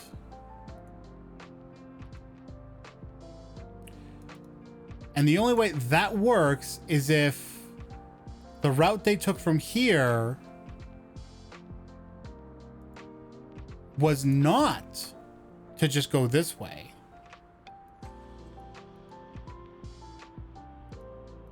But to go over all the way over here first. Possibly all the way to here and then go this way, which makes no sense, in my opinion. But on the upside, that would make sense with the whole aspect of the other character trying to teach her stuff and be like trying to point out stuff, because she'd probably point out the CN Tower and the Rogers Center, the Sky Dome, etc., etc. But that feels so unlikely, because if this character is all about adventure and exploring, I feel like she would be interested in these buildings. Because once upon a time, the CN Tower was the biggest building in the world. It's now been dwarfed by like 10 other buildings or something, but still.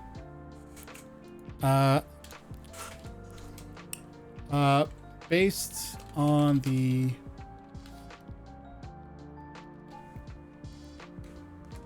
free ferry 4 blocks to the west.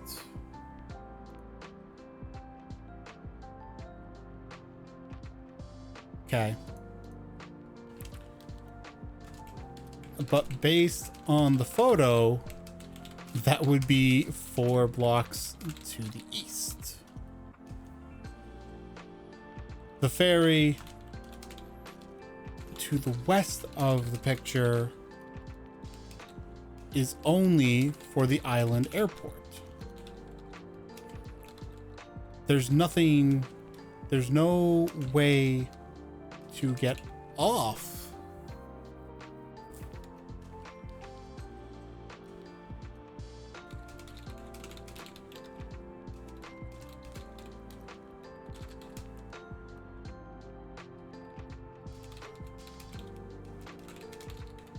Jack Layton.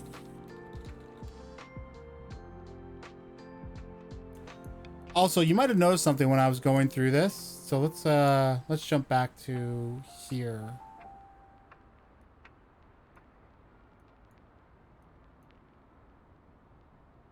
And I'm gonna just drop this. What you might notice is this is the way to the ferry. Here it is. Now, I know this because I've been here. This is for vehicles. I don't know how you take this ferry on foot. In fact, oh, here it is, right here.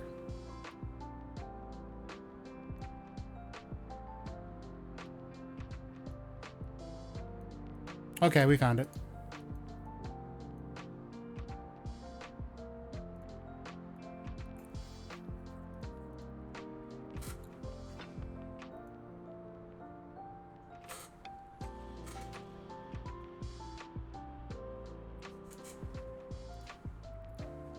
I believe both of the ferries are free though.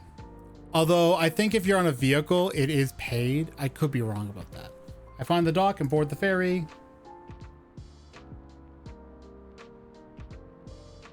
As the ferry drops me off on the island, I stroll along the dock, taking in the magnificent sight of Toronto's skyline.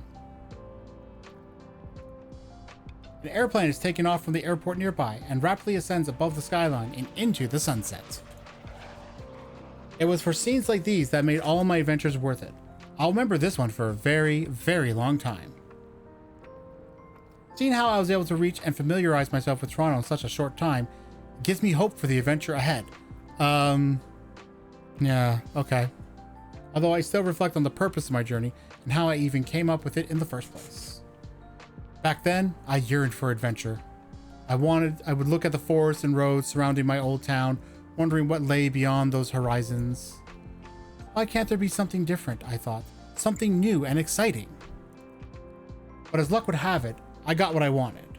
I was given the opportunity to move to Montreal. It was autumn, and each day brought me new adventures. I loved going outside every day, and felt that this was the best lifestyle for me. But there was one thing that bothered me more than anything else. Would I still be able to go on adventures in the future? One moment. Sorry about that. I grew increasingly dissatisfied with school and how it got in the way of my adventures. I felt as if it was trying to mold me into some disinclined cookie-cutter person with no sense of adventure. I saw Mom's plight with the monthly bills and payments to fund my tuition. I knew that I was a burden on her from the very start. Tuition. Tuition would be more college, university. Unless you're going to a private school. I'm now going to check this. Does Montreal have a public education system? They should.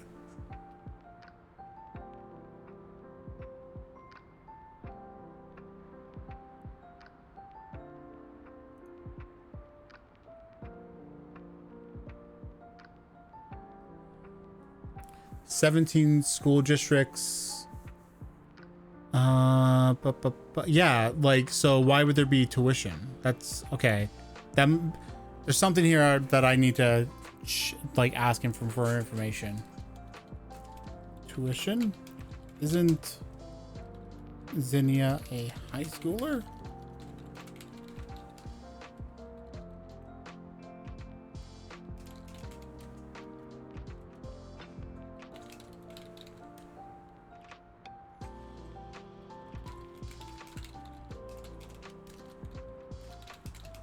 Is if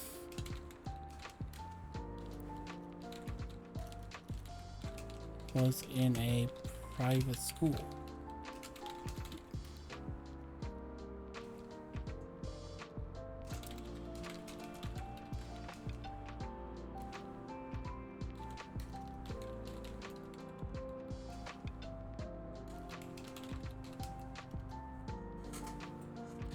Because you wouldn't pay tuition in a public school. That's the point of a public school. I knew I was a burden on her from the very start. And most importantly, I wanted to fulfill my childhood dream before it was too late. Kid, you are a kid. You are a child. Now the reason for my adventure across Canada became clearer. Yet, I feel there's a lot more to just trying to make my childhood dream come true. Basked in the twilight glow, I continued to watch the sun set behind Toronto's skyline until nightfall.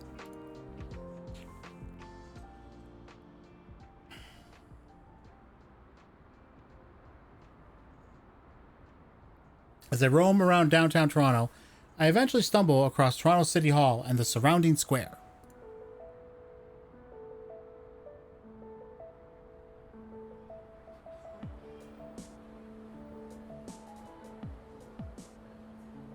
The first thing that catches my eye is a lit up sign with the namesake Toronto in front of a skating rink. It looks like things are just wrapping up. The rink goers are taking off their skates and leaving. Attention all skaters, the rink is now closed for the night and everyone must be off the ice. Thank you and have a great night.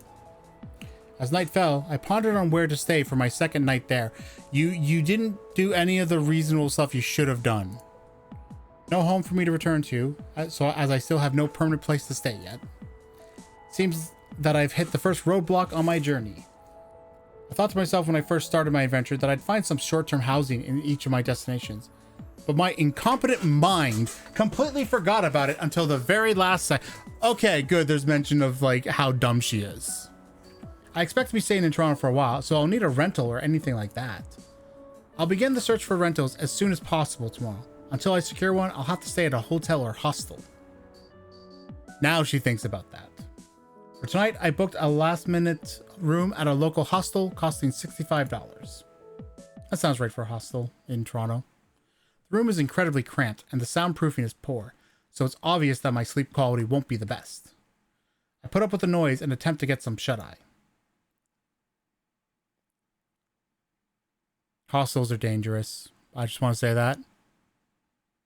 I would just like to point out the fact that this is a very young character. Like, she's a very young lady, possibly still a high schooler. I need, that's what I want clarification on.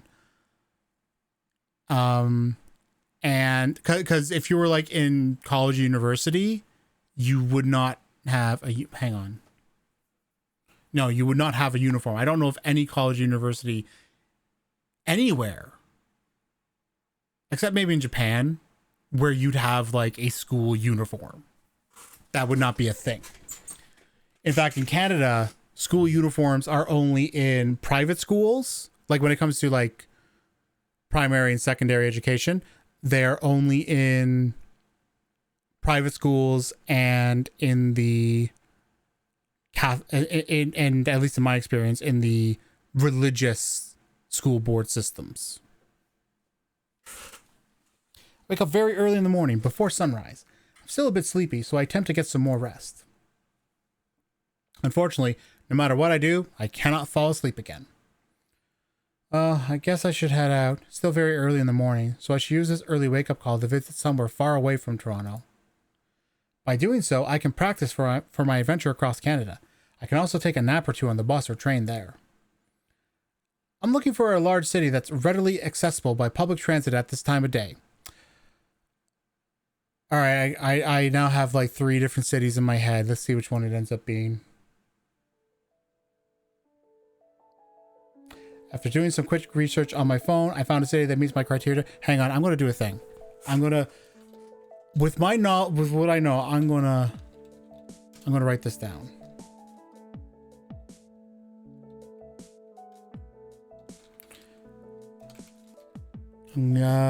What would a 4th one be? Well, depending on how far she's willing to go, I suppose I should include that one. And that one. All right. Oh, wait, I forgot one more. Markham. Let's see what it's going to be. I'm actually not even going to look at it first.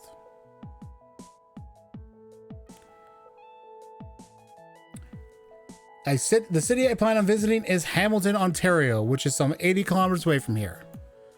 Now I'm just going to do this. I'm going to do this. I'm going to do this. I'm going to do this. And then I'm going to do that.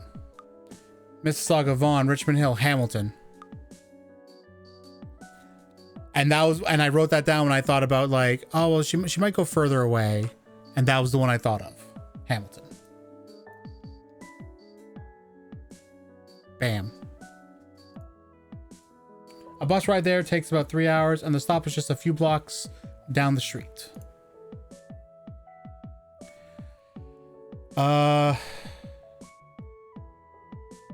Technically, what you can do is...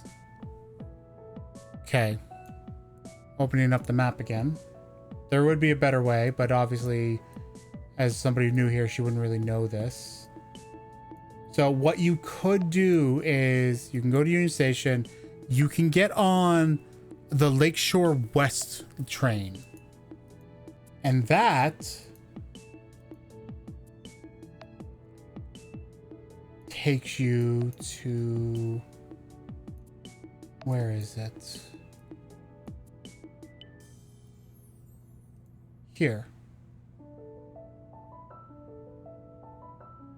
And there's a reason I very explicitly remember this specific station.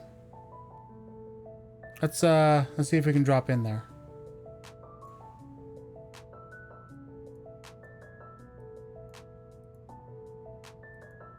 Oh, it's some weird black and white photo. Whatever.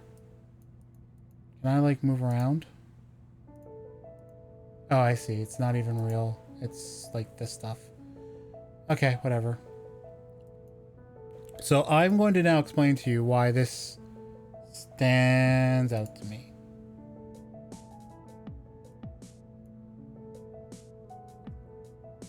This was the place where I met Poyo. I'm gonna... We're now at the end of the stream, so I'm now gonna have to end the game. But I'm gonna give a little reminiscing on myself. Apologies if you hear me cry a little, because I can already feel myself getting emotional, my eyes welling up. So I'll be honest, I don't remember the exact year. Actually, I can find out though.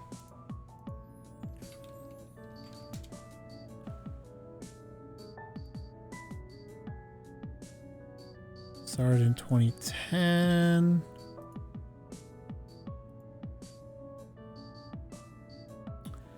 Okay, 2012. 2012, I believe, should have been the year that I met her. And the reason why I know that is because of how I met her. So there was a convention that was running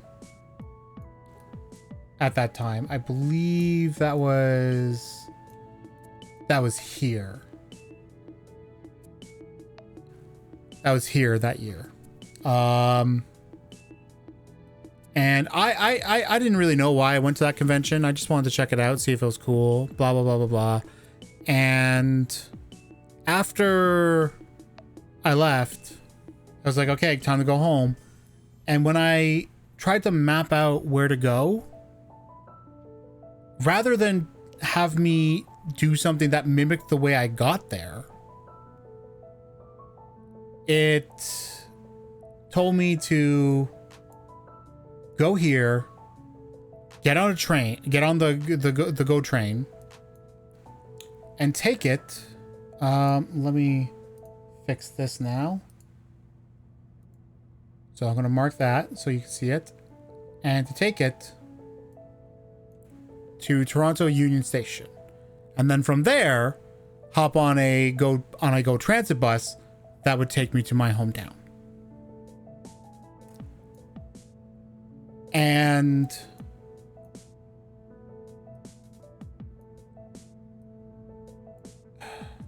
this is where I now have to kind of admit to something that, you know, some people might think like, oh, this is very problematic behavior, but I'm going to explain myself. I've always been bad making friends, meeting people. It's always been terrible. And I've always just wanted to be able to meet, like, whenever I go to these conventions, I try and meet people and make friends. And most of the time it doesn't really lead to any like long lasting friendships, unfortunately. But while I was at the Burlington Ghost Station, there was this individual with a bag, and I just casually walked past him, didn't even really pay attention, and I noticed as I was passing, wait, their bag has like pins on it, and it's got like they have like pins for like anime stuff and video game stuff. And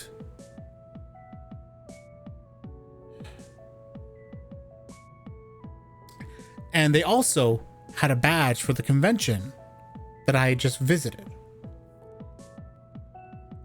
So they had been there as well, and they were now on their way home. And I really pushed myself because I had a lot of like inner turmoil about it, like, no, you shouldn't just approach some random person and try and talk them up at a train station. That's dumb, that's silly, that's kind of creepy, blah blah blah blah blah. But I still did it.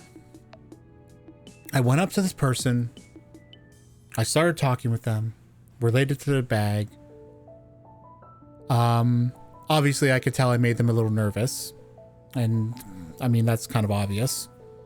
I was a larger white person, and this person was much smaller than me, and very very very shy, like shyer than me. However, between the conversation we had at the train station and on the train ride to Union Station, I convinced them to keep in contact, to trade contact information with me. We didn't do phone numbers because, you know, I didn't want to do that. I wanted to do something more casual. I think we used Facebook.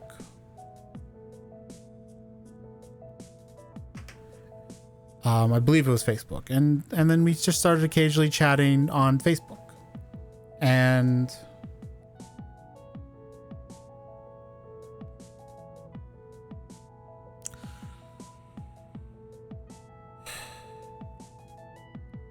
$13 years later, she's my best friend.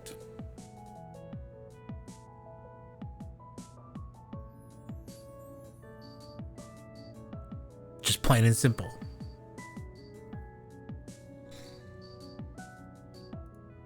So, yeah.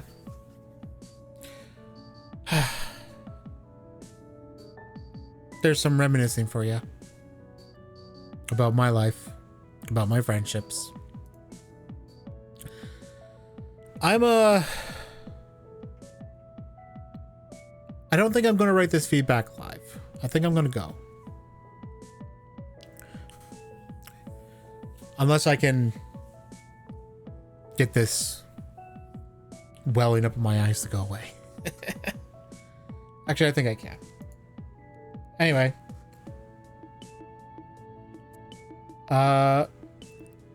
Unfortunately, we can't continue on from here now. Although, hang on. No. I'm going to do a thing. Let's go back.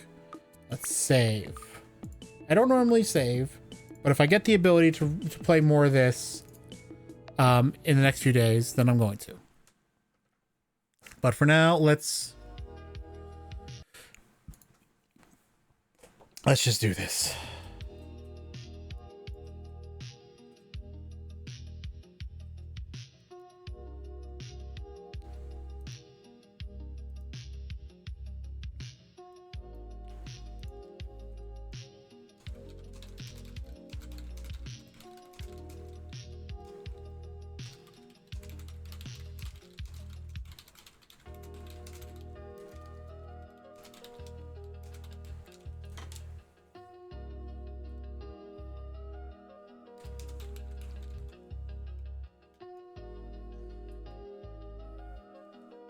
So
If you're wondering why like the curse, like while I'm typing the cursor like jump stuff, I have no idea. I always have I've been having this issue with the itch.io comments for some time. I don't know why.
Am I spelling that right? I want to make sure I'm getting that right.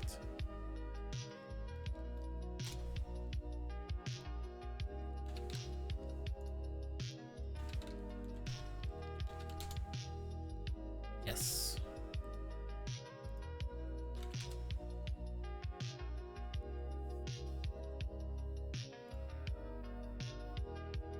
And then what was the one in Ottawa?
Okay.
Okay, there's that note covered.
Just gonna throw that in there.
This is why my feedback always takes so long, because I always like to make sure I'm verifying my information, saying stuff correctly.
Uh,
what's the term I'm looking for now? Hang on. To maintain the what?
Good night, fairy.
Okay, there we go. And there we go. Oh, it is a full hour.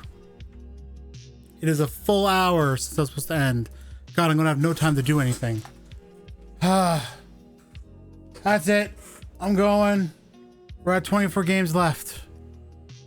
See you later. Bye.